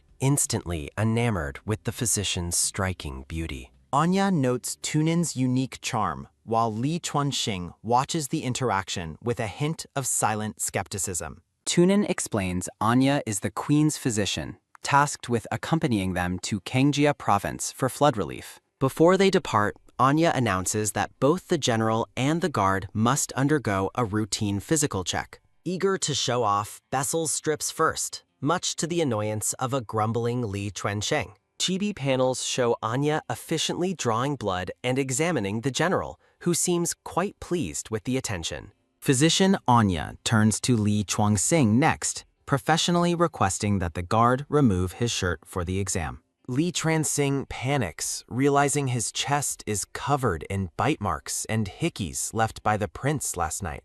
Sensing the danger, Tunin quickly intervenes and insists that his guard does not need a physical checkup. Caught off guard by the prince's sudden protective outburst, Anya stares at him with a puzzled expression. Realizing the situation, Anya smiles knowingly and agrees to follow Tunin's orders regarding the guard's medical records. The scene shifts as the group arrives at the field hospital to begin their humanitarian mission. Anya performs a limited check on Liz's torso while Tunin watches with a nervous, flushed expression. The prince remains visibly tense, struggling to keep his composure while Anya works closely with his guard. Tunin's gaze lingers on the guard, his eyes reflecting a mix of possessiveness and lingering embarrassment. Internally, the prince admires Li's impressive physique, admitting to himself that his guard has a very good body. Turning back to Tunin, physician Anya asks if the prince can lend him guard leave for a while.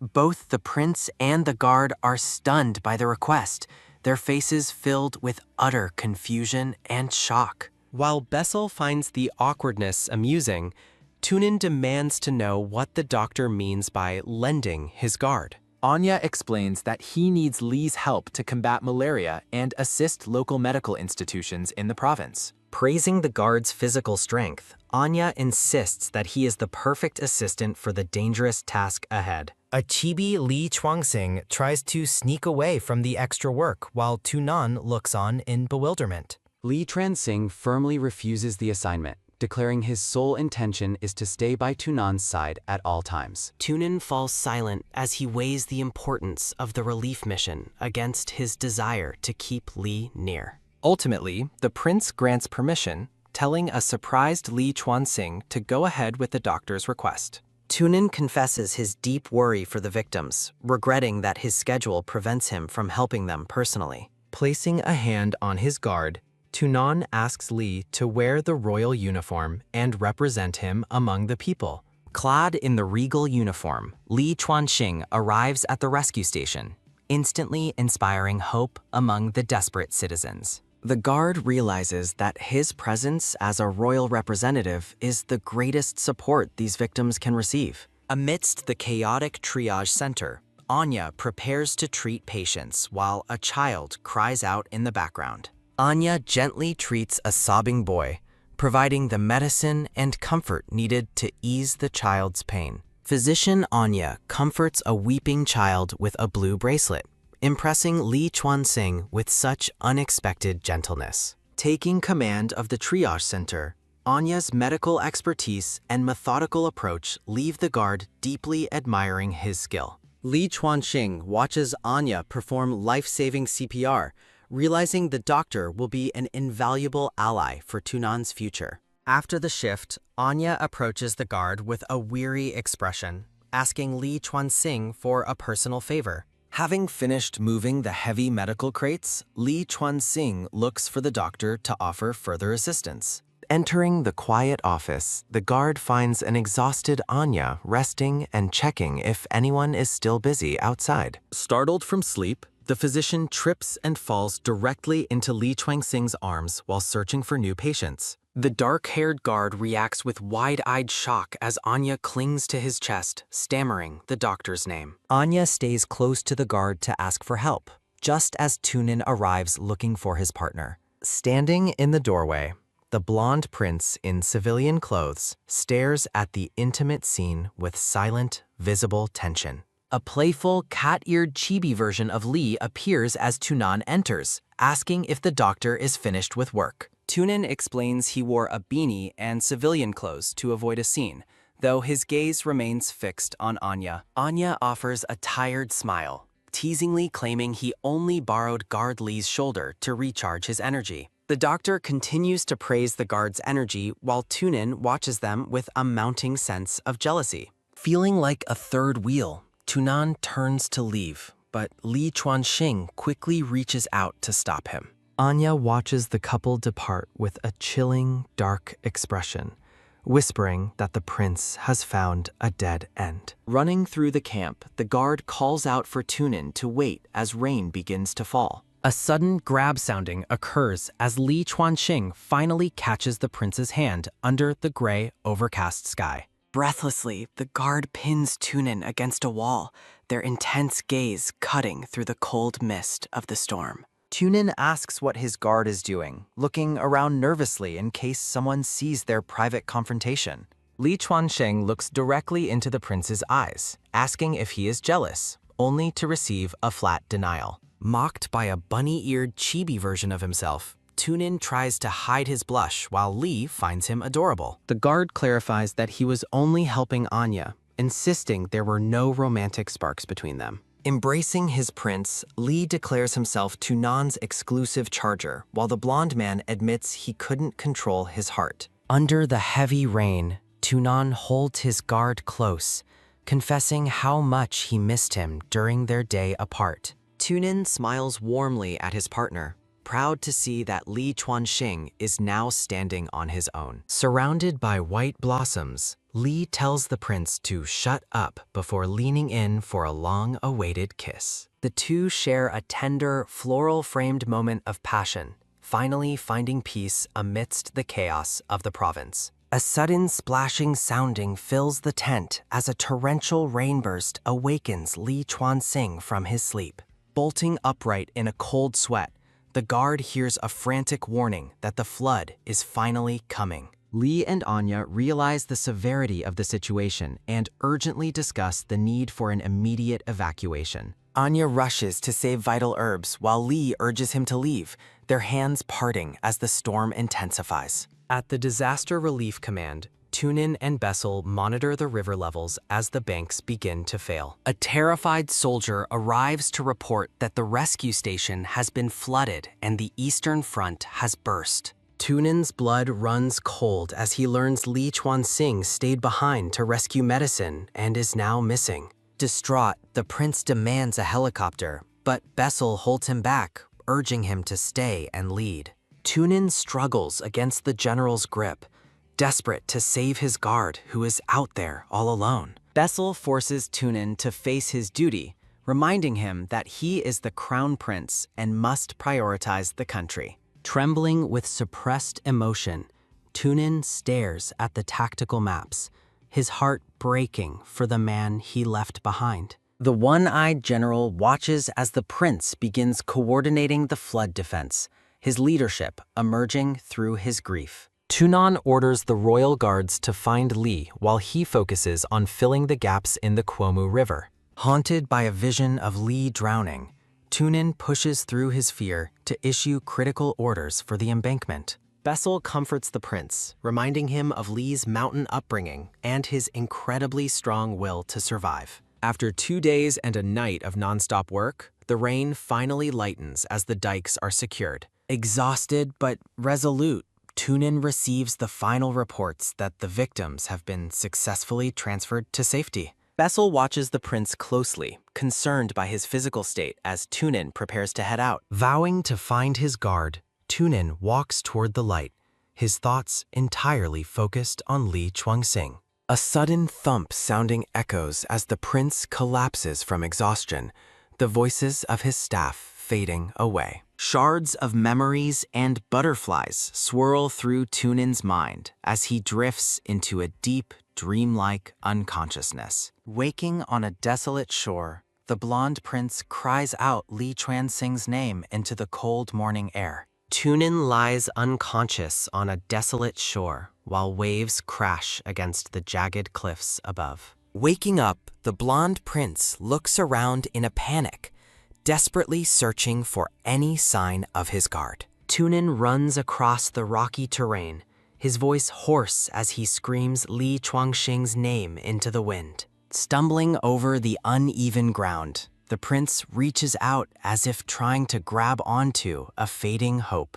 Tunin finally finds Li Chuanxing's limp body on the sand and frantically begins performing life-saving chest compressions. Tears stream down Tunin's face as he cradles his guard, begging him to wake up and stay with him. Desperation takes hold as the prince pleads with the unresponsive man, refusing to accept that he might be gone. A single tear falls onto Li's cheek while Tunin watches him with a heart-wrenching expression of pure grief. The prince collapses in tears, calling Li a liar for breaking his promise to always stay by his side. A haunting silence fills the air as Tunin realizes the man he loves is slipping through his fingers. Reality shatters into shards of light as Tunin reaches out, but Li Chuanxing's form vanishes into the darkness. Alone in a void filled with glowing butterflies, the prince continues his search for a shadow that isn't there. Tunin stares at a shimmering butterfly, wondering if it's a lingering fragment of his guard's soul.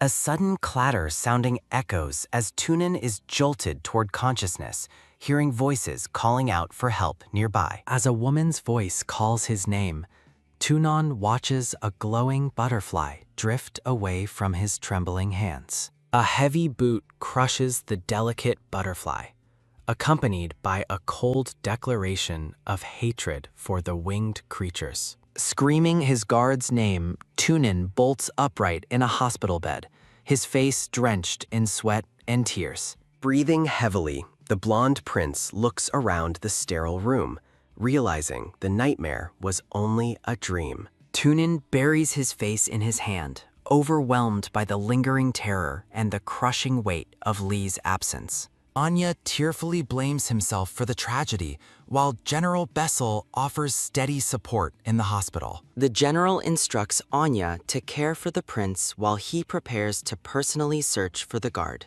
Anya watches with a somber expression as the one-eyed general departs, leaving him alone with his heavy thoughts. A helicopter cuts through the gray, overcast sky as the rescue mission for Li Chuanxing officially begins. High above the terrain, the pilot identifies Jufang Mountain as the most likely place for the guard to seek refuge. Clad in tactical gear, Tunin refuses to sit idly by and prepares to join the search on the ground. Lightning crackles across the sky as Tunin's voice rings out through the forest, calling for Li Chuanxing. The prince trudges through the thick mud and pouring rain, his determination unshaken by the worsening storm. Gripping the wet rocks, Tunin climbs the steep mountainside, his every sense heightened as he searches for any clue. Exhaustion begins to set in, but the blonde man pushes forward, ignoring his own physical limits for Lee's sake. A sudden rustle sounding puts Tunin on high alert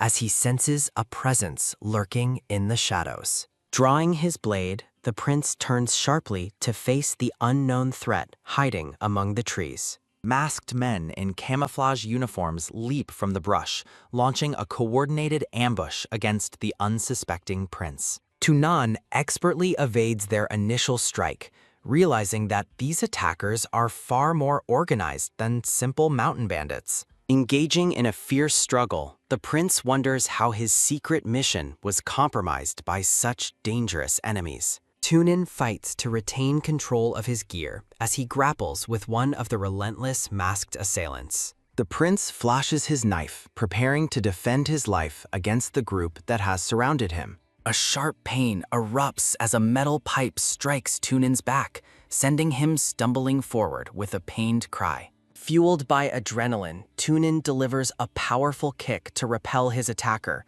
refusing to be taken down so easily. Li Chuanxing suddenly appears from the darkness, catching Tunin in a protective embrace and calling out his name. The guard blocks a blunt strike with his arm, shielding the prince from the incoming metal pipe. Driven by a protective fury, Li Chuanxing swiftly neutralizes the attackers with brutal efficiency to keep Tunin safe. With a chilling, murderous gaze, the guard stands over his fallen foes, warning them of the consequences of their actions. Chibi panels show Li fussing over Tunin's injuries while the prince explains that the enemies have all been defeated. Tunin cups Li Chuanxing's face, his eyes filled with disbelief and relief as he confirms his guard is alive. Despite his own bruises, the prince insists on checking Li for wounds, his hands trembling with lingering fear. Li gently reassures the prince,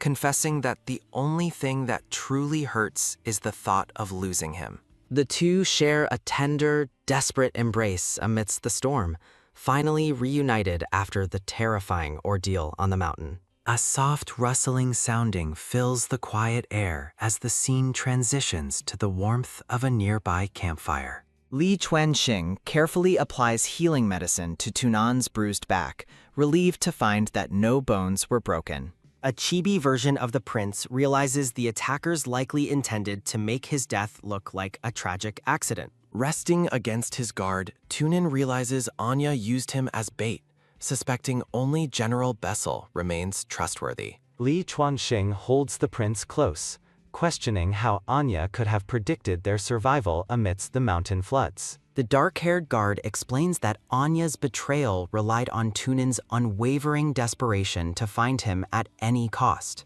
Tunin tenderly touches Li's face, apologizing for his delay, but the guard insists they stop saying sorry. Clasping hands, Li declares their love should be fearless, urging the prince to abandon his heavy burden of guilt. With tears of relief shimmering in his eyes, Tunin smiles warmly and promises to never doubt their bond again. Turning his attention to the captured assassins, Li vows to eliminate anyone who dares to use Tunin as leverage. At the deployment center, Anya and Bessel discuss Tunin's vanishing signal, oblivious to the prince's successful counter-ambush nearby. A sinister text message arrives on a phone, displaying a photo of an unconscious Tunin and confirming mission completion. Claiming the medical team needs urgent help, Anya departs while the general orders the prince's disappearance to remain secret. Bessel watches the long-haired man leave, his single eye narrowed with suspicion as a heavy silence fills the room. A sudden vibrating sounding alerts Bessel to a text from Tunin, exposing Anya's treachery and revealing the ambush's failure. Anya stares at his screen with a troubled expression, feeling a growing sense of unease despite the mission's apparent success. Out in the forest, Tunin dons tactical gear as the pair prepares to leave before the general's team arrives. Tunin suggests waiting for rescue, but Li insists on disappearing to lure out the masterminds behind Anya's calculated betrayal. A sharp sliding sounding follows as Tunin stumbles on the treacherous rocks, his heavy backpack throwing him off balance. Li Tuanxing reacts instantly, his firm grip catching the prince's arm before he can fall down the steep slope. Pulling Tunin into a protective embrace, the guard scolds him for being careless in such a dangerous environment. A soft scraping sounding echoes as Tunin's boots struggle to find purchase on the wet, uneven mountain terrain. Seeing his partner's fatigue, Li offers to carry him, though the blonde prince initially protests the unnecessary help. Despite the prince's protests, Li hoists him up, explaining that his mountain upbringing makes this the fastest route. Li looks back with a gentle gaze, promising to keep Tunin's feet out of the mud while he's there. Walking with ease, the guard admits that carrying the man he loves brings him nothing but genuine happiness. Chibi panels show Li proudly calling himself Tunin's boyfriend, leaving the blushing blonde man speechless and utterly flustered. Tunin looks down thoughtfully, contemplating the potential dead ends they might face in their search for the truth. Leaning his head against Li's shoulder, Tunin marvels at the fool who chose to follow him with total devotion. The pair reaches the outskirts of a village, where Li reveals his grandmother's house is just a short distance away. Li suggests they seek refuge in his childhood home, offering Tunin a safe place to hide from their enemies. Tunin expresses concern about bringing danger to Li's family, but the guard remains confident in his secret hiding spot. Li reminds the prince that he is a stranger in this province and desperately needs a guide he can trust. The dark-haired man explains that the town's residents are mostly elderly and unlikely to recognize a member of royalty. As the sun sets, Tunin frets about not having a gift, while Li laughs, knowing his grandmother will love him. A sudden thumping sounding of footsteps precedes Li's joyful shout as they finally arrive at the humble doorstep. Li sweeps his elderly grandmother into a massive hug, surrounded by playful, potato-themed chibi icons and bright stars. Cupping his face, the gray-haired woman asks how her grandson has been,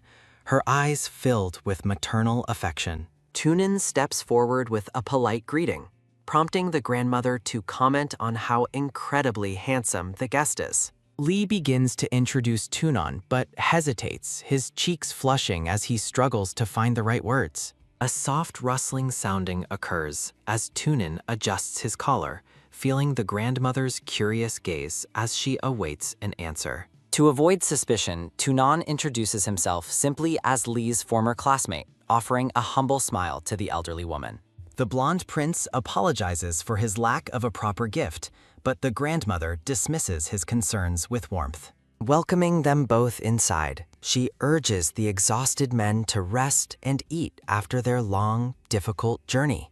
Tunin and Li share a quiet, meaningful look, thankful to have found a brief moment of peace together. As they settle in, the grandmother notes that this is the first time her grandson has ever brought home a friend. After a quiet dinner, Tunin enjoys a cup of tea, finding the small home more comfortable than any royal palace. The grandmother brings out a dusty photo album, eager to share memories of Li Chuanxing's early years with Tunin. Tunin views photos of a young, skinny Li swimming and climbing trees, amazed by the guard's energetic childhood.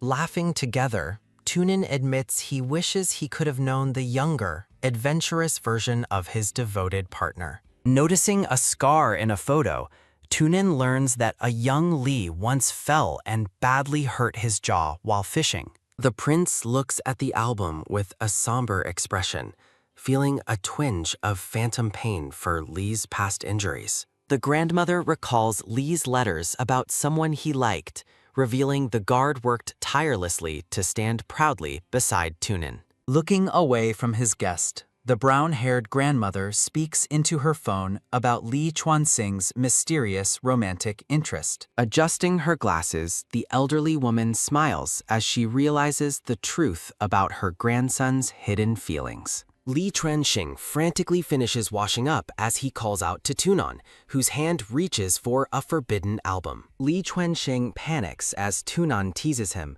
while Grandma laughs at his embarrassment and a huff sounding occurs. Sitting comfortably, Grandma directly questions Li Chuanxing about whether Tunan is the secret lover he mentioned before. Grandma gently teases Li Chuanxing about a childhood injury photo, noting Tunan's genuine concern for his well-being. Blushing deeply, Li Chuanxing tentatively asks his grandmother if she is upset by his recent revelation. Grandma scolds Li Chuanxing for keeping his heart a secret, her expression showing her disappointment in his lack of honesty. In a playful moment, Li Chuanxing nuzzles Grandma, who warns him to treat the sensible Tunan with kindness. Tunan watches with a tender smile as Grandma wonders what charm Li Chuanxing used to win over someone so perfect. As evening falls, Tunan informs Li Chuanxing that he has turned off the lights to prepare for bed. Tunin observes his sleeping partner, wondering if Li Chuanxing has already drifted off into a deep slumber. Entering the bedroom, Tunin reminisces about his childhood, realizing the bed he stands before is one he once shared. Moving quietly in the dimly lit room, Tunin climbs into bed to lie down beside the resting Li Chuanxing. Tunin gently brushes his fingers against Li Chuanxing's neck, a stroke sounding as he traces the lingering scars. Looking at Li Chuanxing's peaceful face, Tunan affectionately refers to him as his little potato from the past. Tunin's heart begins to race with a thump sounding as he contemplates their fated reunion and shared history. Embracing him, Tunin reflects on the simple beauty of their mutual affection and the comfort of being together. Li Chuanxing wakes up, whispering that the steady rhythm of Tunan's heartbeat was what finally drew him from sleep. The scene transitions smoothly as the night passes, paving the way for the couple's next significant moment. Embarrassed, Tunin rolls away with a rustle sounding, pretending to sleep while Li Chuanxing watches him with confusion. Li Chuanxing promises to take Tunan on a tour of his childhood village, a thump sounding from his chest. Tunin smiles warmly in the moonlight, agreeing to the plan as the two share a quiet moment of intimacy. As they sleep, a vision of their younger selves appears, calling out good night to one another. Under the sprawling branches of a village tree, bells chime with a jingle sounding as Li Chuanxing arrives. Li Chuanxing recalls burying a secret time capsule here, as memories of two children under the tree resurface. Tunan watches with a knowing look as Li Chuanxing realizes the little crying bag from his past is Tunan. Overwhelmed by the revelation, Li Chuanxing touches Tunan's face, lamenting how long it took him to recognize his old friend. Li Chuanxing questions Tunan's silence, while Tunan admits he didn't want the past to complicate their current relationship. Tunin declares his selfish desire to prove they would fall in love regardless of their identities or the time past. A shovel scrapes sounding against the earth as they return to the spiritual tree to uncover their shared history. Crouched by the tree, Tunan asks if Li Chuanxing ever fulfills the wish of dreaming about him every day. Blushing, Tunin admits he has indeed had occasional dreams, while a memory of them in bed together flickers. Standing before the wishing tree, the blonde Tunin closes his eyes to offer one more heartfelt prayer. Tunin prays for the spiritual tree to bless his lover for the rest of his life and fulfill every wish. The scene shifts to the vibrant foliage of the village as Li Chuanxing expresses his gratitude for their reunion. Tunin recalls their childhood vow to be family, while a chibi Li Chuanxing jokes about his grandfather's marriage. Smiling brightly, Li Chuanxing suggests he might start calling Tunan by a much more intimate title soon. Tunin's heart beats wildly with a thump sounding as he processes the depth of Li Chuanxing's playful proposal. Overwhelmed by the closeness, Li Chuanxing's eyes swirl as he feels the heat of Tunan's touch on his neck. Li Chuanxing quickly apologizes for his intense reaction, his hands trembling as he faces the blonde prince. Tunan leans in, his gaze fixed on Li Chuanxing as he suggests they become each other's true family. With a sharp gasp sounding, Tunin focuses on Li Chuanxing, his eyes filled with a desperate, growing passion. Tunan pulls Li Chuanxing into a tight embrace, nuzzling his neck as their breaths sink in the garden. The atmosphere becomes heavy with longing as they press against each other, a gasp sounding in the silence. Li Chuanxing suddenly cries out as Tunin's hands grip him, the intensity of the moment nearly overwhelming them both. Clutching Tunin's shirt, Li Chuanxing tearfully insists they must wait until Tunin secures his place as the emperor. A chibi panel shows Tunin playfully pushing Li Chuanxing down as the prince towers over him in the grass. Tunin reflects on his life of perfection and duty, admitting he has never dared to want anything for himself. Following his heart at last, Tunan leans down to Li Chuanxing,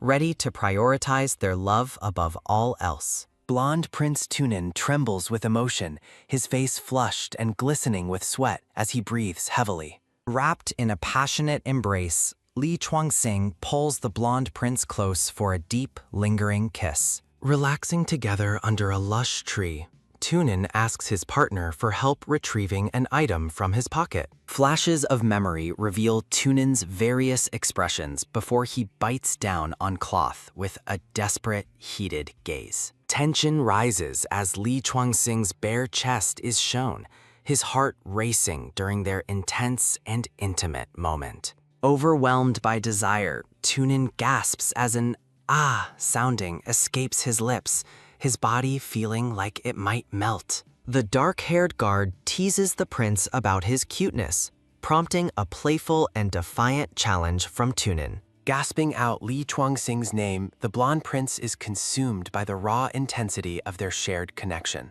Beneath the canopy of trees, the two men lose themselves in each other, their movements hurried and fast. Tearfully, Tunin whispers Li Chuanxing's name, expressing his joy that they have finally become a true family. Night falls over a quiet cottage as a voice calls out, questioning why the pair returned so late. Inside, Grandma prepares dinner while Li Chuanxing offers his help, his attention divided by the running shower. While Tunin washes away the day, the dark-haired guard assists Grandma, ensuring the prince has his favorite dishes. A quiet gulp sounding follows as Li Chuanxing gazes at the bathroom door, wondering how Tunan is doing. Hidden among the leaves, a vision of the blonde prince appears, his face tearful and filled with longing. Tunin cries out in a dreamlike haze, his hand reaching for a comfort that feels just out of reach. Looking downcast, Li Chuanxing admits his actions were too much, his expression reflecting a mix of regret and concern. Freshly showered, Tunin emerges to find his partner busy in the kitchen, preparing for their upcoming family meal. A sudden "ah" sounding occurs as Tunan slips, caught instantly by Li Chuanxing's swift and protective reflexes. Flustered, the prince reminds Li Chuanxing that Grandma is nearby, though the guard only cares for his safety. Li Chuanxing tenderly suggests that the tired prince take a nap before dinner, offering him a comforting hug. Resting in his partner's arms, Tunin finds a languid sense of security, feeling warm and safe at last. A soft voice calls to Tunin as he drifts off, pulling his consciousness into a radiant, celestial dreamscape.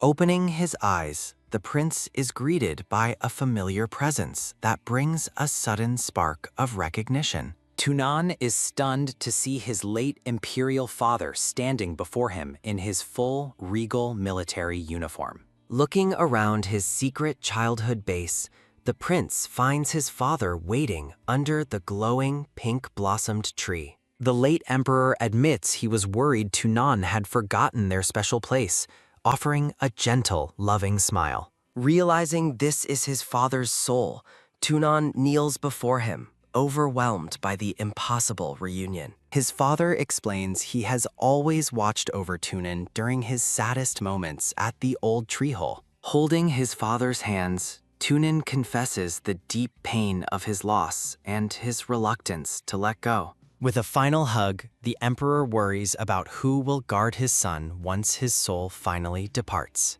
The father asks about the person Tunin loves, prompting the prince to describe his fierce, dark-haired protector. Tunan describes Li Chuanxing as a former academy tyrant, recalling the guard's reputation for strength and fearlessness. Laughing through his tears, the prince admits they started as rivals who constantly sought to outdo each other. The father correctly guesses that Li Chuanxing's casual nature initially made the high-ranking prince feel very uncomfortable. The emperor reveals that Tunin's past irritation was actually a suppressed yearning for someone with a similar soul. Radiant with joy, Tunin explains he is finally happy because he is accepted for who he truly is.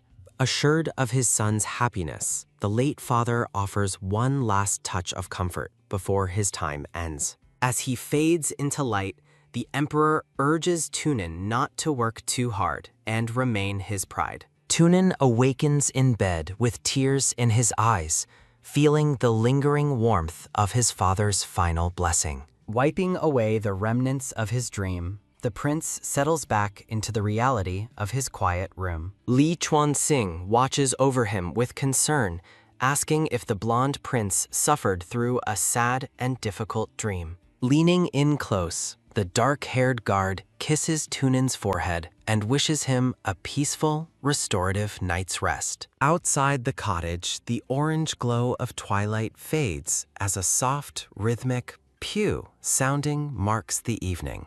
The peaceful balcony remains empty under the setting sun, the world outside still and quiet for a moment. Li Chuanxing sleeps soundly, his steady breathing filling the room with a sense of calm and well-deserved rest. Morning brings a serious discussion as Tunin reveals that his attackers were spies planted by the rival Saya kingdom. Searching for answers, the prince explains how Saya has been methodically undermining his family's throne for many years. Visuals of gold and weaponry illustrate the grim future where Duolan's rule would leave the people suffering and impoverished. As the sun sets, Tunin declares they must retreat to advance, his eyes fixed on reclaiming the lost crown. Tunan and Li Chuanxing share a tender moment as they prepare for a dangerous plan to bait their enemies. A news anchor on GLTV announces a live update confirming that their elaborate trap has successfully been set. Reporters gather outside a deployment center, fueling rumors that the crown prince has tragically vanished during a catastrophic flood. As a reporter delivers a live broadcast, the disguised blonde prince remains hidden in plain sight nearby. Disguised in medical attire, Tunin is startled to realize that a live news crew is approaching his position. Seeking an exclusive scoop, the persistent reporter and his cameraman rush toward the disguised prince for an interview. Thinking quickly to protect his secret identity, Tunin pulls on a medical mask to hide his royal features. Surrounded by cameras, the masked prince questions the source of the rumors while maintaining his cover as a worker. Walking away, Tunin worries that appearing on national television might compromise his survival and lead to further trouble. At the Value Palace, a muscular, brown-haired man lounges on a sofa, drinking wine while watching the unfolding news. The lounging man watches the televised interview, his eyes narrowing as he studies the masked figure on the screen. Shocked into silence, the man drops his glass as he recognizes Tunin's eyes, realizing the prince is hiding at Calais. Staring intensely at the broadcast, the brown-haired rival questions why Tunin would choose to hide by another prince's side. In the darkness, the man contemplates Tunin's motives and the risk he is taking by staying near the enemy. Night falls over the royal palace of Calais as whispers spread that the crown prince may have already died. Anxiety grips the royal court until Dulan makes a grand entrance, his presence sparking immediate suspicion among the nobles. Dulan manipulatively announces he is taking control, but the angry nobles openly accuse him of orchestrating the prince's disappearance. Walking through the garden, Duolon is informed by his assistant that no obstacles remain in his path to the throne. Duolon stops abruptly as his aide mentions that the Empress and Miss Zhu Yizhuo are grieving the supposed tragedy. Reflecting on the chaos, Duolon realizes Tunin's death wasn't his doing and wonders who the true secret mastermind is. Haunted by his reliance on foreign powers, Duolon orders his assistant to search the site where Tunin was last seen. Recalling their shared childhood, Duolon struggles to believe that his formidable rival could be defeated so easily and quietly. A haunting memory of a young, weeping Prince Tunin highlights the resilience that turned him into a powerful political force. One day later, Tunan and Li Chuanxing seek refuge together in a quiet house, unaware of the encroaching danger.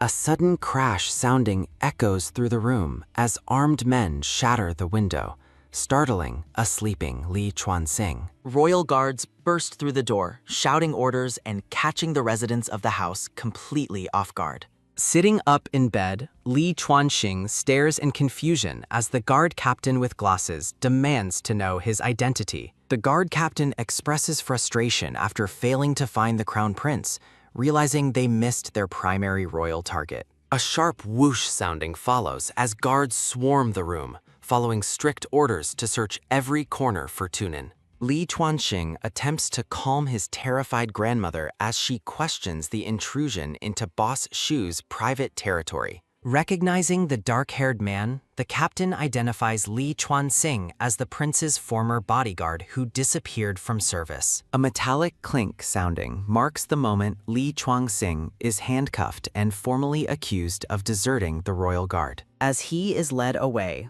Li Chuanxing remains silent, his stoic expression masking his true thoughts about the prince's safety. Haunted by an illusion of Tunan sitting on the bed, Li Chuanxing reflects on how perfectly the prince predicted this. A flashback shows the two men lying in a field, where Tunin explains his strategy for baiting their rivals. Tunin predicts that Duolon's suspicious nature will inevitably lead him to investigate Li Chuanxing's home near the accident. The blonde prince explains that their public connection makes the bodyguard's home the most logical place for the enemy to look. Looking down at the prince, Li Chuanxing asks about their departure, ready to follow Tunan into the next phase.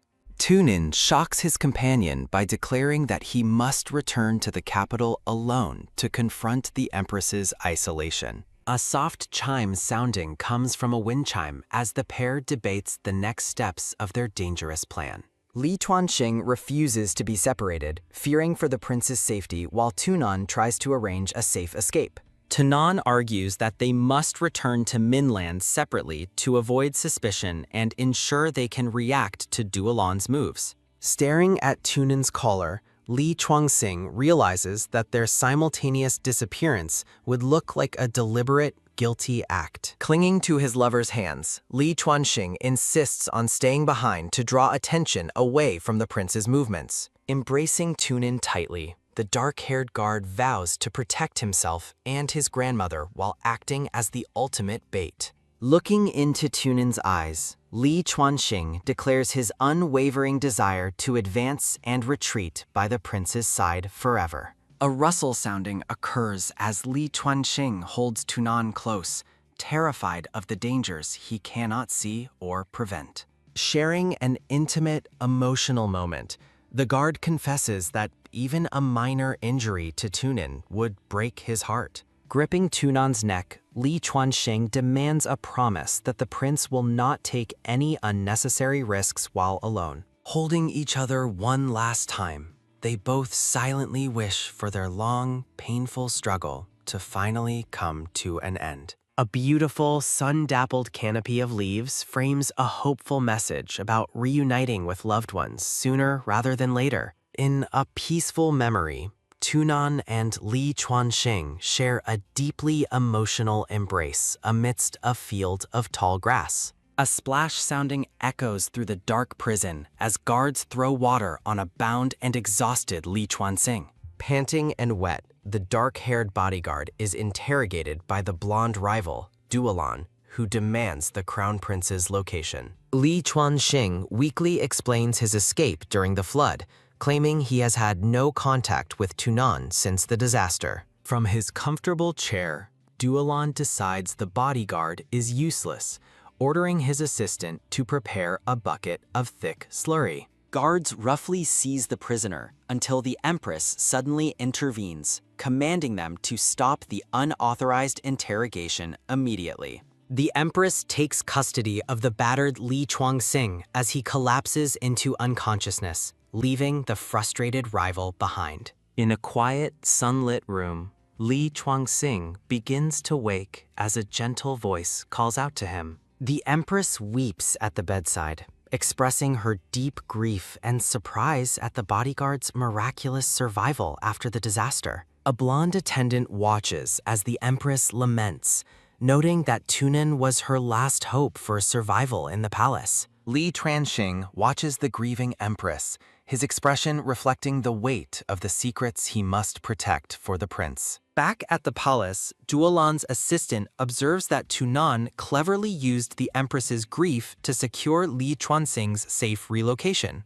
Li Chuanxing remains silent in his bed, his eyes full of hidden resolve as he stays under the Empress's protection. Deeply sorrowful, the Empress continues to cry, her long, wavy brown hair framing her pale and tear-streaked face. Duolon sits in quiet contemplation, his cold, blonde features revealing nothing of his next move against the missing prince. The scene shifts to the Grand Embassy of Valu, where a royal figure waits for an unexpected evening guest. Turning toward the voice, the brown-haired Prince of Valu is surprised that news of his arrival has spread so quickly. Sitting at a tea table, the prince invites the mysterious visitor to enter and reveal their hidden identity. A figure clad in a dark hoodie and mask stands in the doorway, keeping their face completely concealed. The Prince of Valu is stunned as the visitor removes their mask,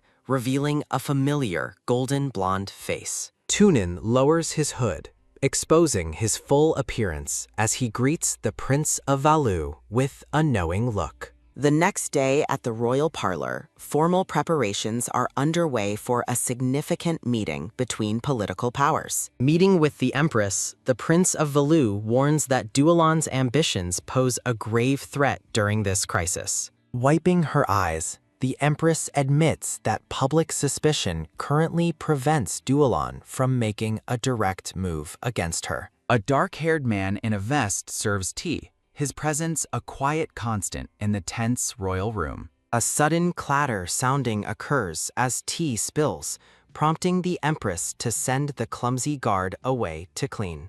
Entering a lavish bathroom, the dark-haired man prepares to apply medicine to his minor tea-scald injury. A hand reaches through the door to offer a tube of cream, catching the man off guard as he reaches.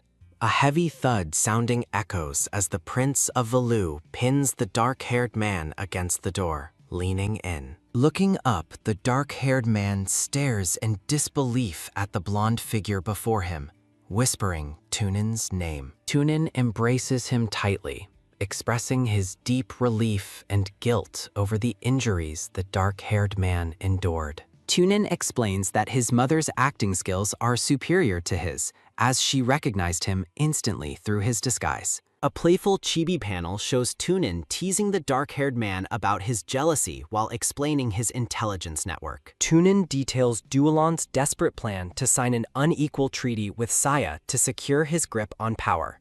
Under the moonlit wisteria, a royal man sits alone, contemplating the crucial role of the Prince of Valu. The Prince of Valu teases that Tunin might have rekindled a romance with his little lover during his time away. Tunin reveals that the interview was a deliberate lure to draw the Prince of Valu into his intricate plan. Scientists monitor a subject named N98, noting that his usually stable mood waveforms have begun to fluctuate wildly. A figure with long blonde hair flees through the garden as a voice calls out for someone named Engani. The Prince of Valu catches the fleeing man, holding him close despite Angoni's protests about his rude behavior. Facing the long-haired man, the Prince of Valu drops his guard, admitting his inability to keep up the charade. Angoni stands up among the white flowers, his expression cold as he turns to leave the prince behind.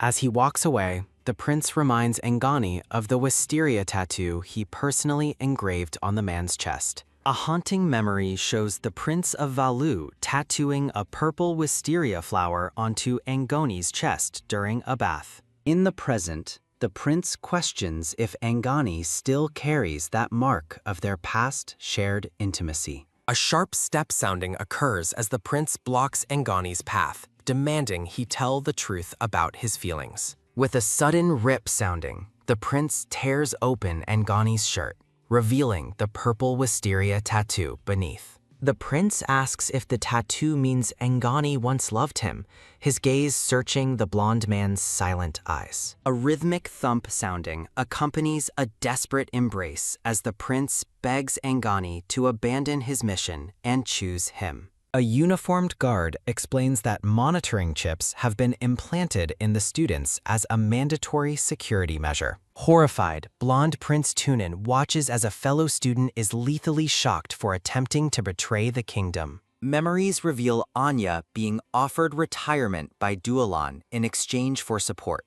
followed by a tender moment with Angoni. Anya expresses a deep longing for a simple, faithful life together as the scene shifts to a waiting car. In the present, Tunan playfully questions Li Chuanxing about his past feelings for Anya, resulting in a lighthearted exchange. Li Chuanxing reflectively notes that once trust and hearts are broken, they can never be fully restored to their original state. The dark-haired guard reveals the painful truth that his lover was killed after discovering that their shared life was a hoax. 1 week later, a grand state funeral is held at the chapel to mourn the supposedly deceased Crown Prince Tunin. Standing at the podium, Duolon delivers a manipulative eulogy praising Tunan's heroic sacrifice during a catastrophic flood. While a noble woman weeps, Duolon vows to protect the kingdom's future, unaware that his every word is being watched.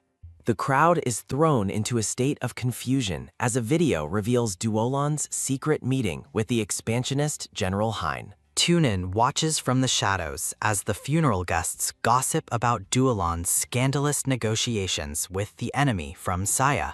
Staring at the signed evidence, Tunin realizes the depth of Duolon's betrayal and the humiliating terms of the secret agreement. Tunin recalls how Anya facilitated the meeting with General Hein, a move he never expected would lead to such ruin. Memories show Anya begging Angoni for help to protect Valu from the encroaching threat of the Saya regime. Tunin suddenly interrupts the funeral, exposing the Saya conspiracy and the plot to dismantle the country's defensive barriers. Duolon's satisfaction turns to utter shock as Tunin makes a grand entrance, proving he is very much alive.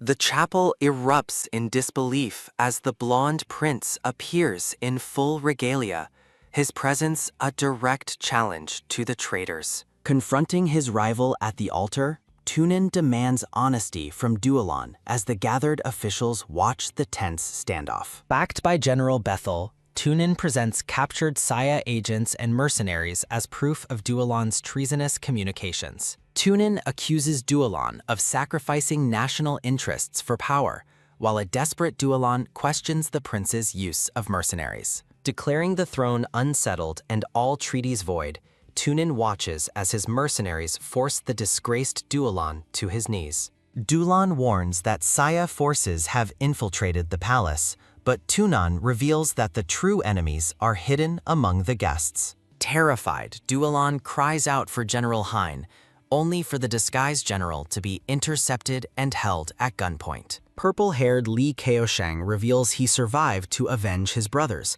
holding a gun to the head of the traitorous General Hein. Tunin identifies Li Chaosheng to the crowd, clearing his name and promising to resolve the unjust case from 14 years ago. Looking at the chaos, Tunin sheds tears of mourning for the years lost and the late atonement of those involved. Li Chuanxing reports to his prince, confirming that the area surrounding the church has been successfully secured. Standing victoriously before his armed men, the dark-haired guard announces that all Saya forces have been brought under control. In a quiet moment of triumph, Tunin and Li Chuanxing exchange a knowing, proud look as their dangerous gamble finally pays off.